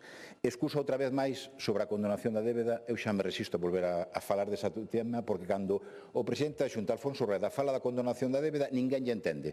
Pero cando fala vostede da condonación da débeda, non lle entenden nin fora, nin aquí empezamos a entender nada, non? O digo porque nós que defendemos a condonación da débeda e as posibilidades da condonación da débeda non solamente en pagar menos intereses, que hasta aí chegamos, verdad? Que vamos a pagar menos intereses porque temos menos deuda, hasta aí chegamos, creo que todos os que estamos aquí, e os que están fora tamén. Pero tamén iso está vinculado a que se temos unha maior capacidade de recaudación de ingresos, isto é, non facemos tantos beneficios fiscais, eso que seguimos e que ganamos en recaudación fiscal o podemos aproveitar no capítulo de gastos para as inversións que nós sí consideramos importantes neste país. Hasta aí tamén chegamos. E en terceiro lugar, tamén debemos coincidir en que unha condonación da débeda millora, en todo caso, a estabilidade financiera de Galicia. Creo que iso tamén podemos coincidir. Bueno, pois vamos avanzando nese nese concepto, nese acordo. Por certo, unhas dos que nós pedimos para apoiar estes orzamentos, dos que non falou na súa intervención, pero que forman parte dunha aposta nosa, aceptar a condonación da débeda e aceptar tamén unha política diferente de ingresos en materia fiscal. Para chegar a eses 1.000 millóns que nós creemos que é posible, froito tamén desa reprogramación que se pode levar a cabo antes do 31 de decembro deste ano. Defendemos, e é dunha forma absolutamente clara, cal é o financiamento futuro. Primeiro, condonación da débeda, que para nós é o quilómetro cero da financiación autonómica, pero o financiamento vai dirixido a tres cuestións que creo que, ademais, é posible no que temos que estar de acordo. Financiación singular, é dicir, atención ás singularidades do noso país, que son coñecidas por todos vostedes. 2, financiación suficiente, isto é, aplicado ao que é a población axustada, non aos territorios, sino ás persoas a que se prestan esos servicios. E 3, financiación solidaria, é dicir, que os mecanismos de solidariedade funcionen en toda a política do Estado. E, por tanto, tamén aquí en Galicia. Eso sí, unha financiación que teña en conta a corresponsabilidade fiscal. Vostede fala de beneficios fiscais, de perdós fiscais a unha gran parte, a unha parte pequena da poboación en Galicia, pero do que non fala é da armonización fiscal. Non se pode traballar ca reducción dos impostos e ca outra mão pedirlle máis ao Estado. Un Estado, por certo, algo que tamén ignorou, aportou unha cifra récord este ano, máis de 10.500 millóns. Nos últimos 7 anos del señor Sánchez, como lle gusta a vostedes decir, se aportaron un 40% máis que nos 7 anos anteriores de M. Rajoy. Esa é a realidade. A realidade. Por tanto, teño que trasladarlle as cuestións que nós lle planteábamos nestas modificacións orzamentarias. Nós trasladamos aquí a este pleno de que Galicia estaba vivindo unha serie de fitos que nos levaban a calificalos de emerxencia. Emerxencia climática, creo que é evidente, a estas alturas xa non se pode nin discutir. Emerxencia habitacional, exactamente a mesma, lle daba na miña intervención unha cifra máis de 22.700 galegos e galegas inscritos no registro de demandantes de vivenda pública, 4.700 máis que no ano anterior. Solamente un ano e se incrementou en 4.700 galegos e galegas que demandan vivenda pública.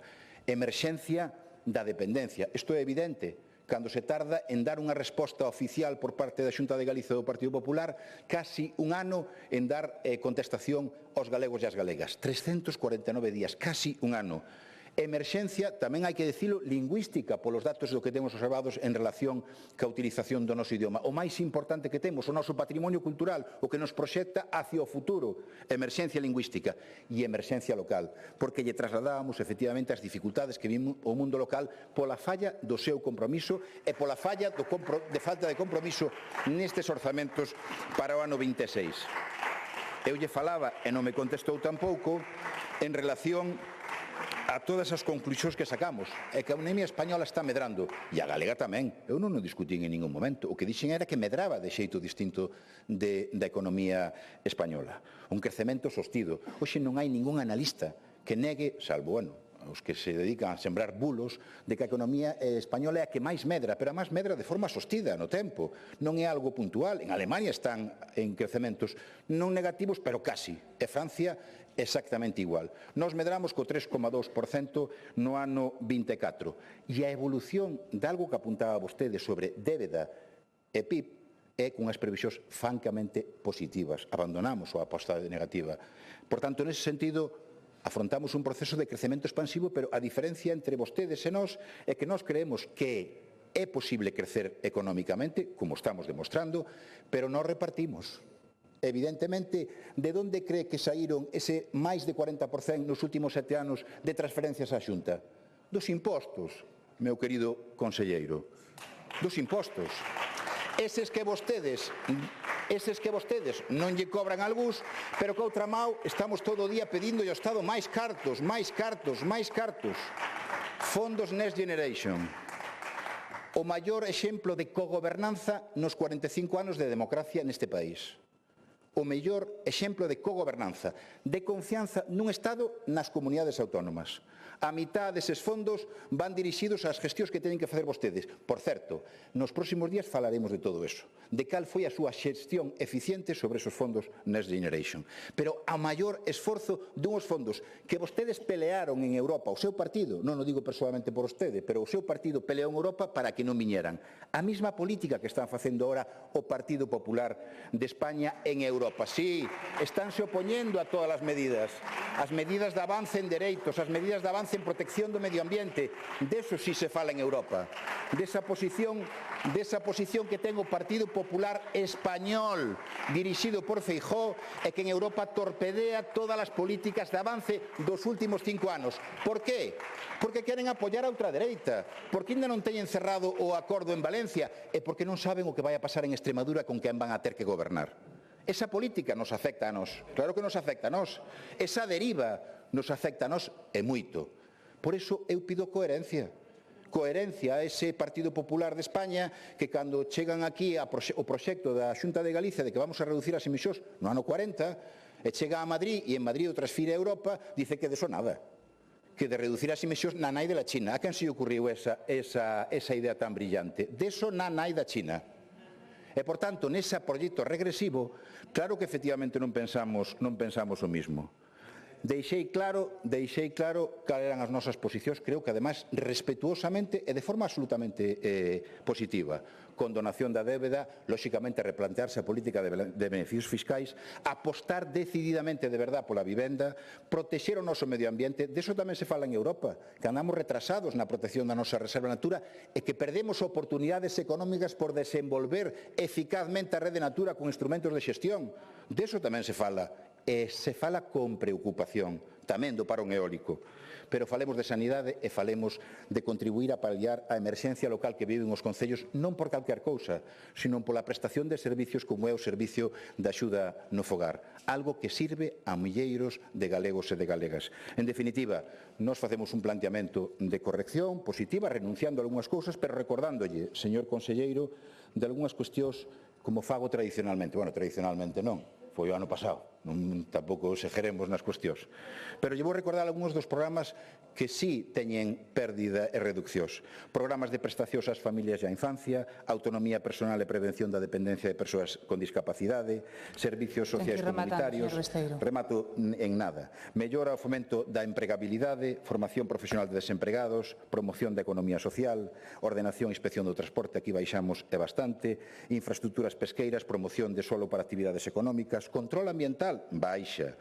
Plan galego de investigación, desenvolvemento e innovación tecnolóxica, tamén baixa. Fomento da sociedade de información e do coñecemento, baixa tamén. Fixación de poboación no medio rural, baixa.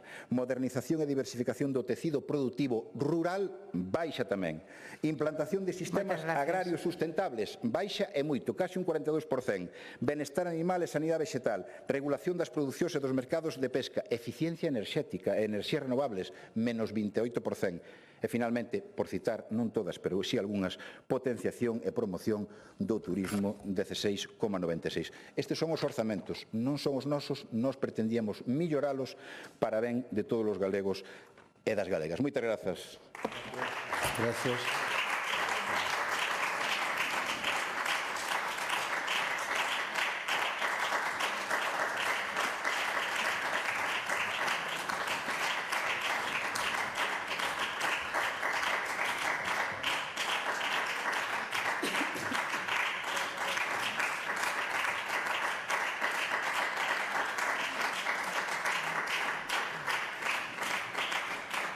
Grupo Parlamentario do Bloque Nacionalista Galego, señora Presas.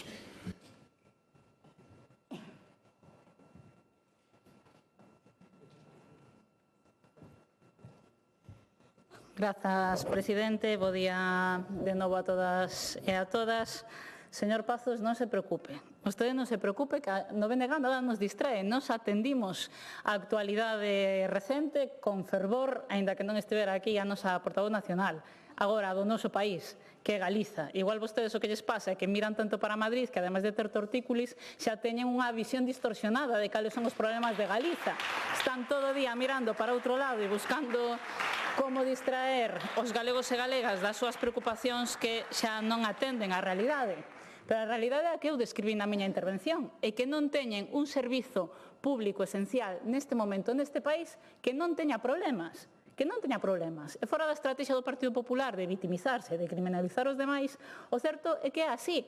Folga histórica no ámbito do ensino público. Por qué? Porque o profesorado, sabe vostede, señor Rodríguez, sabe vostede perfectamente, somos os únicos que non recuperamos as horas lectivas pre-crise. Logo ven o señor Pazos aquí a pervertir a Castelao e a dicirnos que temos que esperar a que acabe a chat, a que non poñamos chatas a obra, que temos que empezar a que acaben. Pero cantos anos precisan para recuperar os dereitos que vostedes quitaron na época de crise? 17 anos máis. E que a este paso, ou para ver que se triplicaron as necesidades educativas especiais e que vostedes non amplían o profesorado, etcétera, etcétera. Queren tapar vostedes tamén a situación de colapso que hai no Servizo de Axuda ao Fogar, con desculpas que veñen poñer aquí a esta Cámara para descargar responsabilidades nos concellos que deberían asumir vostedes. E esa proposta que acaban de facer é un insulto ás traballadoras, ás usuarias e tamén aos concellos deste país. Nos insistimos, negocien connosco 15 millóns de euros para atallar a crise que está vivindo o Servizo de Axuda ao Fogar. Sanidade, problemas tamén. Casas niño, problemas. Centros de menores, problemas. Centros de discapacidade, menores. Non, o sindicalismo é un dereito, non é un problema, por moito que lle supoña algún deputado do Partido Popular. Claro, igual vostedes non saben o que é ter que estar sindicados para defender os seus dereitos, pero o problema non é a maioría social que legitimamente escolle os seus representantes sindicais. O problema son as políticas do Partido Popular.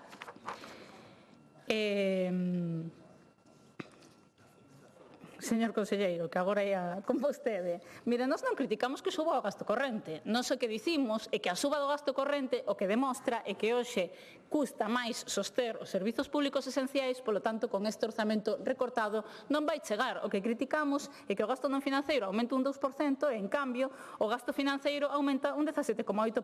Vostedes poden seguir facendo piruetas para escudarse en que aceptar a quita da débeda non é positivo para Galiza, pero que van facer vostedes cando outras comunidades acepten e Galiza queden atrás? Por favor, xa que tanto citan e se preocupan polo Consello de Política Fiscal Financeira, hai marxe na tramitación, hai marxe na negociación, fagan o que non fixeron ata agora, no lugar de defender os intereses electoralistas do señor Feijóo, negocien unha quita histórica sen precedentes para Galiza que aliviaría as nosas finanzas e que podería, polo tanto, servir para reorientar tamén estes e futuros orzamentos. Esa é a realidade. E mire, falaba vostede dos beneficios fiscais. Claro, primeiro o trampantojo é que vostedes chamanlle beneficios fiscais a todo, pero en fin, nos dicimos dos casi 800 millóns de euros que se detraen dos recursos públicos, hai algúns que son necesarios e que nos entendemos que son positivos e que hai que manter, como os que inclúen vostedes aí das taxas universitarias. Pero hai outra parte importante que nos insistimos, hai que renegociar e hai que reconsiderar. E volvo a poñer o exemplo que puxen na miña primeira intervención, é que as rendas máis altas un alivio de case 6.000 euros e traballadoras como as que estiveron a porta deste Parlamento no día de hoxe, no mellor dos casos, 50 euros de desconto, que evidentemente eso é un modelo antisocial aquí en calquera lado. E ademais a cuestión é que a receita da dereita de reducir impostos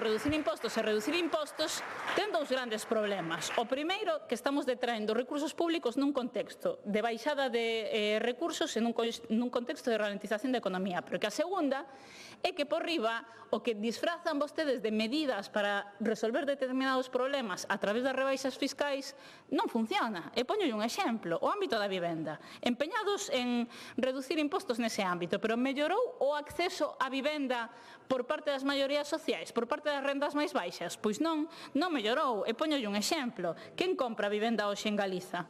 Vexa os datos. Bueno, despois vexa o vídeo e vexa os datos. En fin, máis da metade das comparecencias, das compravendas son a tocateja.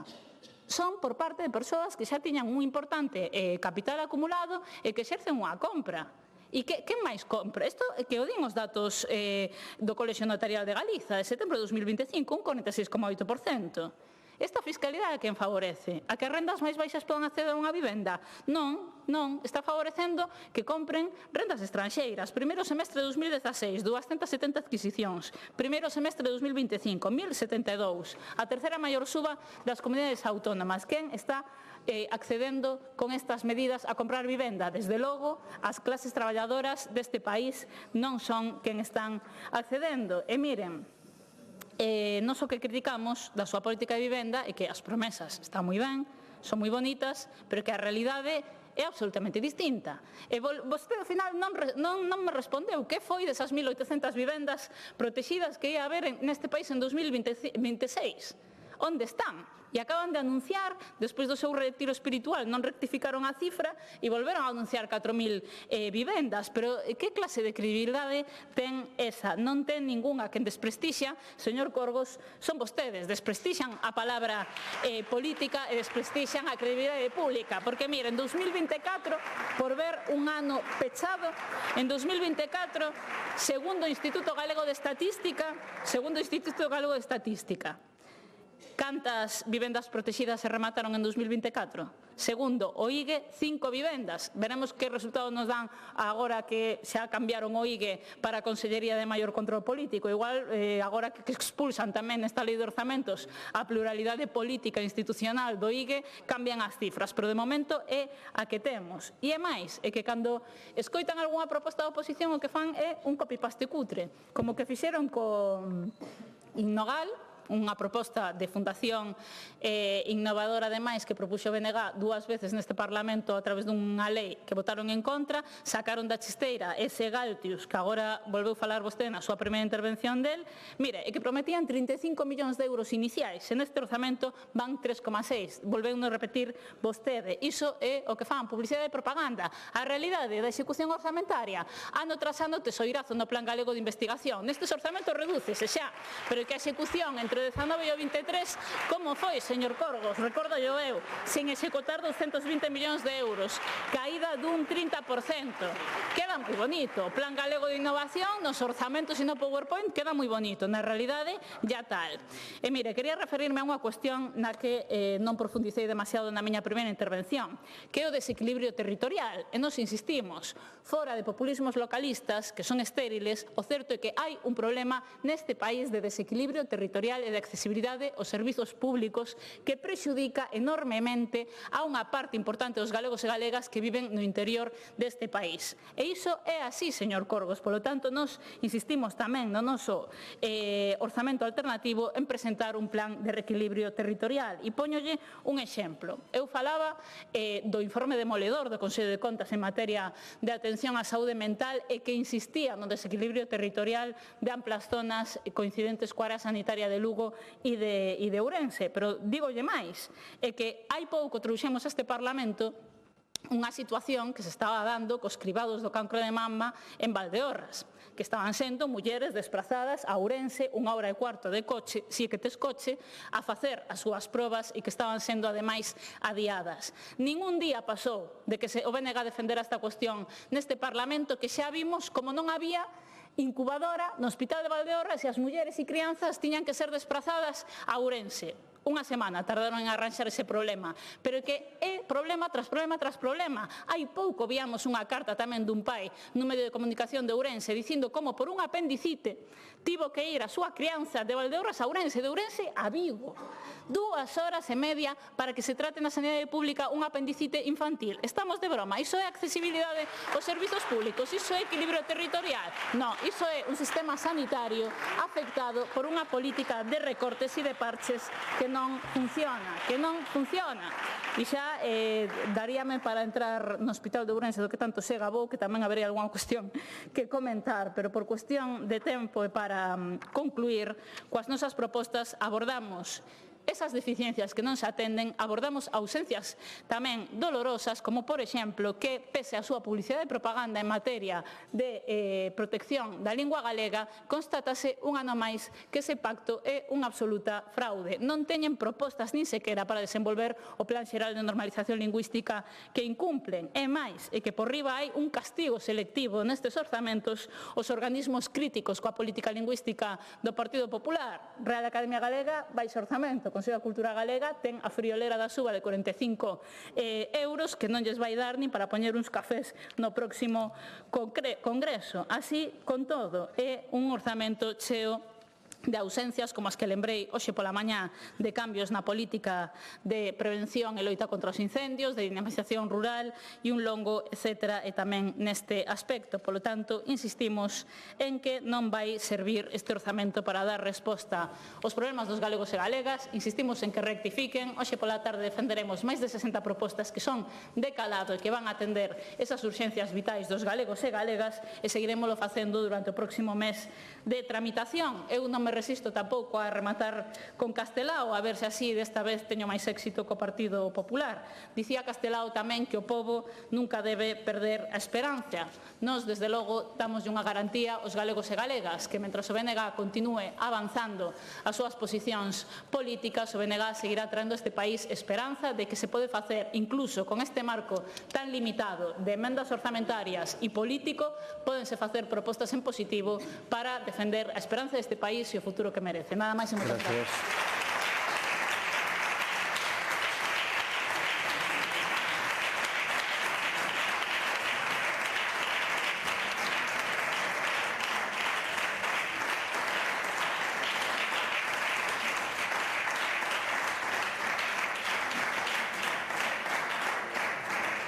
Para pechar este debate ten a palabra o conselleiro de Facenda.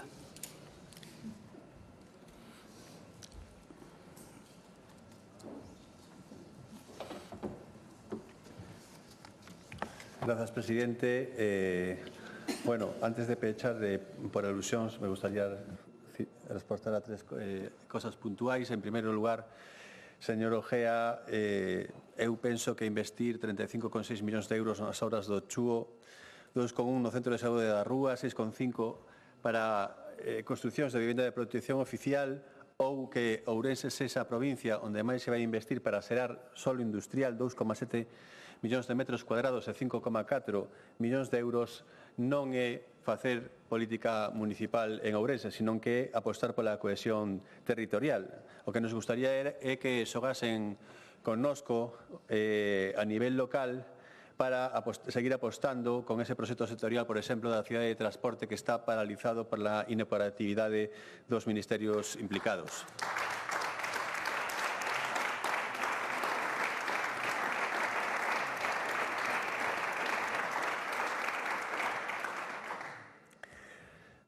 Respecto ao que indicou o señor Besteiro, bueno, non se pode abrir debate de novo, pero o marco financiero plurianual é unha proposta da Comisión. O Colexio de Comisarios non está só integrados por comisarios populares, señoría.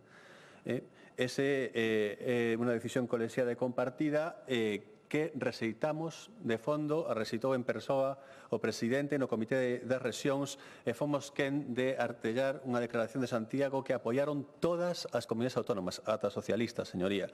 Estamos en contra dese deseño centralizado do novo marco financeiro plurianual. O que ten que facer aí é apoiar a Xunta de Galicia e non falar de alianzas estranas e desviar balóns foras. No que atinse a condonacións está chove sobre mollado, penso que está explicado. Eu tiña a esperanza de que entendera algunha das miñas explicacións. Sento, pero non é o momento de voltar a tentalo nestes poucos minutos que me quedan. O que sí que me gustaría dicir é que, polo menos, fágalle caso a IREF, que acaba de dicirlo no seu último informe. Primeiro, hai que afrontar a reforma do sistema de financiamento e logo acometer a racionalización dos niveis de endevedamento das comunidades que están sobreendevedadas. E Galicia non é unha delas, non é a nosa urxencia. Que tipo de negociador sería vostede, señor Besteiro, se fose presidente da Xunta, se primeiro entrega o que non precisa a comunidade autónoma e logo espera a ver que deciden os demais sobre o importante que é o financiamento?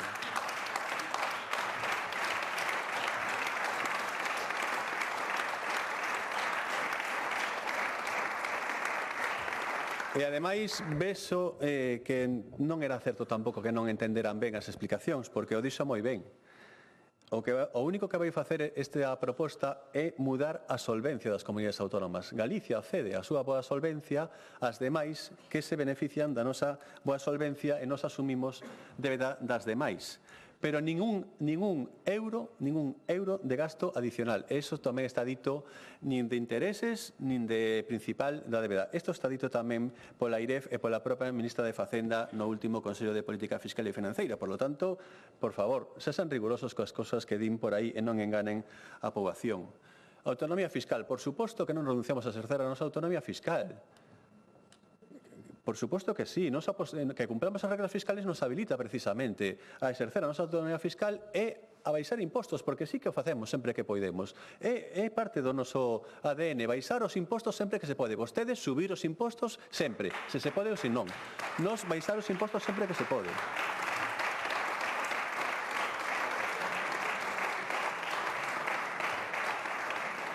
Por iso, cando me pregunta que repartimos nós e que reparten vostedes, pois vostedes reparten máis impostos, máis paro, somos o país con máis paro de Europa, adiantamos no primeiro ano de goberno do señor Sánchez, collemos o primeiro posto do podio frente a Grecia, somos o país cos niveis maiores de pobreza polo xeral e infantil. Eso é o que reparte o seu goberno, señoría. Por último, tamén, respecto a que indicaba a señora Presas, a reprogramación de fondos europeos está publicada, está colgada, todas as partidas é elevada ao correspondente comité de seguimento, como pode pensar. Beneficios fiscais. Os beneficios fiscais que aproba a Xunta de Galicia están aquí todos detallados e transparentes. Nos facemos un tomo de beneficios fiscais, non como facían vostedes no bipartido, que non estaban por ninguna parte, non se podían atopar os beneficios fiscais se cabían. Pero non falan demagoxia cos beneficios fiscais no eido cuantitativo, señora Presas. Evidentemente, unha persoa que se lle aplique, que teña unha base imponible moi ampla, vai ter sempre en termos brutos máis rebaixa que unha que non a ten. Se rebaixamos un 10% dos impostos a alguén que gaña 1.500 euros ao mes, terá unha rebaixa de 150 euros ao mes, evidentemente, pero é un 10%. Mentre que se rebaixamos un 1% a un que gana 150.000, a rebaixa será de 1.500 euros, evidentemente, máis que 150 euros, pero é só un 1%. Entón, por favor, non enganen cos números, falando de trampantosos, non utilice este tipo de trampantosos populistas, por favor. Antes de rematar, e logo dun debate tan amplo, quixera agradecer as intervencións dos diferentes grupos parlamentarios porque, aínda que coas lóxicas discrepancias, o máis importante é contrapoñer modelos e buscar a mellor resposta entre todos aos retos da Galicia do vindeiro ano. Tamén quero reiterar a importancia da nosa estabilidade política institucional, como se puso aquí de manifesto por diferentes voceiros, algo que non nos podemos cansar de salientar, que apoñemos ao servicio dos galegos e das galegas ao seu beneficio, porque, por moi boas que fosen as medidas do goberno ou da oposición, non se poderían chegar a aplicar se o orzamento que estamos a defender non se conseguise aprobar. Dende o goberno galego consideramos que estas contas teñen recursos abondos e tamén prevén as medidas precisas para atender moitas das necesidades dos galegos e das galegas para o ano 26, a maioría delas. É un orzamento pensado para o benestar da cidadanía, con máis fondos que nunca para reforzar a sanidade, a educación e as políticas sociais. Unhas contas que afondan tamén con recursos e medidas para contribuir a solucionar un dos maiores problemas que existen non só en Galicia, senón en España, o acceso á vivenda. É un orzamento que aposta por unha continua modernización do noso tecido productivo para seren competitivos, captar investimentos e poder xerar postos de traballo estables e ben retribuídos.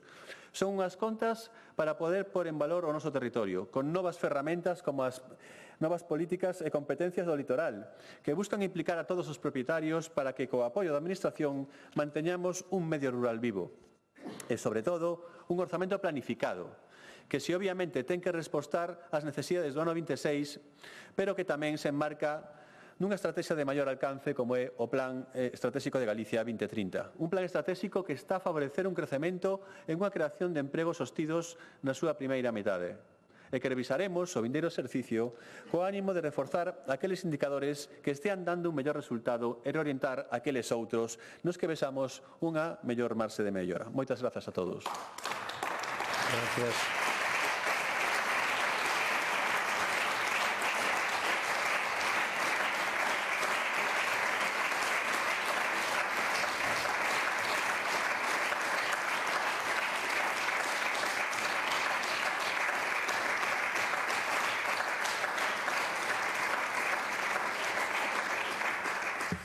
pois rematado o debate, procedemos á votación conxunta das emendas á totalidade do Grupo 1. En concreto, imos votar a do Grupo Parlamentario Mixto, que é unha emenda de devolución global co número 38.150, e imos votar a do Grupo Parlamentario Socialista, que tamén é unha emenda de devolución global co número de rexistro 38.390, e as emendas de devolución dos orzamentos das seccións de axentes xestores de gasto co número 38.392 e 38.404. E votamos tamén a do Grupo Parlamentario do Bloque Nacionalista Galego, emenda de devolución global número 38.405 e emendas de devolución dos orzamentos das seccións números de rexistro 38.406 e 38.419. Votamos.